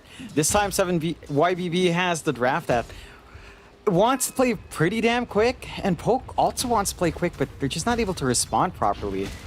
You see, look at ZZQ just walking through mid. Yeah, he literally just casually walked in. Magnetize at least has been wasted. But it... Oh, never mind, it wasn't wasted. It actually lasts the whole time, so V's gonna drop. Cookie is there. Aaron, very nice setup. Problem is he has literally no backup. He's going in on his own. A solo mission for Aaron. And mission has been failed, soldier. He is gone. And that push kicks in here, Mike. Low shows up. Shove onto the mid tier 1. Doesn't take too long to melt that down. And no response from Poke. And all they can do now is just get what they can on their side lanes. Try to recover on Lanfur. I say that, but while he's still solo, he still is vulnerable. At least he has the guts, so he can shut Beyond away. 7E's there, John. 7E's there. Kick back onto the trowel. Oh, it's tough, man. I mean, I'm enjoying it because I'm an Earth Spirit spammer myself, John. This is great news for me, but for Lanfur, he's having a really bad time. Oh no, it's not a good game to be Drow right now. Your lane matchup doesn't work out. You're not able to really leverage your Dawnbreaker support. It is not in the best of spots right now, Killer. Especially as a 5. Pulverize is up. Killer's gonna cop it. He's just dead. Beyond picking up his 5th kill of the game, 5-on-1. Meanwhile, mid lane, the action just doesn't stop. V's being chased down now on the Tusk. 7E literally just leaves him for the courier. He literally just kills the courier. He could roll in right now, but he's still waiting. ZZQ still chasing him down to the tree. Nature's Wrath gonna fly right through the Tusk. 7E, do you want to go, sir? It seems like he doesn't. To be fair, he is low on boulders. Meanwhile, Beyond. Onslaught right into Aaron. And Aaron, well, he just can't do anything about it. There's just nothing to be done. I mean, you have to appreciate just how great the draft is from YPV here. Oh no. Whoa, oh, Yeah, no. Pulverize, mid lane, also action breaking out. Killer, he does have the unleash with the life steal, so Killer, he's gonna try for this, maybe can find Beyond, but Beyond is just continuing. Oh, Beyond, he just doesn't care. Ranfu down, running away again. V's gonna show up with the Walrus Punch. ZZQ at least does go down, but that's your Pos 3 Marcy for a position 4 Treant. This Primal Beast still walks away. That's just such a sad sight to watch. Yeah, it's a 6K lead at 9. This is close to one of the biggest leads we've had, sub 10 minutes here as well. I think we've seen a little bit bigger in some absolute 13-0 stomps before, but this is up there, Mike. And again, it kind of goes back to just draft a bit, huh? Magnetize refreshed. 7E hesitating to roll in. Nice block there from Ranfu down. Magnetize is still going. Lunfer, he's going to be okay to survive through that magic damage unless he goes back in. Oh, no, no, The no. portal switch connected. No. I saw it in No. slow motion. I saw it in slow motion when he started walking up. I was like, Yeah. no, please get out of there. He wanted it so bad, he went for the multi-shot. Again, I want to point out, this is down, I want to say a lot of it's actually on draft. Like, this Ricky pick was just magical. You picked Ricky into the Marcy, Tusk, Dawnbreaker. Like, these are supports that are, these are heroes that want to be in your face. Smokescreen just ruins you. Oh, You just have no 7E. counterplay. 7E's in again. Aaron's going to drop to low. 10-3 now, John. 7K advantage. This is one-sided if I've ever seen it. I mean, it doesn't get much more one-sided than this. No, this is... Even the replay. Why are you going to do him like that? Lunfer, he just can't catch a break. No, he's had a rough game. He's trying to farm, but look at Chan Ming. Just checking around, looking to see if there's an opportunity. There are no sentries yet. I mean, there's a sentry up there to watch him at least. And then obs. Let's get the obs for himself, but they've still got vision in the area. It doesn't really matter. Like, you're at this point where you have so much farm that you can just do what you want here. Beyond lost vision there for a moment. He was looking for a pulverize onto this Marcy, and Killer. Killer's still there. Rebound, unleash. He's not going to have the damage. Low's right behind him. Killer is still trying, but my God, Beyond. And now 7E right on target. Finds Aaron. Has Magnetize if he wants to pop it. Won't bother though, as they don't have the spells to follow up. Meanwhile, bottom lane, who'll they... Oh, no, not Lunfer. Leave Lunfer alone. Lunfer has had enough on this drow. He's going to Quelling and he's going to be okay. Snowball in. They're going to try and trade. They've got the profit. That's a big one. Low. Overgrowth. It might just save the day. No, the Sprout. Oh, no. Low. He gets out. Disgusting. And Lunfer. No, Lunfer! Not Lunfer.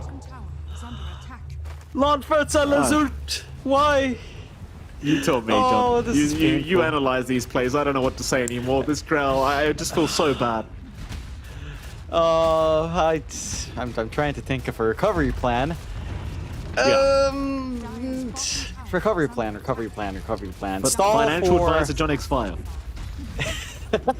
stall for 30 minutes. Try to invest heavily on your drow and hope that the financial future for your team goes into the green. I think that's probably your best bet. You've got to cut your losses somewhere. You need to get Lon for a game. And you could still find some pickoffs. I'm saying that, but Poke hasn't really clumped up on the aggressive. Again, same story as game one. They're not the aggressors. They're not the ones looking to run up when they can, right? Like, they've got Tusk 6 again. They're getting run down in Ranfu. They're grouped up now, Poke. I mean, they're realizing Yeah. the strength in numbers, right? Like, they're just grouped up mid lane. There's 70. That's a big one, except if he rolls away. He's fine. That's a bit sad. Dire's Top lane. Pushes out.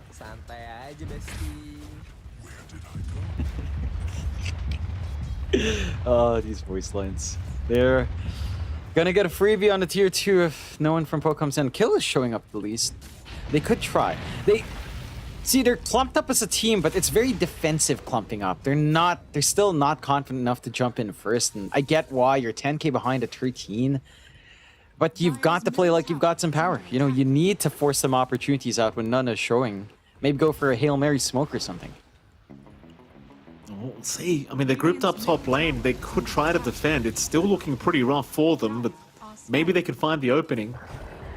Here we go. Onslaught forward here from Beyond. He has no fear in the world right now on this Primal Beast, and they have found the off-lane Marcy. The Solar Guardian is there, so they can get the kisses off and keep trying, but the Overgrowth is going to hold them down. They've just got no follow-up. Where's the damage? Maybe they can, though. Rebound is their killer. He'll find Beyond. He'll find Chan Ming. And they might even find DZQ. It's not the worst fight. It's 2 for 3. They lost their draft, but they're going to find 7E. They have done it. They found some kills for themselves. That's a great team fight for Poke.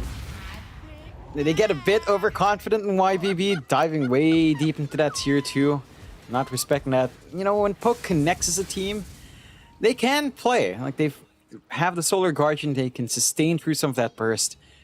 And you don't have spell immunity up just yet on YBB. So you are still susceptible to a bit of that control coming out from Poke. That'll give them some time. 22-7. Side of YBB, and they still have this 8k lead, and oh boy. Yeah, in they go again. That'll be a task to drop. All props to Beyond, because he's playing like a madman this game. Did die once, obviously, at that top lane. Doesn't really matter. Just a monster, quite literally. 15 minutes in, 23-7. 9k advantage. Poke still showing signs of life, which is very, very strong to see. Or very good to see, rather. Or YBB. Well, now they've got the Gleipnir up on low. So this is where things get really silly. Because now they've got even more lockdown, even more control. Yeah, and we've been playing this entire time without the Ricky Shard being up yet as well. So you're 20 gold away for Chan Ming. Once you've got that, well, Sleeping Dart. We've seen that story before. Doesn't need too much clarification there, Mike. They take the top tier 2, as you would expect with Nature's Prophet here. The side of Poke are looking to take down bot, and they have the numbers to kind of back that up. Question is whether or not YBB will actually still care for that. They send in ZZQ solo, and they are smoked up here. Bottom lane, ZZQ. TP's incoming Beyond. Look at it set up. He's found one fur. Look at the damage. He's gone. God. Oh no, the Nature's Wrath connects. It's too much damage. Oh, that's too quick. V's being chased here by 7E. Meanwhile, Ranfu Dao is going to die. There's no way out of this. Ouch. Yeah. I mean, that was an onslaught into a Nature's Wrath, and he died. Yeah, it's rough, right? It's always been rough for Lanfer. This game has just really not presented itself in any way for him to consider playable at the moment. And they find a mid tier 2 just with a creep wave shoving in and 7E to help out. Like, the map is shrinking so fast for the side of Poke. Again, it's so hard to find a way back in. Just hyper invest in your Drow, hope for the best. Get some Force Staffs out to help you with a Ricky. And maybe a couple of BKBs and you have a game there. Chase is on. Dire jungle, Tianming. Just a few D wards. Looks like Poke are gonna just retreat after seeing them in that dire jungle. And well, I suppose YBB they'll just go straight for Roshan. Nothing really stopped them from doing this. I mean, you'd love Poke to try and force a fight if they can. Be more than happy to oblige for that. Poke, they will not. They will hang across the map. They'll just keep their farm going. Roshan, it's going to take a little bit of time to finish. They haven't got the greatest amount of damage here with this draft, but they do have enough, to say the least. Yeah, they've got the DD up and low, so it's going a lot faster than it should be. Side of Poke, not even keen on trying to contest. They don't have the forward vision to inform them of that. Even if they did, I mean, they do have decent team fight. It's just a lot harder to execute. Oh my god, Killer. Killer, he's gone. I mean, there's nothing he could have done. Jianming literally just used Sleeping Dart, low just TPs in with a double damage, because of course he does after Roshan. And that'll be about it. He's gone. The offlane Marcy just can't have impact this game. Like, still not even having a BKB at 18.5 minutes. No real farm to speak of. 12k advantage remains for YBB. And it seems like they're about ready to try and force high ground at this rate. Like, it's just such a dominant game. Well, they might even lose this Tusk Courier with the Mithril Hammer if they're not too careful. Luckily, it does survive, because he needs all the damage he can get. He does. And any sort of delay onto the BKB, even though it's still fairly far for the recipe to come in, I mean, you never know. Maybe you find space to farm, maybe the game slows down, and you could have had your BKB a minute earlier, but your Courier got sniped, and you're just left hanging for a long time. Still, they've got to find a way to get that farm flowing here on Poke. And they are wringing some control back. They might get the jump on Chan Ming. Chan Ming? He just jumps in. There's no detection around. They'll finally get the dust off, but it's too late. The Gleipnir is going to hold a couple down, and now the onslaught. Oh, lows on a godlike. It's just so tough. They're coming in from every single angle, and 70 is not done. He wanted it a little bit more, but it seems like he won't be willing to dive too deep and throw this game. Instead, they could probably just start onto the high ground. Mind you, respawn timers are so low right now. Like, they're both back up in like 10 seconds. That's how badly this game's gone. There's a 5-level difference, 6-level difference between the Prophet and the Drow. Yeah, I mean, considering how much Lunfer has been dying in the fights, he hasn't had an opportunity to try to soak some EXPs from some counter kills. Heck, Lunfer is the lowest level tied in with Ran Fu. He's actually at the same point as his lane partner. Caught out. There is going to be a Solar Guardian to help, a jump in from our Marcy as well, but it's all into the Gleipnir, and now the Overgrowth going to hold 4 of them down. 70 right into the backside. He has found so many, and guess what? Lunfer, he is not going to be excluded. They've got him. He is down. When do you call this kind of game? When do you just say, I've had enough? GG, There that's you it. Yeah, I mean, you That's have the to. This is literally torture. And this is just complete and utter domination out from YBB. Poke. They allowed the NP, they allowed the Ricky to come through. You know, there's some tools that YBB know how to use well. They play around those timings really well. They pull out the 7E Earth Spirit mid, which he excels at. And they had all these answers for the Drow on the last pick. Like, they already had Primal Beast, they had Ricky on hand. They had all of that jump, and then having the Earth Spirit on top. Like, there was never going to be a good game for Lunfer unless his lane just dominated. But as you point out, Mike, like, the Dawnbreaker is just not this amazing support anymore in lane. It's so hard to maximize that. And I like how they shifted their lanes too. You know, they put Chan Ming down bot onto Ricky instead of tossing it up top. It does a lot more with low around, and they can get a lot more from their Treant Protector up top as well. When you're in top of someone, all of that damage following through the slows being committed from the Treant allowed them to find those fights. And just a rocky laning stage collapsed there for Poke. Yeah. Pretty rough affair to say the least for Poke. Obviously a pretty depressing game to have to play out tonight, but YBB, what do? They're too strong as a team. They just kind of make it look easy. And for Poke, I mean, it's back to the drawing board. Try to figure out what to be done. I want to make it very clear, by the way, Jonathan. 70 is a great Earth Spirit player. Earth Spirit is not a great hero. Let's just get that out of the way. This hero needs a buff right now. If Valve are watching, please do not think that he needs a nerf or he needs to say the same. This hero is garbage right now. You know, with such a dominant game, John, anyone could look good on Earth Spirit. I could have looked good on Earth Spirit with that dominant of a victory. So I just... What is it, John? You don't believe me? Sure, Mike. Sure. I said nothing. Yeah, for sure. All right. Well, I think we have our panel ready to go, so we'll head over to them and see what they thought about game number 2. Well, that is a bit of a smackdown, and yeah, dude, that Spirit looking great. I mean, hero seems fine to me. Might be a player issue with you, Mike. I'm not sure. Maybe watch some replays and you know, get back on those. But wow, predictable outcome, I suppose, lads. Predictable outcome, predictable game. We said if they fell behind, they get smacked down. There was one point where we were like, maybe if they do this like 10 more times, the dive on top, they can come back. You were saying maybe. Nah, this was done, boss. This was YBB were just clean as hell in this game. Like from their laning phase, from the aggression. No. There was one overextension where they had 4 heroes down. Yeah. You wanted them to do that like 20 more times or what? Well, I said 10, but maybe 10 would be enough. God, I mean 7E boss. Yeah, pretty much.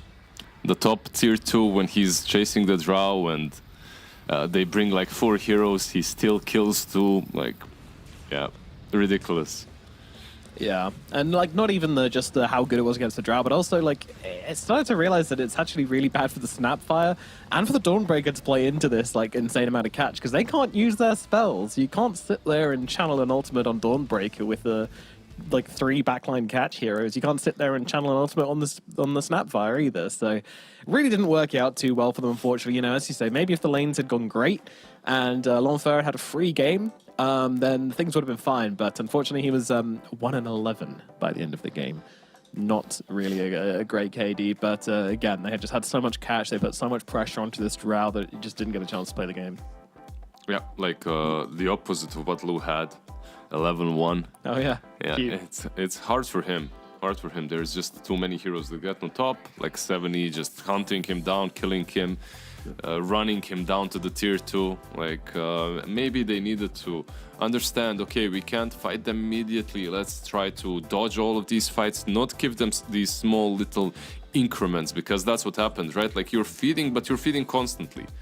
So it's like a never-ending ramp-up of YBB's heroes. They're just constantly getting kills, constantly getting more gold. Eventually, there's Greaves on the Earth Spirit. You can't hurt him. He's diving your tier 4s.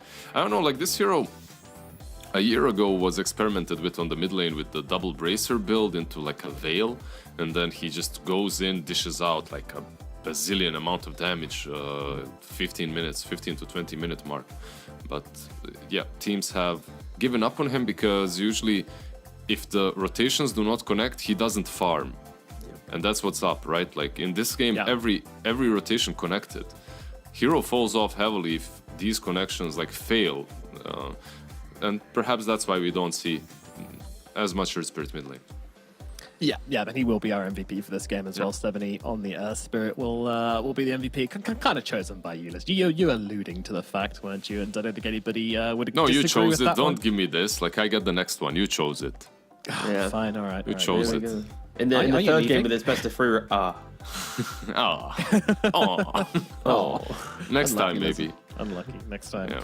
Yeah. No, it's I don't know how much more we can say about this game, guys. Like it was just an absolutely brutal slaughter coming out from YBB. I think like the thing we're all looking for now is just that YBB Vici match, which is coming up tomorrow. So we don't have to wait too long for that one. That one's going to be very exciting. We also have Vici playing next as well, but they're going to be against Mystique, and there you go, the long-awaited 70 MVP coming up on your screens there.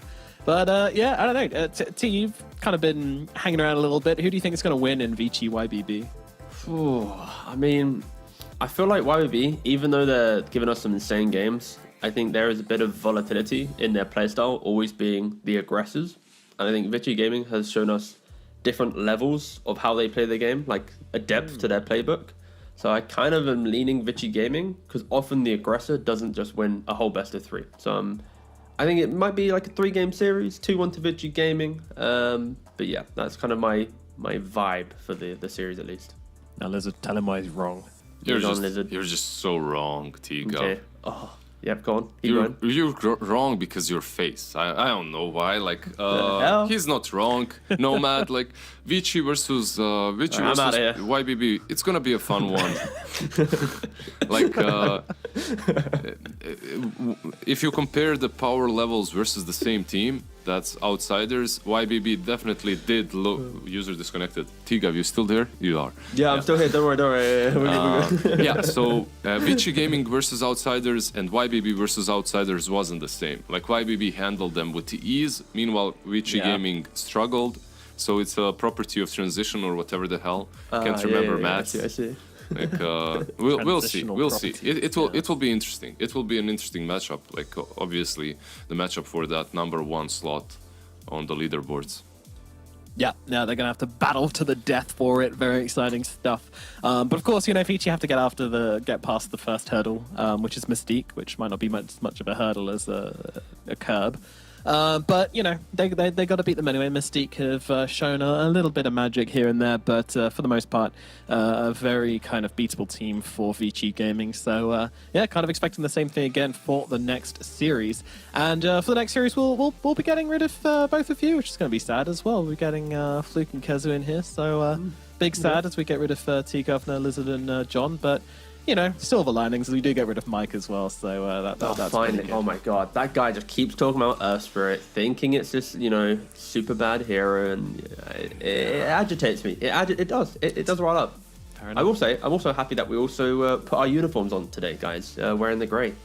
Really good guy. Good job. You all read the memo. Good job. Good job. Yeah, Like the dress nice. code. Keep it up. Yep. Keep it up. Yep. Mm-hmm. Sorry. Nicely yeah, done. just button up. Yeah. Cool. Yeah. Looking fresh. Looking all color coded. Let's hope my next panelists are just as coordinated as you guys are.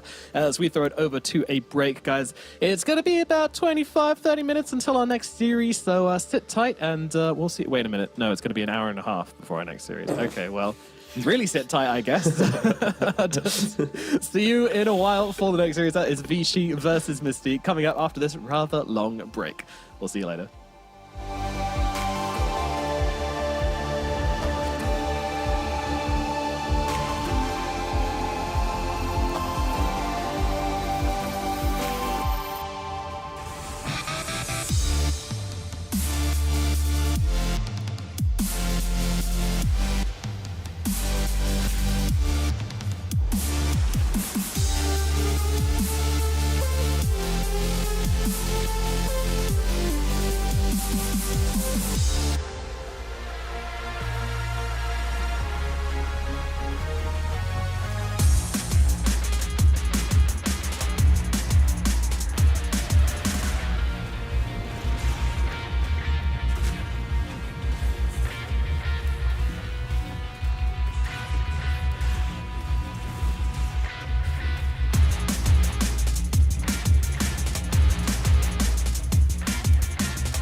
And welcome back to the Chinese broadcast. I hope every single one of you is sitting right there staring at their computer screens for the past 1 hour and 20 minutes we were waiting for. We are now getting into our third and final series of the day, and this might be the closest matchup we've had in the entire DPC, is what you might say if you'd never watched a game of the Chinese Division 2. If you have, then you'll probably know this is probably going to be a stomp. VG Gaming been looking very, very good. Some hot names on that team. Mystique, meanwhile, not been looking so great. I've got Fluke and I've got Kazu to talk me through this series. So, firstly, how are you doing, Fluke? What do you want to see from this series? I'm a little hot and sweaty right now, so I'm hoping to see a fast series coming out from VG. I think so far they haven't gone over 30 minutes in any of their games here in Division 2, so I'm expecting this to be a relatively swift affair. I think obviously for Team Mystique, they've had a bit of a rough go of it when it comes to Division 2, but VG Gaming have come out of the blocks basically starting on the right foot, and I think these guys have not stopped just yet. They haven't put a toe out of line. They've really just started to kind of prove to everyone that they deserve to be back in Division 1, and I think the only team so far that is going to be able to stop them is probably going to be YBB in the next few days. But unfortunately for Team Mystique, they've got a very giant task in front of them, and it's going to be very, very hard for them to even slow it down. Talking about giants, we've got Kazu with us as well. How's it going, you 6'4" monster? It's going amazing. I'm a true giant. What can I say? Just a German giant ready to watch some Mystique Dota, I guess. They, I don't know. I feel like they were a little bit hot and cold from what I've seen. You know, usually not as good as maybe people would like them to be. I do think one player that stood out to me was Zone, which I believe is their mid player. Like, he actually did some pretty good things in their most recent series that I watched, but yeah, they're definitely the underdog in this one. Yeah, we've seen some great stuff from Zone in the past, especially his Ember Spirit. Like, you give that guy a foot and he takes a mile. He's been very, very impressive. But what I want to know is from your predictions is how long do you think this series is going to be in total? I want a minutes and the seconds. Why not? Let's see if you can pull it out, Fluke. I'm going to say 47 minutes and 43 seconds. 5 seconds remaining. 47, 43. All right, let me write these down just in case. All right, let me see. 47, 43. All right, what do you think? I'm putting a bit more respect on Team Mystique, or at least their endurance or will strength of not calling GG. I'll go with 54 minutes and 21 seconds. Okay. The respect from Kezi. I'm going to take it in the other direction, show absolutely no respect. I think we're going to go for 42 minutes and 33 seconds. Damn. That's what I'm going for. Jesus Christ, guys. They're getting demolished or what? Well, like, to be fair, Kazu, we have seen literally so much of both these Div 2 teams, and I think right now, like, the discrepancy between the top of Div 2 and the bottom of Div 2 is actually really large. Like, between Vici and a lot of these other teams, even between Vici and teams like Outsiders, I think Vici kind of dismantled those guys in 20-odd minutes as well. So, like, I think coming into this, it may sound harsh, but I'd be really surprised if we get over a 30-minute game between these two teams. Okay. 10 seconds remaining. I was about to disagree with you, but then I remembered I predicted lower than you. So yes, Fluke, you're absolutely right. Yes, you're absolutely right. Couldn't have said it better myself. Yep. Drip check, looking very, very good on the side of Vici. Looking very nice. I love the Valentine's Day style jumper on Yang there. Always looking fresh. I don't think Yang has ever woken up and not chosen Drip. I mean, you're on a player cam for, at least 57 minutes, so they need to try and be as good as possible. Right now, I'm liking what Team Mystique have gone for. Obviously, being able to snatch up the Lena is always nice, and the response with the Legion Commander, we've seen that a lot to the Broodmothers as of late. But from what we've seen in the off lane for Vici Gaming, I think Nu has really been a massive standout for those guys. Like, he has been literally styling on every single lane. I feel like he's got twinkle toes at the moment, just the way that he's moving around a lot of these lanes and using a lot of these different heroes. So I'm excited to see what, FY and Nu look like in that off lane together with a Broodmother and a Rubik when they have to have a response for Team Mystique, because otherwise if you let this Broodmother take over, then again, these game times might get pretty low. Indeed. And we've seen this Legion Commander coming out as an answer to the Broodmother. Do you like it, Kezi? Have they played it as a 5 in China as well against Brood? Or is it... Yeah, I feel like this 5 trend I like the idea of it. When I saw it at first, I think Gaming Gladiators did it in Division 1 with, like, in Europe. They did the same thing with, like, Lina Legion. And, like, it sounds cool because, sure, you can heal the Lina, you have the Purge later, and you just press overwhelming odds on the Brood in the lane. But I feel like it hits this 13, 14 minute mark where Brood just has a pipe, and then you're just this bot that has, like, one actual spell. So I feel like it sounds cool on paper, but it usually, in my opinion, it doesn't actually work out as well as you think. Yeah, it needs a bit more than just anti-brood measure, and also, you know, most of the time she just ends up sitting in the trees, slowing her down, but not actually controlling the threat.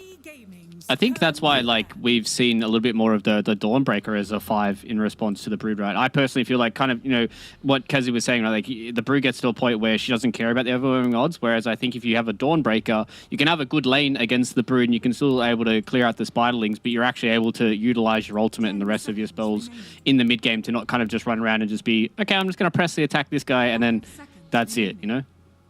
Yeah.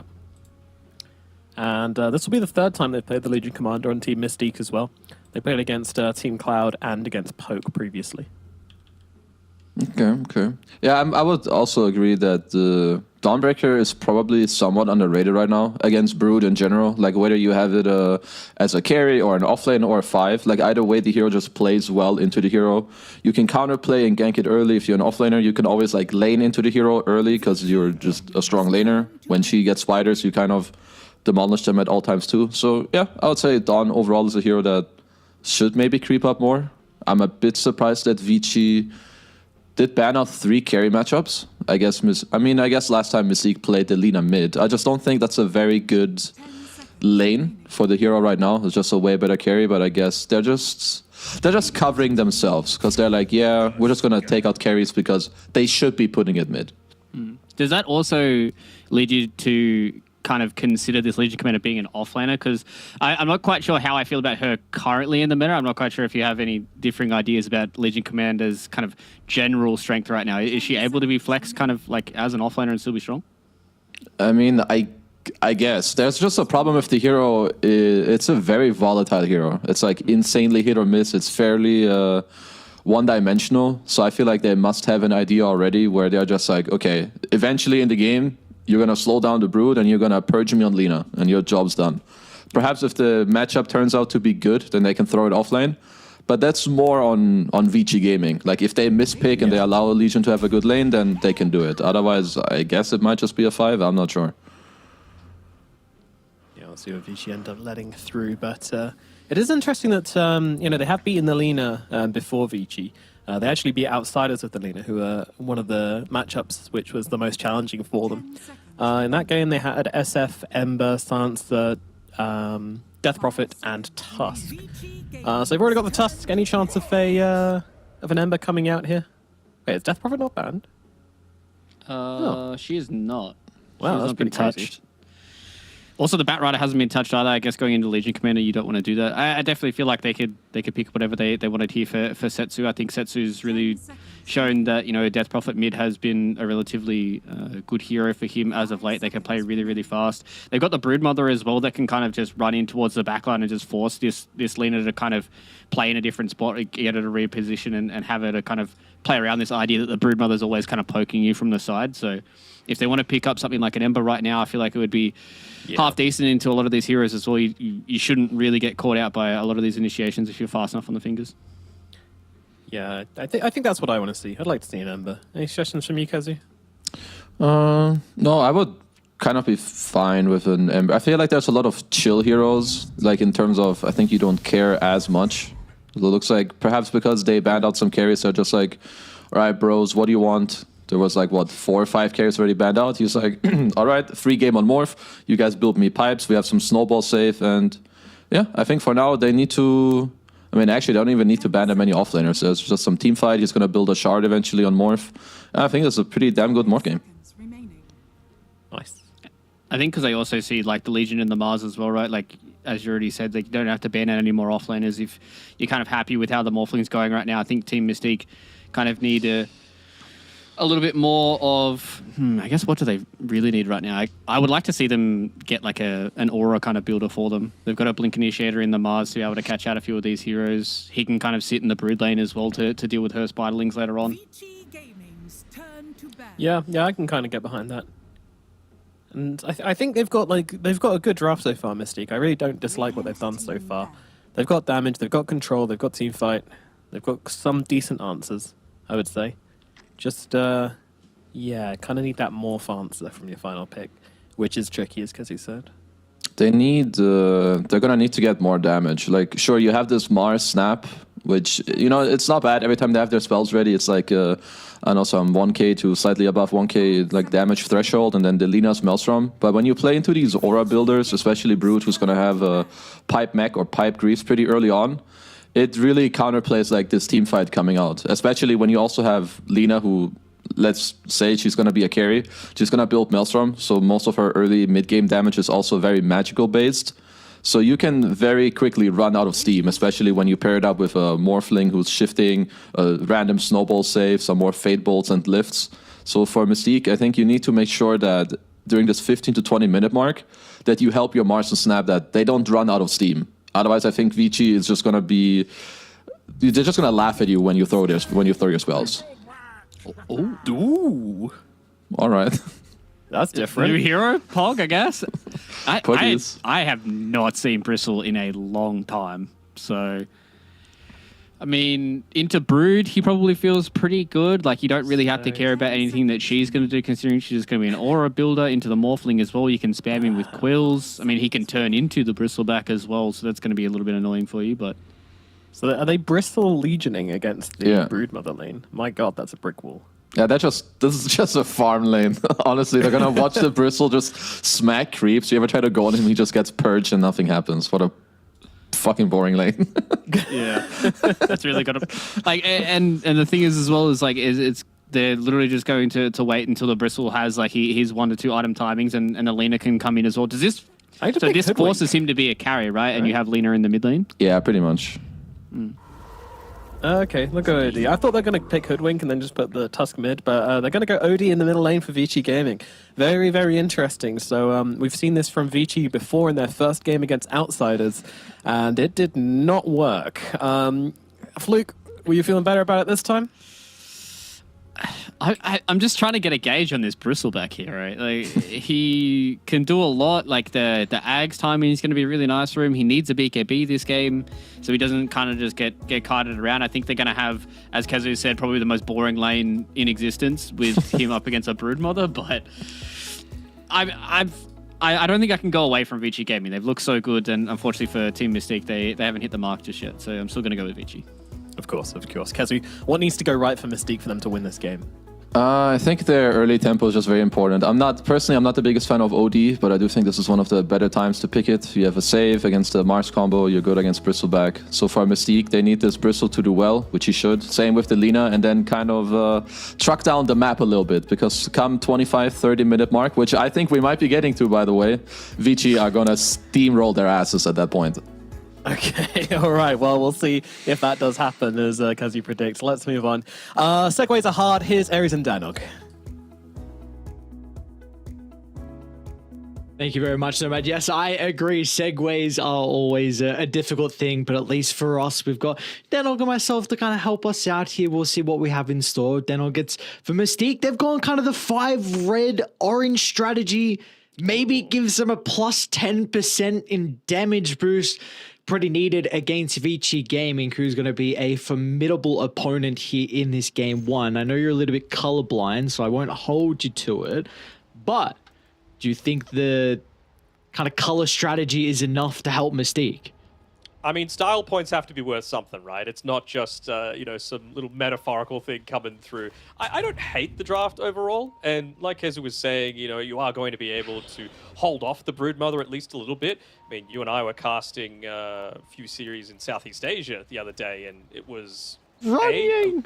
a Legion Commander against a Bristle, which, against a Broodmother, which did pretty decent to start with, but then they just didn't actually address it after the fact. And then we cast a Broodmother against, a Bristleback against a Beastmaster that just didn't allow the towers to be taken. So I really want to see them try and enable as much as possible for Team Mystique, so that he just never has to leave the lane, and Broodmother doesn't get that advantage that she needs to get that early pipe and really break the game open. So you reckon this Bristleback is kind of keeping Vici Gaming on their toes here in this draft? I don't hate it. You know, I think it's good. Certainly provides a lot. And I mean, when they were going and banning out the Viper in that last stage of bans, I'm like, what are they thinking about? You know, this isn't really a Spectre game. They've already picked their carry, yada, yada, yada. And they break out the Bristleback, and clearly it's for a reason. And just on that point of the Viper, there's no one that really likes to buy Break right now on Vici Gaming, and no one with the inbuilt ability for it as well. I guess the one nice thing is that you do have this OD who has plenty of pure damage to be able to go through kind of the tankiness of the Bristleback. And like as you were saying, probably one of the best OD games you could really ask for, even though this hero isn't very strong at the moment. And well, when Setsu sees a free OD game, he's always going to call for it, considering how comfortable it is on the hero. We've already seen him play it once so far through the Division 2, so we're going to see it a second time. That game, he didn't go for the Scepter. I believe that was actually versus...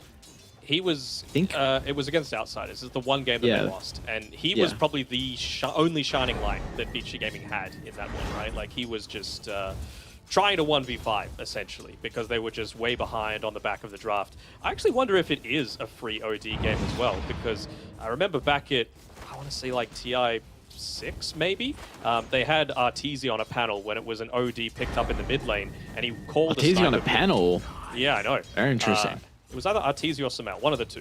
But he called the sniper pick as a counter to the OD, just because you're able to outzone it in lane. And that's really all that OD does, right? You want to be constantly spamming out your right clicks to be bullying away, and Lina's probably not the one to want to do that against. So Zone should be able to keep it far range to try and keep it away, but we all know how strong Setsu is as a mechanical player.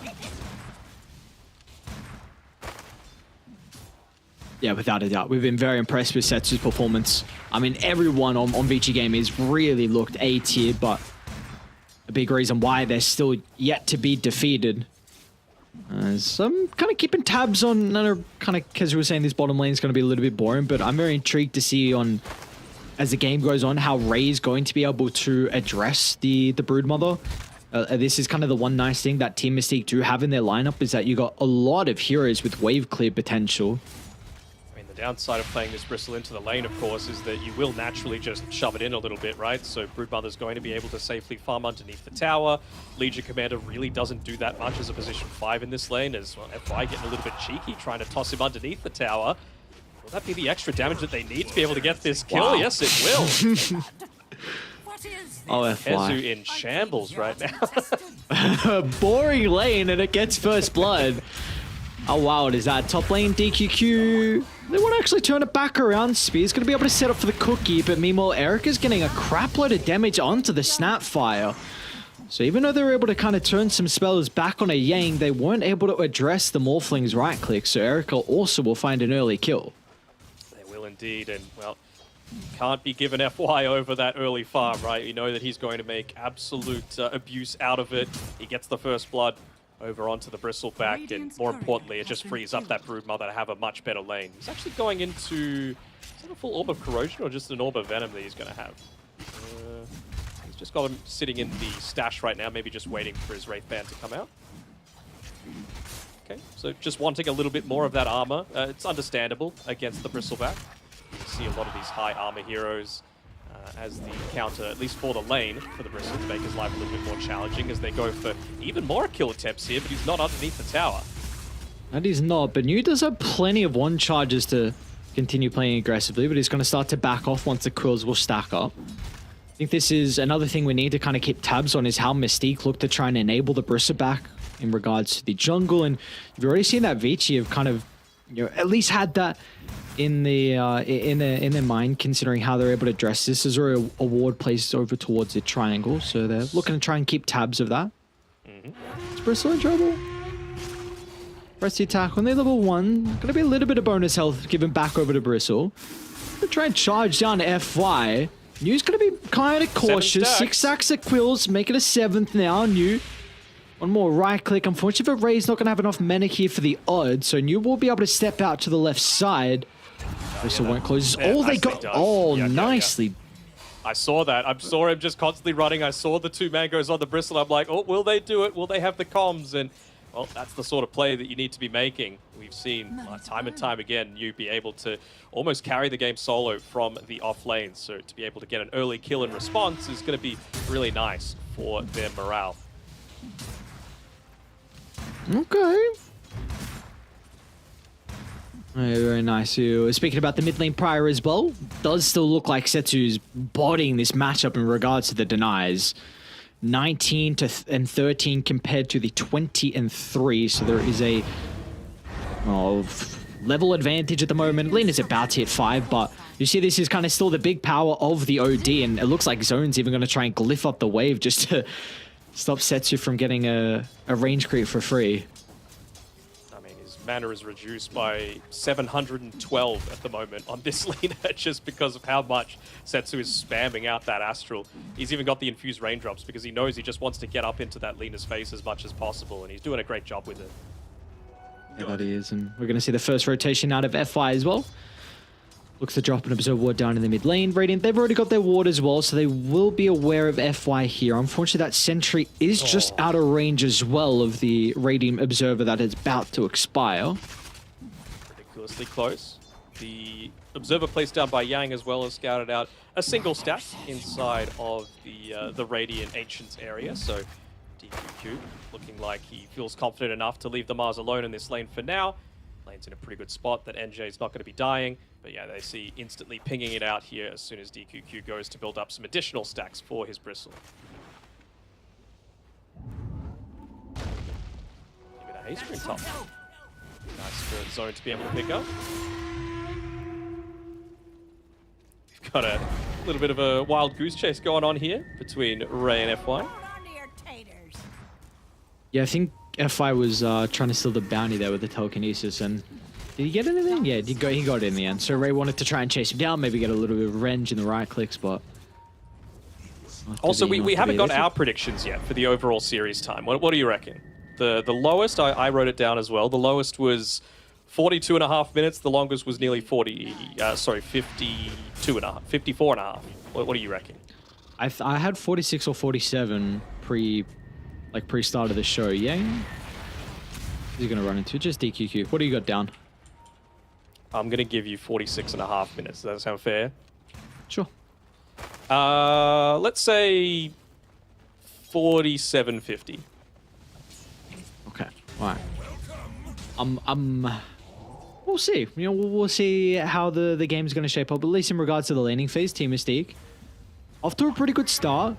All their cores have been able to find some farm across the map.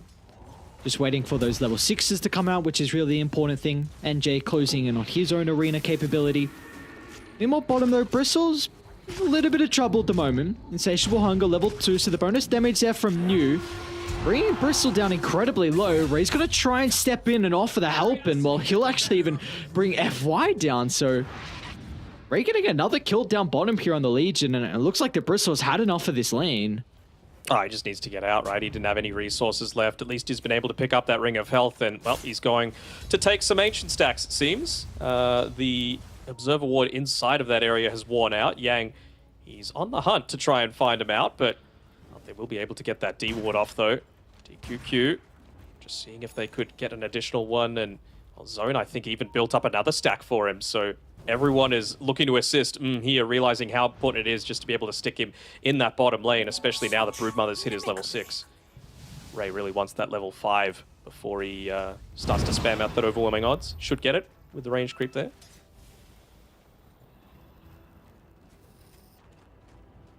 So I guess for me, the one thing I'm really looking at is just the supports ultimates in particular, because then you're going to be able to have the Legion and the Snapfire look to combine together. Mortimer Kisses does have a much greater cooldown than what the Jewel does, but that is pretty much a guaranteed kill on anyone you're going to find. I suppose it depends if the Tusk or the OD is nearby for the save. That's kind of what I'm looking for over the next coming minutes once we get the tome available. Are they in a position to move at all? Yang sees what's going on here inside of the Ancients area.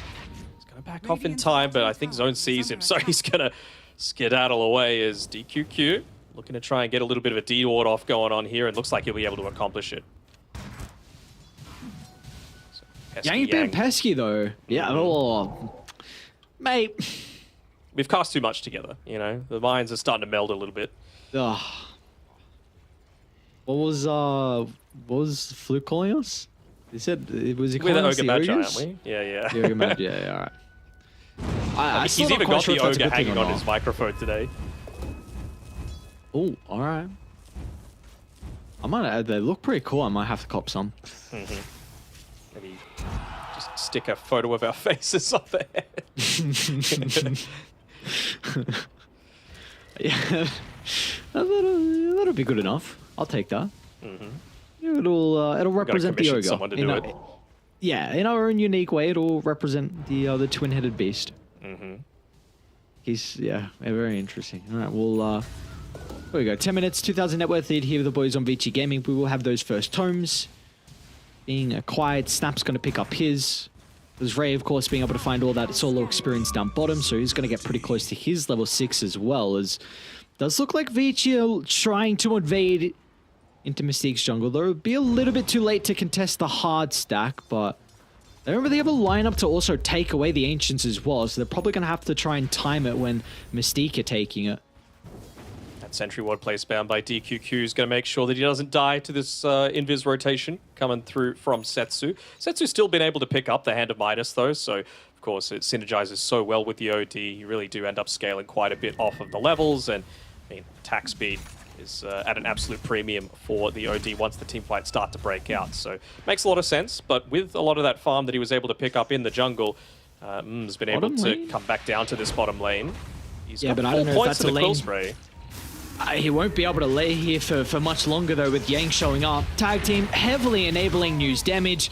Even Setsu's going to rotate down just in case a further fight does break out. And Ray didn't actually help him, though. He was standing very, very close by with the full points in the overwhelming odds. It was a really big creep wave. 3 heroes committing forward as well.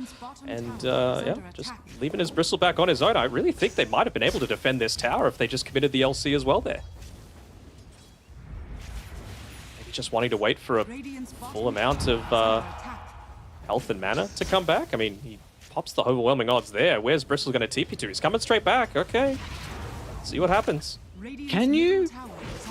Setsu's still here. You gotta back 3 him up. points in Arcane Orb. Nicely They're just done, going to kill Setsu. him again. Sanity's dropped. They weren't able to finish the kill, and now NJ's even going to look to TP down. Ceviche Gaming, they'll look to disperse from the area. NJ Arena just onto Yang, but the Snowball's going to be able to dodge it for the moment.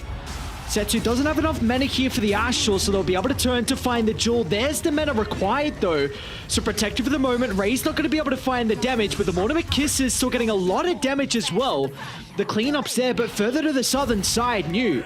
He was able to close the distance onto the Bristleback. Even Erica feels the importance of coming down to the bottom lane, so the Morphling will find that finishing blow onto DQQ, and in the end, Vici Gaming I'll be able to bring 3 members down and now look to take their second tier 1 tower. Yeah, I think they really needed to commit even further onto that, though, right? Like, you know that the Broodmother's hit this dangerous timing. You know that you've TP'd back on the Bristle with this. So if he died straight away, he was just going to be having to take that walk of shame. But he just kind of trickled in a little bit, right? Imagine if NJ TP'd onto the tower when they were actually looking to dive him. Then they can make a turnaround where the OD is not able to just walk away. And Setsu's spellcasting in that was just fantastic as well, wasn't it? Making sure to get the Astral onto the LC, prevent any kind of saves, bring the Bristle back low enough that New on his Broodmother was able to get the cleanup at the end there. And for Mystique, that was your kind of first round of your ultimates. You're really hoping that you were able to get more kills out of it. Unfortunately, not the case. So now Kiss is on cooldown for another 45. Doesn't look like Vici going to look to try and punish that long cooldown, but this is what their lineup is going to thrive on. You need to be able to kind of execute team fights with your ultimates, and if you're unable to find the kills, and all of a sudden this game, we're going to see they'll get very behind at a quick rate. Yeah, I wonder how much Ray is going to spend as he's getting a nice D-ward off inside the jungle. Yang able to dodge out the spear once again. He's been very quick on his fingers and his movements. Just in a lot of these little skirmishes here. He might be trying to bait here for Setsu showing up. Arena's got to get again the snowball save. Setsu Although, tank the stun, zone on the outskirts. Astral's not enough to buy him some time. NJ's got spear up in a couple seconds. If he can try and find an angle. Yang ducks out of the right. The spear's going to be off the mark and FI will steal it. Great ability now for the Rubik to have in the arsenal. Unfortunately, wasn't able to pop that bulwark fast enough. well, hopefully for his own sake. We saw it in a game yesterday. We had a Rubik up against the Lina, maxing out the Light Strike Array. He's got the 2 points in it so far. Hopefully that's where it stays, because it is one of the best abilities to give over to a Rubik. And, I mean, FY makes the difficult look easy. You give him something easy, he shows you why he's one of the world's best. I mean, look at all the abilities he can steal this game. Spear, Dragon Slave, LSA, Scatterblast, Cookie. Press the even attack would be the great. Legion, yeah. And the odds, I mean, that's going to be great as well to help with your farming speed. Yeah, this is going to be a game where we could definitely see FY make a lot of plays. And he's got Aether Lens already. Aether Lens, various trinkets. So, yeah, this Rubik's going to have a lot of impact already with the items that we see in his inventory. Even just getting the Aghanim Shard, right, is going to be really useful. Steals Cookie, get value out of it. Steal Spear, get value out of it. It's not as strong, but even the overwhelming odds get some pretty significant value too. We're going to look to see Vici Smoke. They might actually even be considering Roche. They can take it pretty easily. Maybe feel like they need a pick off beforehand. They might be trying to bait the Lina perhaps in this mid lane. They know that, you know, this... she's still had a decent enough game, right? Although with the Bristle and the Lina farming a similar sort of area, they might think that they're actually gripping up a little bit already on the They're Team going to run into Mystique side. Yang. Yeah, but So that's it's not the gonna target that you Both want. the supports from Vici Gaming nearby. NJ's going to get the jump in the arena only onto the Rubik. They use the Mortimer Kisses as well to secure the kill. A couple of just taking a ultimates tower. expended, and yeah, I don't know how you defend it now without these two ultis. So Erica denies a tower, I suppose. So a silver lining, but you might just look to go again on Vici Gaming. 15 seconds till FY is back alive. Maybe you're just happy with getting the tower and then go back to farming. That was kind of a fight into the objective you were looking for. Yeah. The one thing I'm really looking at from Ray is what his item build is going to be, because as the position 5 Legion commander, I don't think your dual damage actually matters. You know, it's not going to provide anything super significant to you this game. You're here as a bit of a save bot for the Lina and to push out waves with that overwhelming odds and not die consistently in lane. So he's done a decent job of that so far, but I want to see him use the duel to be able to get the OD and just take him out of the fight with the duel. Not even look for the kills. If you give up the duel damage, it's not the worst. Just as long as OD isn't hitting your main target, which is going to be the Bristle or the Lina, I think you're satisfied. Also, just no save from the Astral as well, right? You're getting duels, you might need to snowball to stop that, and then that's 2 people taken out of Vici's side of the fight with only the position 5 on Mystique. So I really want to see how his positioning is going to be. He's got a lot of gold saved up right now, so wonder if he can look to get into that Blink Dagger, because Setsu's not going to be lax with his positioning. Yeah, and we already see the items as well after the blink. Ag Shard into the Aether Lens, so going to further help out with the positioning here from Setsu. To make it that much easier for him to be at the right place at the right time. So we see Vici Gaming just sweeping across the map from top to bottom. They go, looking to try and take over the jungle. And Radiant do have some decent vision down. Kisses up in the next 5 seconds. So we'll see if they actually want to consider about defending this bottom side of the map. I think they do. They don't want to give too much of the jungle away, especially with a Bristleback. I mean, he's so close to picking up the Aghanim Scepter, though, which is quite significant just for his effectiveness in these team fights. Even just the Nasal Goo stopping the spiders from chasing down some of the squishier supports or the Lina. So, good positioning by Ray once again. Just hanging behind him, just far away that he can step on forward with the press the attack. Be able to provide a bit of a reprieve there to the Bristle. Again, not important for him to get a lot of farm, especially once he picks up that Blink Dagger for himself. So he's just playing the bodyguard role right now.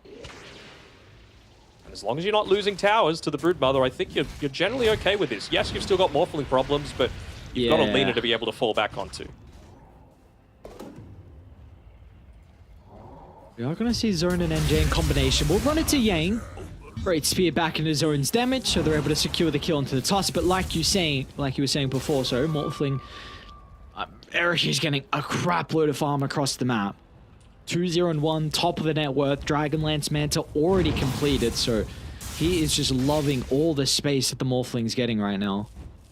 I mean, it's going to need to be some like amazing plays coming through from NJ, like a blink spear into the arena just before he gets the attribute shift off. It's going to need to be Lina with Shadow Blade, for example, being able to get that Light Strike array before he gets the shift off, or Legion Commander just being in position to catch him with a Blink Dagger without... I mean, look at his itemization as well on Ray, right? He's got Blink Dagger, Ghost Scepter. So I honestly feel the play is Ghost Scepter, Blink in, and Duel. Damage does not matter. It's just take someone out of the fight without dying. Get the full duration out of that duel. Ichi hesitantly back out of the pit. See how they're going to try and control the area though. Brissaback, of course, being able to put himself on the front line. Scepter freshly completed from him. He's got his as well though. Oh, they're actually going to try and smoke. Gotta be cautious they group up because NJ, he that wants backline. Setsu and is going to be able to find him before the Astral, but the snowball just on the outskirts sucks him in to protect Setsu's OD. And now they use all their ultimate to try and turn the start into their favor, but it's not going to pay off as Mystique will get chased down one by one with the Brissaback soaking up the damage, but Setsu with the Arcane Orb will easily be able to pierce through all his health pool as Vici final 5, and now they can look to go get Roshan as well. There's just always a response though, right? Like you had the Guardian Greaves for a little bit of that sustain. You had Yang once again in the perfect position, and Setsu, I mean, with the Arcane Rune, he just popped off that fight. Able to take out the Lina incredibly quickly, not shy about using the Sanity's Eclipse to be able to start with, and that's the exact situation that I was talking about, right? You need to take out both the OD and the Tusk in all of these fights, and that's just to remove the save potential. So I don't think Mystique could have done much better at this stage of the game. They just didn't really want to give up that free Aegis over to the Morphling, who's already having a great game. They are going to look to take a fight pretty rapidly after they respawn. They have the cliff ward, so they're scouting out that Vici aren't all connected at the moment, but NJ a little bit too late to find an opening with the blink into the spear on FY, so Vici will be able to reset. You were just mentioning how difficult it's going to be for them to control both the Tusk and the OD, and well, Yank, he's got a Blink Dagger pretty much coming out. Well, needs 50 gold for it, so we're always going to see a save. See putting himself on the bottom side, feeling like, hey, it's my job to stand in front of this tower, but this is a scary Morphling that you're having to go up against, and, well, it's going to get even worse. He's got the Skadi just about one or so items away. Like we were saying before, Tusk can afford to bring out the Blink Dagger now if he wants to. Luckily for Mystique, they're giving space over to Ray here. They're wanting him to get into that Blink Dagger for himself so that they can take away some of that save potential, and he should have it right now. So very nicely done there. As he purchases it up.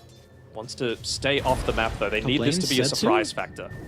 They're setting on NJ, and yet Zones is just going to have to leave the area. Nothing that the Lina can do to protect their Mars. They'll watch their off-laner end up going down, and well, now this might give Vici Gaming an opportunity to start to control more of the map without the Mars for 35 seconds. Erica is a DD. News just baiting the Brissaback, hoping goes a little bit further to Vici Gaming's side. Brissaback, of course, very hesitant though. Ensure they don't overcommit. There's the reveal. More to kill. Oh, Erica just blows him up. They stole the duel. FY jumps in, holds Zone into place. Now Erica will clean up. The G's are dropped. Team Mystique, a quick GG call from them as Vici Gaming will find game one. They will indeed at 23:08. So, you know, things looking good for predictions across the board. I think you're the closest one to if that was just a repeat in game number 2. But I don't blame Mystique. I think it was just another instance of Vici Gaming outplaying. And it wasn't Mystique playing badly. I think they made the right move. Even just when the Mars made that jump in front of the Roche pit, he made sure to toggle the bulwark so that FY didn't steal anything amazing there. In that one, they saw Setsu farming top, so they thought maybe we can get this quick pick off. But Morphling's just there. The incredibly farmed Morphling is just able to instantly just blitz through you, get the dual damage coming back. FY, of course, God on the Rubik is able to get a dual steal. You take out the Lina a second time. What can you do? Sometimes you just come up against a really great team. Yeah, sometimes you just come up against an incredible team that is still continuing their incredible run so far through Division 2. Vici Gaming just a tier above. It is just game 1, so we'll see what Mystique have in store for us in game 2. But for Vici, it's just always exciting to see how they're able to bring some heroes that aren't as strong right now in the meta. You know, all 4 but the OD, very, very popular. But Setsu sees an opportunity for his OD to shine. And, well, we saw what he was able to do. And we saw what just the saving factor could do versus Team Mystique. As soon as you were wasting, you know, Jewel, Mortimer-Kiss's Arena, then all of a sudden Team Mystique's team fight just kind of broke down off the back of that. So for Vici Gaming, a clean game 1 performance. We'll send it back to the panel to see what they have to say. Thank you very much, Danog and Aries. Yes, indeed. Losing is learning, and a lot of learning done by Mystique in this game. Number 1, just not going their way, unfortunately. I think the main thing I want to talk about in this game is the fact that it felt to me like Mystique let through this Brood and had a really, really like concrete idea on what they were going to do to counter it. And then the Brood took the tower at 12 minutes with a 1.8k gold advantage anyway. Like, it feels like that didn't really work out. I mean, Kazi, what exactly went wrong in that bottom lane for Mystique? A lot of things. Honestly, there's 2 separate times where if I tune in as like an Overwatch report case, I feel like there's something suspicious. Like, it's actually that strange. Like, no, like the bottom tier 1 fight where they're going on the Bristle, and his Legion is just like chilling while they're 4 men hitting him. He's not running into Dispel him or overwhelming odds. That's the first one. And then the early itemization on Bristleback is very crucial in your laning stage. Like, this is a hero where, especially against Brood or in many lanes, you just need to rush Ring of Health, because the way people pressure Bristle is slowly, right? They whittle you down from 100% to like 70 or 60, and then the next time they can kill you. But he's like rushing a magic wand, some Ring of Protection, triple more mangoes. So honestly, this bot lane should not go this badly. Maybe it's just an insane skill matchup. Can happen. But yeah, I mean, Vici, they just show that they're the way better team. Yeah, there really was a clean dismantling. I mean, what was your standout and who would your MVP be, Fluke? I hate to do it every single time, but I mean, FY has always been such a standout player. I mean, Nu's been playing. I don't know. Can we just RNG it? Can we just like, you know, just do like a 1 to 5 random number generator? How about Keza? You pick. I don't know. I've given it to basically everybody on Vici at this point. Okay, I think. I mean, I like the Setsu's OD performance. I mean, I think they all played very well, but I like when people go this Midas into Ags build. I just feel like it's the best and easiest way to play. They understand that all he kind of has to do is like save people with Astro. And yeah, I don't know. This guy makes OD work, whereas other people, they just fall flat. So I'm down to give it to him. Yeah. That's a great call. I think also another kind of quiver, I mean, arrow in the fucking bow, or whatever. I can't even remember what Arrow in the bow. So I actually broke my brain. Bow, that old Australian statement. When my brain breaks, I default back to Australia, and I apologize for that. But Setsu is also one of those mid players that has been able to show multiple times that a lot of these traditional mid laners can work. I think he's shown, you know, Death Prophet being a mid laner once again has really worked out. He's played the OD twice now. He almost carried his team through that Outsiders game as well, and this time around he did carry his team through. So I think Setsu in Division 2 itself really is showing that a lot of these traditional mid laners still are traditional mid laners, and he's just out mechanicking everybody in the game. Yeah, absolutely. A bit of a dismantling there from Vici Gaming. And I think as well, it's worth mentioning Bab, you know, like, yeah, okay, everyone's playing Brood at the moment, but Bab or Nu was one of the OG Brood players, you know, played it throughout every patch and is just generally really, really good at the hero. And yeah, complete dismantling, even though he did give away a kill early on in the bottom lane where I was kind of like, ooh, maybe. And then he just comes back again and then demolishes them. Partly down to a couple of misplays on the side of Mystique, but you got to give the expert Brood their props. You don't give this hero away without having a really good plan and then also being able to enact that plan out in the game, which unfortunately Mystique were unable to do. And of course you just got a Morphling free farming elsewhere on the map. Nothing really falling into place for the side of Mystique, which means they'll drop game number 1. Will they be able to come back in game number 2? Probably not, but we're going to find out after this short break.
Hello and welcome back to the panel for game number 2. It is Team Mystique versus Vici Gaming. And if you enjoy watching SmackDown, then this might be the game for you. However, Mystique, you know, they're just not looking too hot. They're just not looking too hot, unfortunately, Fluke.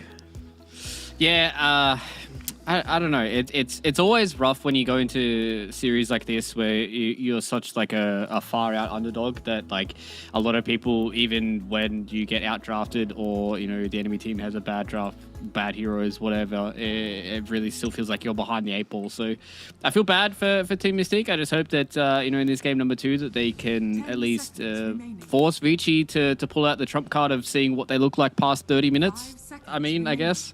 I just want to see if a team can do it. I mean, maybe YBB can do it in a few days, but if a team can push Vici Gaming past 30 minutes, then maybe YBB might be able to get a little bit of intel. Yeah, no, and that's what Kazu needs as well for his That's what I need to need, my friends. Rage.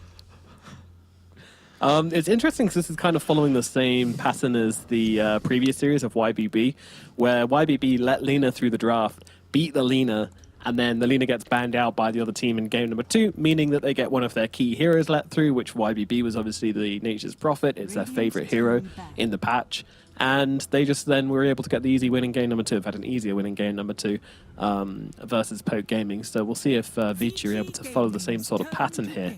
And we'll find out what they get let through. And look at this. There's a plethora of heroes up for grabs. A platter. A smorgasbord, if you will. There's a FY Rubik. They also banned Shadow Fiend, which is interesting. I wonder if they... Usually this is, well, either a team is looking because they always 6-7 it in their first phase, or because you want like some DP first pick that you don't want them to respond into it. So the, I guess Mystique, it looks like they've played it twice before, but still, okay. I guess it checks out more with the DP first pick. It's usually, from what we've seen in Div 2 a lot as well, is kind of teams don't get Lina. They go for the Shadow Fiend tree as their kind of 1-2 punch here. So, you know, it's generally a really good ban, especially when you want to go for the Death Prophet right now. I like that Vici don't kind of pull any punches either. Like, obviously, there's still a lot of good heroes that are left in a draft, but, you know, a lot of times you want to try and give that to other teams as well and say, hey, what do you guys actually think is good? So they're going to give them Nature's Prophet here. I feel like if they go Treant and Vici just answer with a Primal Beast, I was like, I think News is going to have the freest time on a Primal Beast if he plays Primal in the offlane against those 2 heroes. Yeah, loves it. And what worries me is that Fenrir is nodding his head off when that Nature's Prophet pick comes out. Yes, playing exactly into my hands. Yeah, I mean, they must have known that this hero would come out, so they definitely think that SF is like the more scary one. Otherwise, you know, they would have reversed those bans. I think for Mystique, also, if they don't pick Treant, I think there's a very high chance if you're Vici here, you could just take it and be pretty chill. You're going to give your DP armor against both these 2 heroes. You're going to defend towers against natures. You're pretty chill. If not that, then I don't know. I guess perhaps they just go for some more comfort of their own. Looks like they're not the biggest Treant team from what I've seen. Yeah, that works. My bad. I forgot these heroes here. Yeah, I think Vici had been picking a lot of like Rubiks and Clocks and Tusks and stuff like that rather than Treant. And this was what I was talking about, right? Because Team Mystique now have to ban out the Lina because they don't want to play against it, and they prove that they can't win with it. Now Vici Gaming just get a selection. They just ban out some niche picks, which Team Mystique particularly like to fall back on. And they can just get these like really core meta heroes, which they love for themselves. They could have left the Death Prophet and... they could have left the Broodmother and just let the Death Prophet be a flex. But actually, they're just like, screw it. If we have the opportunity to get DP Brood, we'll take it. And whoever put the fastest time for series ending might be feeling pretty confident right now. Yeah, my bad. I'm going to be way off on this one. There's no way. You just had faith, Kazu. I respect it. You know, coming here to just be like, surely Mystique can go past 30 minutes, guys. In one game. Yeah. Oh well, what can you do? I mean, for Mystique, I want him to have better and different answers for the Brood this time around. I think if you're Vici, you should be looking at a Pango ban, for sure. DP doesn't like that hero, Brood doesn't. It also helps these like more quirky heroes like Natures and Tusk to like kind of sync up more together and give you some more teamfight. So that's something I would like Vici to ban. I do think this is a hero that isn't played as much in China as it is in perhaps Western Europe, but that hero is still a banger. Yeah, I agree. I think Pengo is really, really good at just the way it enables you in a lot of these team fights as well. Just to be able to kind of, once you get a Blink Dagger initiate from Fog, it's very, very hard for people to respond to Rolling Thunder and Blink. And as soon as he gets on top of you, then kind of all hell breaks loose, and there's really not much that you can do. So this is going to be one of their responses in the Leshrac, but I don't know. I feel like it's kind of the same deal as what we had in game number 1, where it's like this Brood gets to that 15-minute mark where she's got pipe, and then her babies really don't care all too much.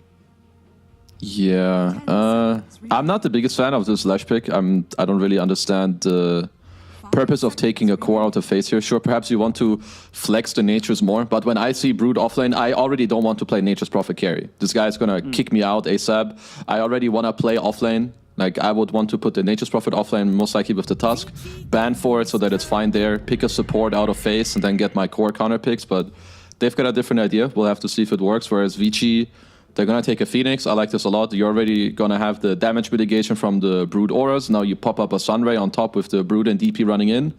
And yeah, you should be feeling pretty chill if you're Vici Gaming right now. One would imagine that is exactly what they're feeling right now. And they're going to take a page out of YBB's book, and they're going to try out the Phoenix for themselves. This is a hero which YB would be picking far more than anybody else. They love it. And they're going to combo it up with a Clockwork as well. So just 2 supports down the middle. Easy peasy.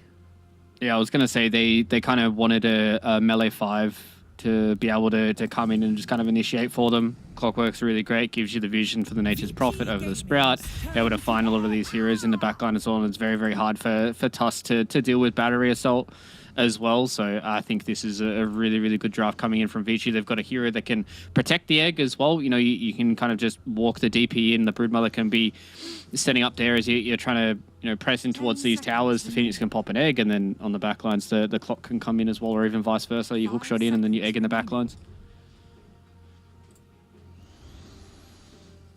So What's the it funny gonna part be? about this Phoenix as well is that it's been played almost exclusively by YBB. It was also picked up by Cloud and by Meteor, who both lost with it. So that's the only reason it doesn't have an 100% win rate.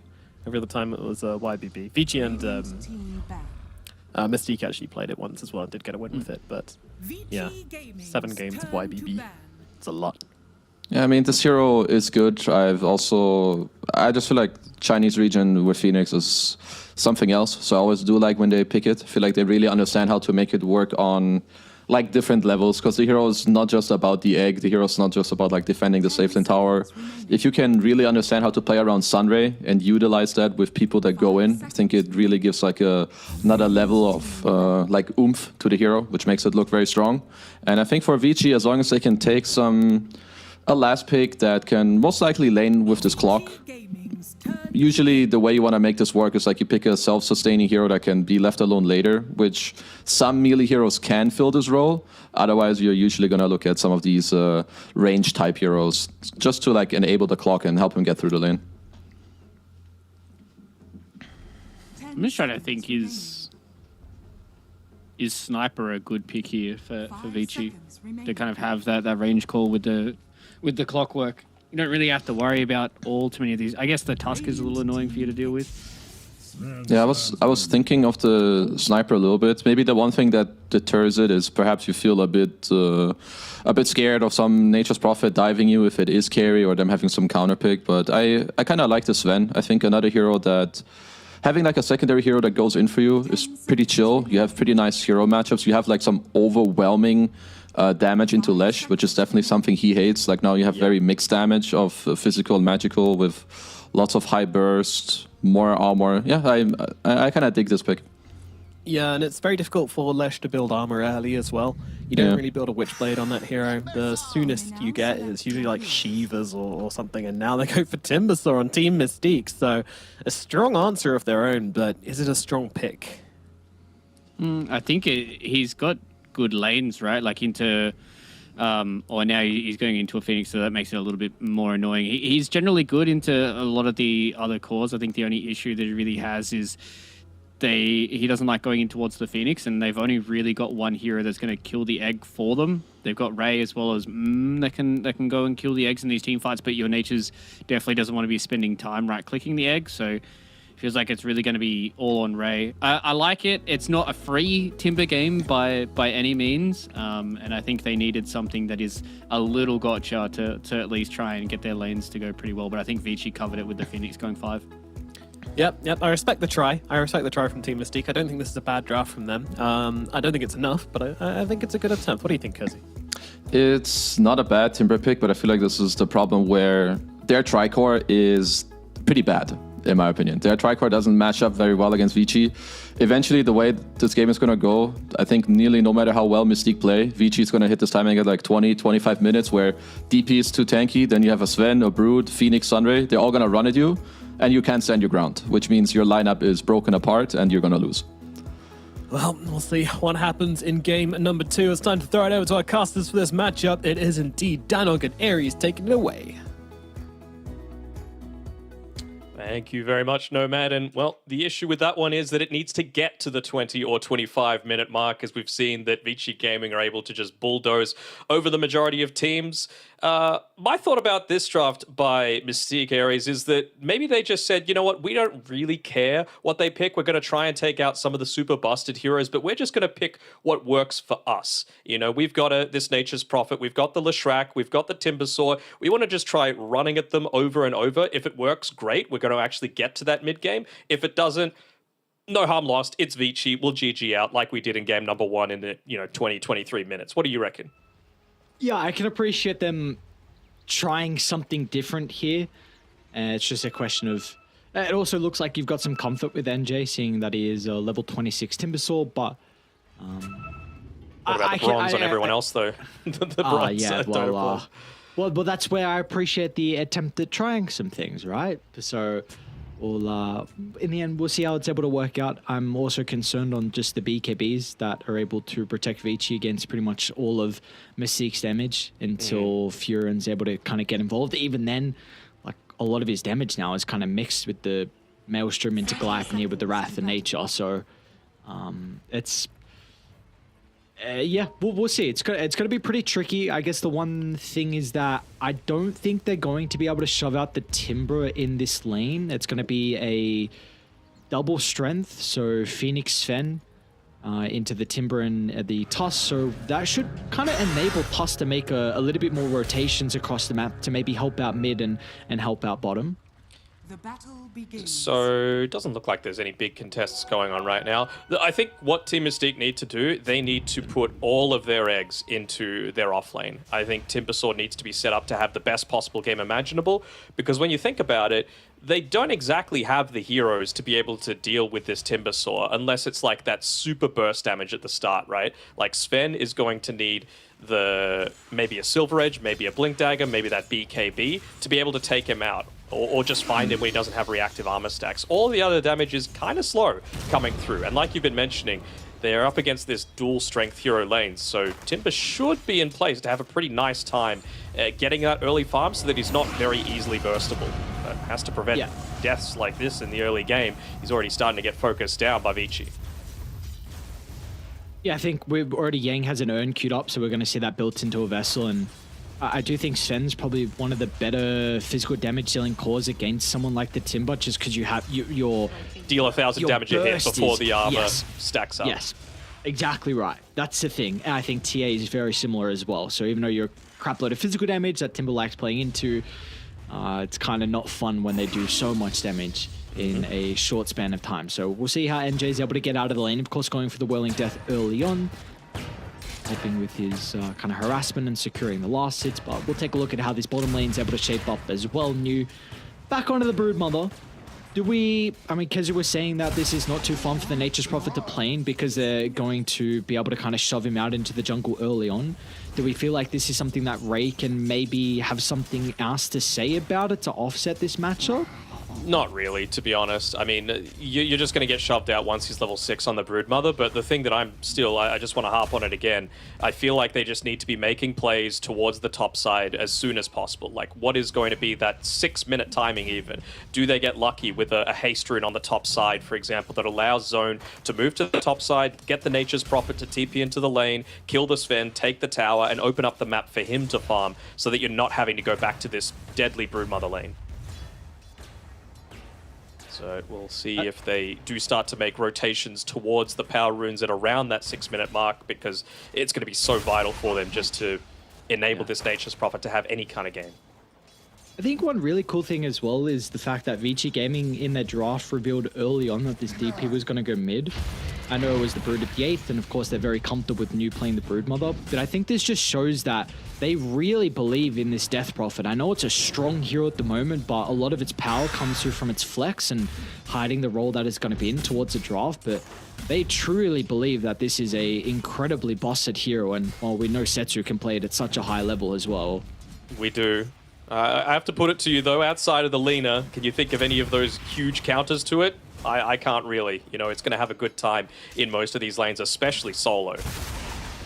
Just get so many of those early levels, able to put multiple points into that Spirit Siphon and do exactly what Setsu's doing right now. He's even used an offensive glyph just to try and chase down Zone a little bit underneath his own tower.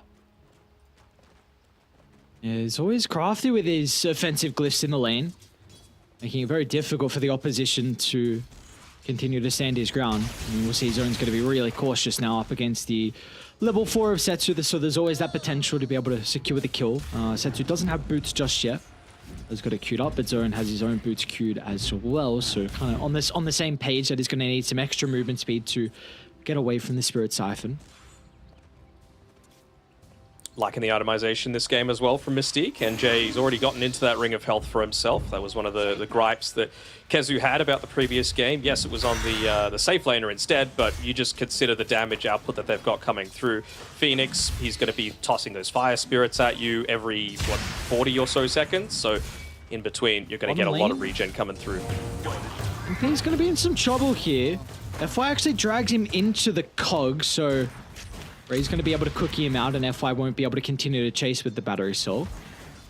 This is actually also another thing I wanted to bring up. Why do you feel like Vici have kind of put the clockwork on the 4 this game? Often we see it's Yang playing the clockwork, and FY has a incredible Phoenix. So what do you kind of feel like the reasoning is for that?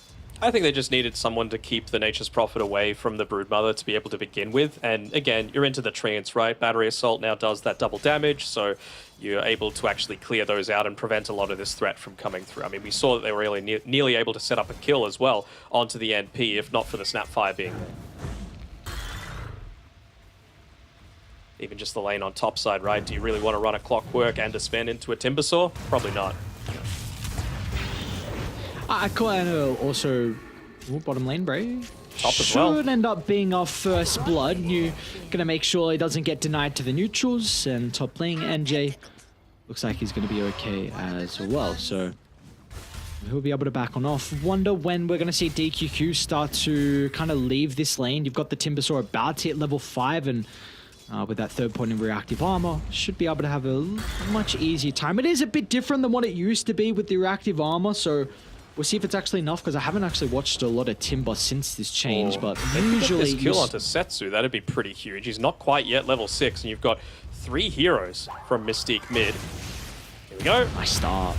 Look at the start. The cookie onto the creep wave, being able to set up for the chain control, but Setsu, surely he does. He's going to be okay. Oh. He's got the Exo now as well, but he's not going to use it. We'll back off. He can't get the power in as well. Oh, he's bullying away with the Exo. Hero. He's not going to have mana for the Crypt Swarm, but we'll just chase him down with the Exo. Tangos are in the backpack, unfortunately. They're going to look to move on over. They might actually be able to blow him up if they can block him in to set up for the Leshrac to close the distance, but Setsu is able to dodge out the Lightning Storm. They'll still find it the last second, but the damage wasn't enough towards the end, so Setsu. Yeah. Oh, that's a perfect timing of the voice line as well. I mean, he's diving again. Look at this. Man has no fear. Nothing they can do. He's got some 1 charges, bottle sips as well. Crypt Swarm up in a couple of seconds, but Setsu, of course, the beautiful thing about him as well, he does know when he needs to kind of tone it down a bit. Oh, that's a solo kill. Oh, you hate to see it. I mean, To me, the Broodmother, yes, he wasn't level 6 yet, but that was the time that you needed to TP on the Nature's Prophet. Just guarantee the kill. It was so important for them to be able to pick that up, not just for the kill onto the DP, but also because they had a siege creep at the time, because the power runes were about to spawn, and Setsu just gets everything. He gets a kill, he gets the power rune, he doesn't die. Everything's gone right for Vici off the back of just that one little move. And again, outside of the NP not TPing in, they made the exact right movement that they needed to. It was perfect execution as well. Oh, well. Yep. That was honestly, close. I'd have to go back and see like if they overlap like a stun for a slight second, but it looked perfect. Like you start with the cookie, the follow-ups there, the tusk wrapping around. Like it was a really crafty attempt, but you see the power of the Death Prophet, man. Yeah. That is a hell of a hero. That's what you got to do, though. You got to make these ballsy plays up against teams like Vici and Rays. Looks like he might die even running back underneath the tower. Although... The Ray will go down, but yeah. Okay, I think Zone's very happy with that. What's going on? FY also... Oh, sorry, it was top lane Erica was able to get DQQ. So yeah, we got action across the map. A 2 for 2 in the end, but like you said, Zone's going to be pretty happy with that exchange, being able to get the kill onto Setsu, so a little bit of gold and a little bit of experience, which is important. So Zone is now actually equal level with Setsu. Gets the killing spree streak, which of course is incredibly important. I want to see NJ move down towards this bottom side of the map pretty shortly. Like, you've got a Broodmother that's consistently wanting to be pressuring this lane in. I know that Ray, I guess, can do a little bit of that deep push, but you're still only a level 4 Snapfire at this stage, and I think you need to open up the top lane as much as you can for the Nature's Prophet. They were able to take the tier 1 tower, so he's going to have the capability for it as mid lane. A big spider army trying to run them down as well, and how are you going to fight into this exorcism on Setsu?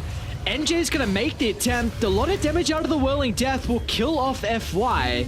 Man needs now, mana, who though. does he want to turn to afterwards? Maybe New's going to be the target. Was incredibly mobile here with the Broodmother, so he's going to be able to slide on away. Now Setsu still wants to go back in. Extra, a little bit of duration left, and that's all they need to chase down Zone. One more is enough to find it with the Stormhammer. Now NJ, he's going to be a bit cautious as well. They're playing their cooldowns perfectly. Stormhammer up shortly, along with the spawn Spiderling. Setsu's going to be able to make it up to higher ground, but the Wrath of Nature will blow up Setsu before he can turn his abilities back onto NJ. He's got still some mana to work with. Stormhammer to hold him into place. The Tusk is respawned, closing the distance onto New. And it looks like Triple M is going to be able to TP in and have that +1 effect. So in the end, Team Mystique, a very, very messy engagement, but they do get some vital kills.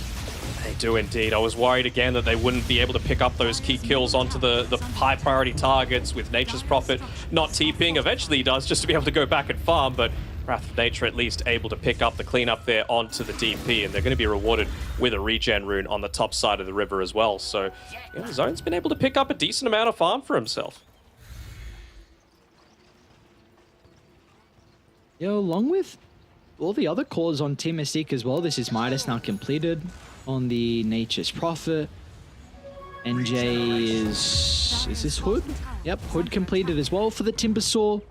He's going to be working on the Sunjin Kaya as his next item as well. So all in all, Team Mystique, we'll see if they're going to be able to defend the tower once again, because that's going to be really the important thing for them. Vici Gaming have this kind of easy way to be able to find early objectives off the back of the Exo and the Broodmother. So they smoked right under a ward as well. The one from when Tusk dropped it when he made that rotation towards the mid lane for the original kill onto the Leshrac. So he's going to be able to back off just in time to be able to escape this, unless they get a quick glimpse of him. Hook shot just a little bit too late. Smoke. It's going to be off the mark here for Vici Gaming. They're going to look to try and turn their attention back to mid. Yu was in a position as well to pop Team Mystique smoke, so both sides not being able to get any value of the smokes 11 minutes in. Fi's going to find an angle with a hook shot though. Cookie, it's not going to get Zone in any better of a placement. Mortimer Kisses though could be the way to turn it around along with NJ's damage, but they need a way to address Setsu. There's a DP now feels he's got a free fight to charge into the middle. We'll be able to clean up one, turns over to NJ next. The silence preventing the chain away, but the Hood should be enough damage mitigation to keep the Timber healthy. Can they protect the tower, though? They've still got that clip available, and they're going to pop it, but they weren't actually hitting the tower at the time, so NJ's got to be very careful with his positioning here. No urn charges left, though. Just the 1 point in the Sunray. Maybe they would consider popping the Supernova, but I think that Vici Gaming are going to be pretty happy just being able to take away that Tier 1 tower. Now Setsu's able to get an Arcane Rune as well for the reward. They have firm map control, so very important for the Death Prophet. We'll probably see her look to utilize that with their next Exo. Just a question of where they want to use it on the map, if they want to try and take a fight into an objective, or if they're just happy for a couple of kills off the back of the Exo. We'll have to wait and see. I mean, you've got the Echo Saber now built up by the Sven, so he's starting to build into a little bit more of that burst damage. Still not truly wanting to fight unless the Timber Saw shows up, but it's going to be the BKB next for him, and I imagine the Blink Dagger after that, just for that insane burst that he's going to need to be outputting. Erica having an incredible time, just getting all the farm he would ever want across the map. NJ will force out a Supernova, though, from Mr. Yang. More FY is also just... Oh, dude, he doesn't care. Look how aggressive he's playing. Running to the secret shop with no one really backing him up. Amasetsu's now going to be able to join. FY's still alive. They'll finally be able to take away his life, but he soaked up so many abilities, so now Setsu and Yu, they should feel pretty content about running in, but in fact, Setsu... He'll look to try and TP out instead, and Yu's going to be able to sidestep the Split Earth as well. Beautiful play coming through. The quick little fingers from Yu, being able to dodge that one. So in the end, it's just a 1-for-1, but of course, a vital exchange for the boys on Vici, as they were able to find the carry in the Nature's Prophet. And I believe, unless I'm mistaken, that was a 3v5 as well. Phoenix was not part of that. Sven was not part of that. Both of them are continuing to gain what's most important to them. Of course, Phoenix with that experience, just scaling so incredibly well against this Mystique lineup. If he's able to pick up that Sunray. And, what are we looking at? Oh, Erica just sliced away the life of the Snapfire. Quick and easy kill with the God Strength. And, well, look at that. Bottom lane shoved out as well, so... Perfect time for them to get an extra kill as FY on point with the Rocket Flare. Scouts out Zone's positioning. I spy with my little eye a free kill onto the Lesh, and Erica can get some damage into the tower as well with the last remaining seconds of the ultimate. Exactly what he needs to. You know, not showing up on the map unless he's actually got that kill potential there. Of course, making every little bit of use out of it to be able to close this map in. Again, the Nature's Prophet doesn't want to be bullied out of his regular farming areas, but it reaches a point where, you know, there's just nowhere for the heroes. I'm not sure if they can. I think they're trying for the toss it up into the Mortimer Kisses. They're going to lay down the ultimate now, but the Sunray heal is just repairing all of the damage, and an attempt, but Mystique, that's all it was in the end.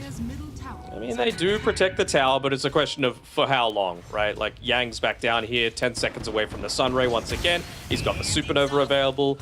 Just 400 gold away from being able to pick up that full Spirit Vessel as well. So, unless they fully commit and win this team fight off the back of the Timber Saw, I'm thinking it might start to be curtains for Mystique. Look at you just running behind the tower, scouting out if anyone else is playing behind NJ. So they're going to put all of their attention over to the Timber. So, oh, the Cookie, no, he went in. They're going to try and deal with the egg. They will be able to kill it off. Erica also committed incredibly deep. So uppercut him to the sky, but Setsu's rocked up. And without an answer to the Death Prophet, he's going to look to try and turn his attention over to Ray. An easy cleanup for the position to Avicii.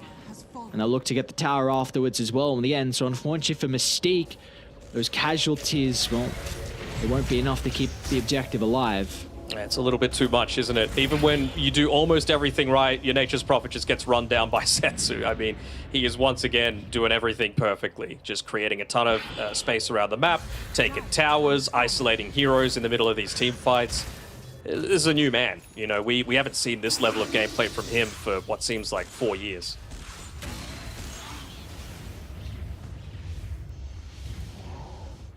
It's great to see him back on a team of a caliber. like Vici and the players that are surrounding him as well. Yeah, players he respects. Very exciting. For sure. Yes, that's the important thing.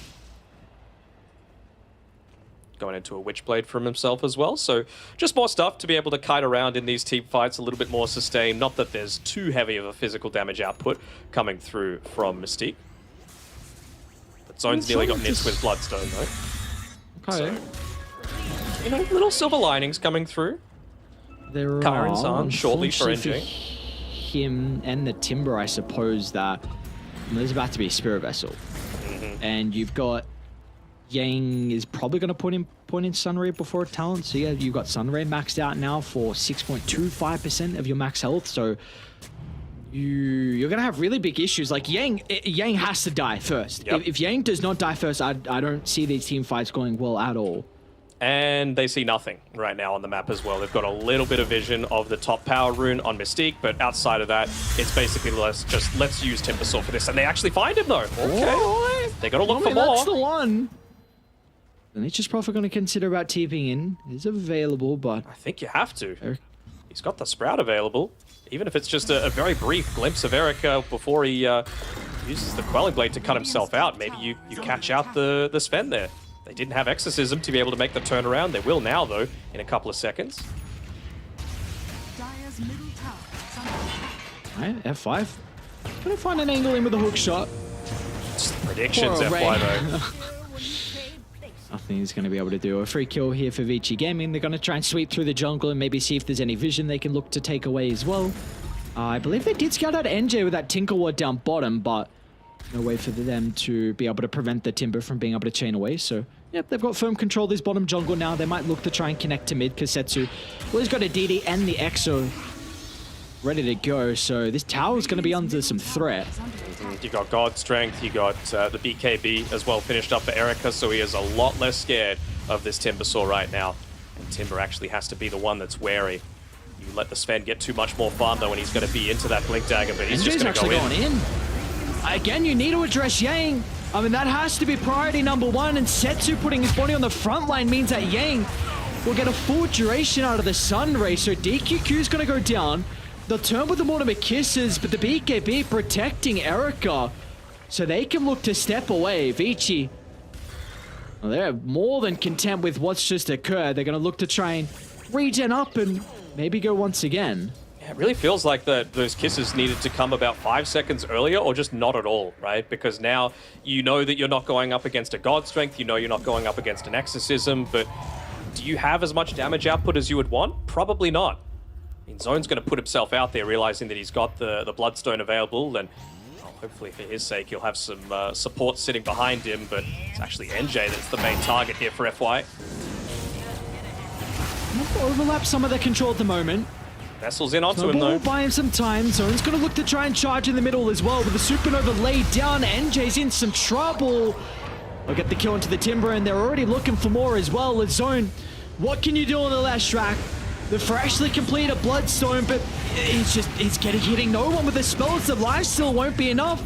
And the Sunray's up once again, just burning all of Mystique to a juicy crisp.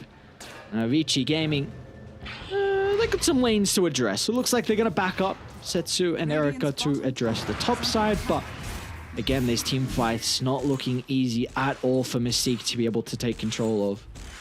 I mean, they did that without God Strength and Exorcism. You know, that's just the cohesion that comes through. They're never wanting to let the pressure up against a lot of these teams. And, I mean, I gotta say, once again, I feel like it's another fight that Nature's Prophet probably could have joined a little bit earlier. You're a little low on the BKB front for Vici Gaming. They only had to use it one time on both the Sven and the DP. So if you come in there with the Gleipnir, you can't chase down that Leshrac. You can't chase down that Timbersaw. Yeah.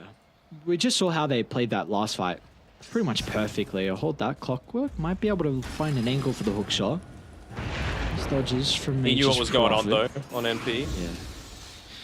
Yeah. We saw that last team fight what Vici were doing. They were just playing their distance. As soon as the Bloodstone was activated, you just pop the Vessel and kind of play away so Zone's not able to hit anyone with his spells, and then once the Bloodstone active expires, you're able to easily look to slide back into the middle. So nice communication from Vici in that previous team fight, and we'll probably see that be kind of the similar story for these upcoming fights. And it's just going to become even more challenging, right? Now you might not even need to pop that BKB either for the Bloodstone, because you've got the Mage Slayer on the Sven. Not only are you taking less damage, meaning that it's not going to give as much of the active for the Bloodstone, but you're dealing less, so it's like a double whammy. Yeah, I think this item's pretty dumb. All it gives you for 2,400 gold is NJ. It's got a decent amount of reactive armor stacks. F5 looking for the maximum use of the chain control. NJ, oh, he walked back to him anyway. It was really not much he could have done there regardless. Into the tree line, Timber loves to play with trees, but not when they're in that many in one close proximity. Yeah, I mean, even FY, his itemization, he went into the Blade Mail there, realizing that, you know, Timber's going to try and get away somewhat. He's going to use the Whirling Death to be able to remove some of that strength to stop the damage coming through from the Sven. Instead, ends up just chunking down his own HP. Radiant's middle tower is under attack. But the DD on Setsu, so the tier 2 mid's going to end up going down. Exo is ready to work with as well. Radiant's top tower. They might consider about holding it for Roche, which they still haven't looked to claim just yet. Erica's actually trying to hunt zone.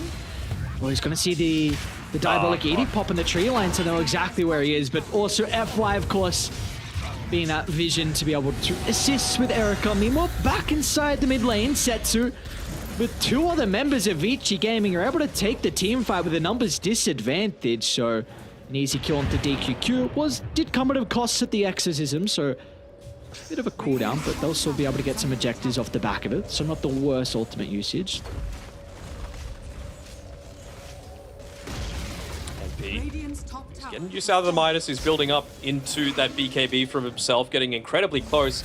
I'm not really sure that the BKB is going to enable too much of anything for the NP this game, though. Like, you're going up against a Sven, heavy physical damage, sure, there's the stun, silence on the DP, doesn't really matter. If you're getting Spirit Siphoned, you're probably dead anyway. Just all these sorts of things, right? Even the Sunray, you're not the main target for that. It's going to be onto the Timbersaw, onto the Leshrac in the middle of these fights, so I'm thinking that they probably just want to take one cohesive fight as a full unit together. They're going to have to do it. I mean, they've had the past few fights be outnumbers for themselves, and now you're going to be going up against a 6v5 with that Aegis about to be picked up by Vici. Who do you even give this to? Do you give it to Erica or Setsu? I think you give actually, it to Erica. meanwhile, FY's called out zone. The duo support from Vici Gaming just picking off zone just like that. It feels rough, doesn't it? You know, support's able to do the job that most of the time takes cores to be able to do. And he was so close to being able to pick up that Yule Scepter for himself. They're on the Nature's Prophet. Oh, no. Oh, he goes down. He's not going to be able to. Oh, no.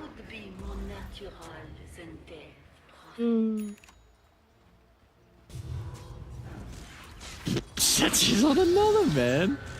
DQQ's going to try and TP out, and well, unfortunately for Setsu, will not have a way to prevent that, so he's going to be able to escape, but mid lane, top lane, both getting shoved out. The Nature's Prophet's going to be up in 30 seconds, but the buildings might take too much damage by the time he's back alive. Yeah, I mean, Sven, he's nearly level 20, he's nearly got an Orchid for himself as well. It might even be the full Bloodstone that's sitting on the Curious for the Sven, I'm not sure. Yeah, it is. Not Bloodstone, Bloodthorn. Pretty damn significant going up against heroes like the Timbersaw just to be able to burst them through. Alright, they're going to start on you, but it's not Yang. So Yang just heals him up. Yep. Pop the pipe, pop the Greaves, Sunray, and you're golden. See, we've got a Veil now as well. So Yang's going to be dealing damage as well as the sustain capability. But Yang's got a Veil? Yep, he's got it coming on the Korean now, I believe. He's got 2k gold in the bank as well. This guy's rich. Warden sold it. Yeah, he's got E-Blade instead. But there we go. Bloodthorn, Aegis, 3 minutes, level 20, Sven. Oh, Loma. Great target to jump into the middle of. They'll hold the Leshrac into place, and now they'll look to turn to the Nature's Prophet as well. The body blocks from FY is going to prevent NP from getting further to the base. So somehow finding him a way out of the cogs. But the rest of the team is still going to struggle. It's going to be cautious about the Exo Spirits. People will be okay for the moment. Meanwhile, Mortimer Kiss is getting laid down for the backline, but Erica protected thanks to the pipe. So the magic damage isn't even enough. And meanwhile, NJ, well, he's trying to do it himself. The damage is starting to rack up for the Timber Sword, but now with the Mage Slayer activated, Timber has to retreat to the higher ground, and Setsu will chase him down. Meanwhile, DQQ snowboard out of the base, so Setsu can jump on that opportunity to chase him up. A Cookie will be able to reposition him back to safety, but it looks like Vici will just turn to deal with the objectives instead of the heroes. Still respecting the strength of this Leshrac, though. Without the Phoenix being available, they know that Lash has enough burst damage to be able to deal with them, especially ever since picking up that Yule Scepter as well, to be able to get rid of the silence. Even when the Phoenix is there, getting rid of that Spirit Vessel is such a key factor for Zone, but the issue for me is that it's just going to take far too long for him to get all that he truly needs, the Aghanim Shard, to be able to protect that high ground push and the BKB for all the reasons we just mentioned. Can't step that far forward, got to be careful. They're always ready to jump, Vici. Any opportunity, you got this blink on Erica, of course the hook shot from FY, almost scepter from him as well, so he's going to be able to have the spam of the rocket flare to scout out wherever Mystique are playing, and look at the ward outside the base as well. Setsu's going to run into both the supports, looking to try and venture out and find some control, and meanwhile inside the lane, Erica not going to have enough damage by himself to get the kill into the Nature's Prophet. He'll force reactions nonetheless. They might just turn to zone though, but Leshrac's in trouble, and Setsu, no hesitation with jumping up to the higher ground. I'll target down with the Leshrac with ease. One more swipe of the big swords, able to cut away his life, and even a zoning supernova just to enable Vici to retreat. Steals him all the way back to full as well.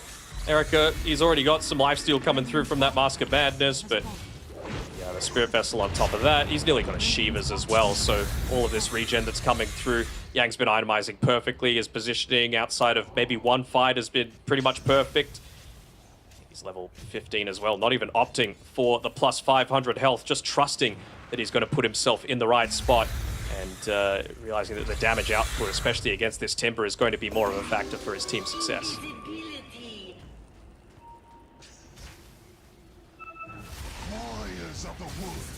Yeah, we're kind of at this stage where you got to go farm on the opposite side of the map, isn't it, Nature's Prophet? All right. It might get... Yeah? Question for you. What do you think the win probability is before looking? 3%? It is 0% right now. Oof. I mean, Gaben clearly valuing the strength of FY God, but yeah, I would honestly put it in the same sort of category. It seems like the perfect storm needs to happen if Mystique are going to make any sort of attempt, and well, they're going to push on forward. Maybe they need to use someone to act as bait, but I'm not sure if the Nature's Prophet is tanky enough to be able to be that tender morsel to be dangling forward. Tender morsel? No, I unfortunately don't think he's tender enough, and they're just looking for the Phoenix, but Phoenix is up in the jungle farming. He's not even there. I mean, NJ's going to look to jump in. It's a lot of damage. They'll be able to blow up New without Yang being nearby to kind of help heal him up. But that was kind of kisses used in Wrath of Nature as well, so Setsu might feel okay to actually siege off the back of this Exo. And FY's got my favorite item as well. He's got the Aghanims, just waiting to be able to launch a lot of those rockets in onto the backline, reveal all the information that they could possibly want on Vici, to be able to use the overwhelming blink on Setsu, to use the blink on the Sven as well, just to be able to catch those key targets, because you know Snapfire has been pretty instrumental to a lot of the disengage that Team Mystique have been able to do up until now. In. They spy out Yang, so as soon as you see the Phoenix, they're veering all their attention over towards Yang's location, but the sun rays out, the crits are raining down as well. And the cause of Mystique won't be long for this world. At least the Nature's Prophet's going to be able to cut through the cogs. She'll look for her own TP, and it'll be stopped short. Erica, as soon as the magic community stops, will get the Stormhammer out, and the G's will follow shortly afterwards as Vici Gaming make quick work of Team Mystique. Not as quick as game one, But still an incredible showing from them, and nonetheless will continue on with this flawless run so far in Division 2.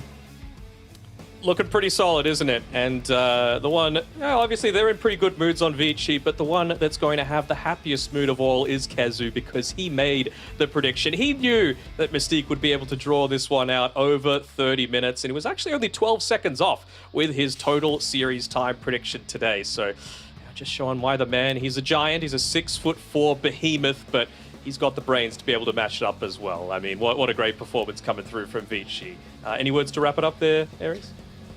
Vici are freaking beasts, and I'm very excited to see the series versus YBB tomorrow. That is how I'm going to wrap this up. That's going to be a hype series to watch. Unfortunately for Mystique, they are really getting towards the stages where it's do or die now with their last series. That's versus outsiders as well, which is not an easy opponent. You need to win that, otherwise it looks like they will be relegated out of Division 2. But for today, we're going to close it out. Vici Gaming taking the 2-0. We'll send it back to the panel. Thank you very much, Aries and Denog. Yes, indeed, another clean wipe today, making it all 2-0s as we get an absolute domination coming out from Vici Gaming. Just really not missing a beat in this in the second game. Like, sure, it wasn't quite as fast, but they kind of had to slow it down around the cooldowns and everything. It's kind of a draft thing, I suppose. Agree? Do you agree with that, Kezu?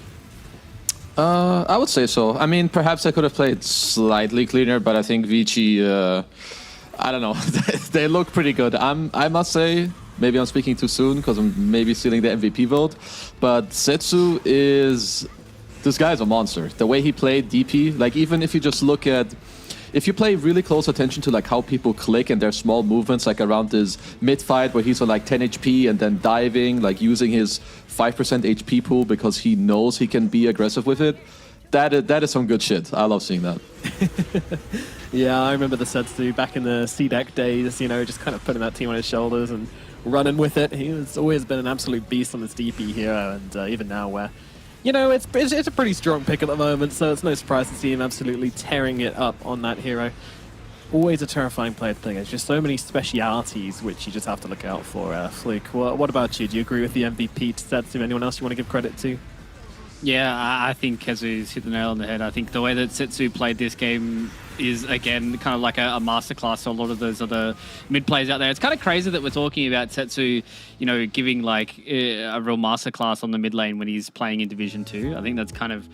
When we first came into Division 2, we were talking about this Vici Gaming squad, and we're like, yeah, looking at all these players, like these guys don't deserve to be in Division 2. They should be up in Division 1 fighting with the big boys. And I think they've shown that in every series so far, that they have been head and shoulders above a lot of the teams. I agree with Aries and Danog, though. Like their series tomorrow up against YBB, the way that YBB have looked as well, if YBB can push a player like Setsu to really kind of pull all the tricks out of the bag and to really push Vici towards the edge, then I mean that series is just going to be a banger. But I mean Vici completely untouched so far, and I think these guys I'll be very, very shocked if for whatever weird reason we get tiebreakers and all that kind of shenanigans, and then these guys don't go up to Div 1.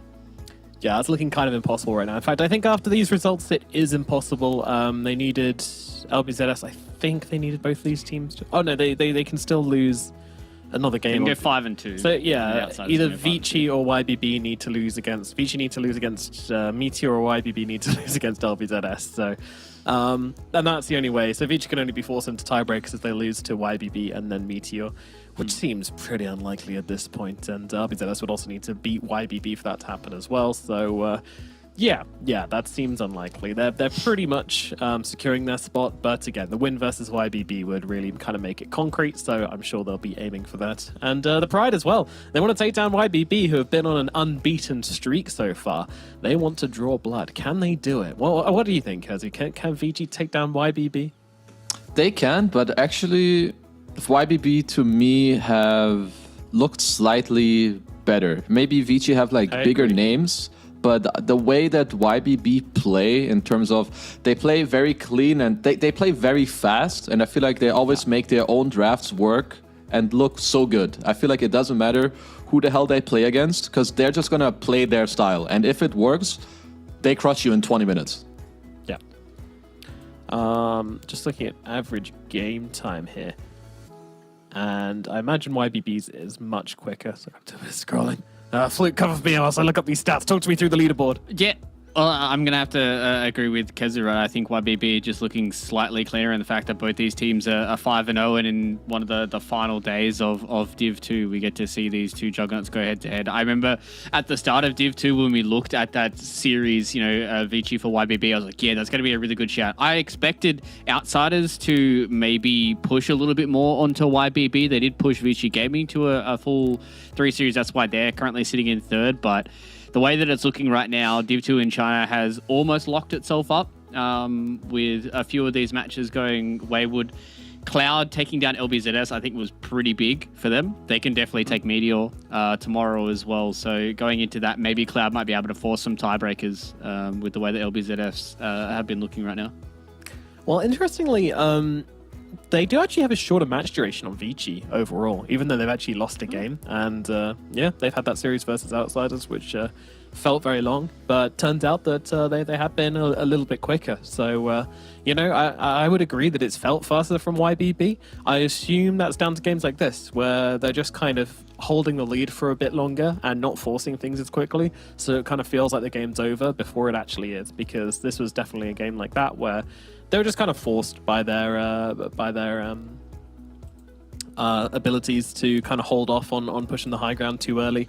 And again, there's some nice kind of juking and jiving and kiting coming out from Mystique, but not nearly nice enough to take the win.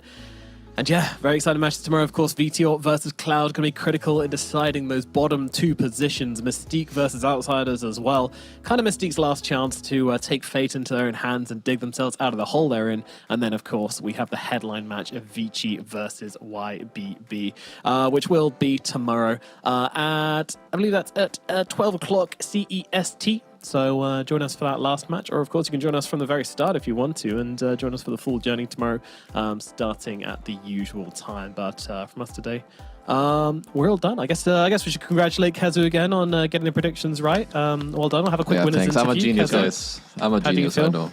I feel incredible. Now I can really go on with my day and feel like I'm on top of the world. Thank you, guys. Yeah. You've achieved something today, and no one can take that away from you. Yeah, greatness. Greatness. Lord it over us. Alrighty, we're going to close up today. Thank you so much for watching, and we'll see you tomorrow for more China Dota action. Goodbye.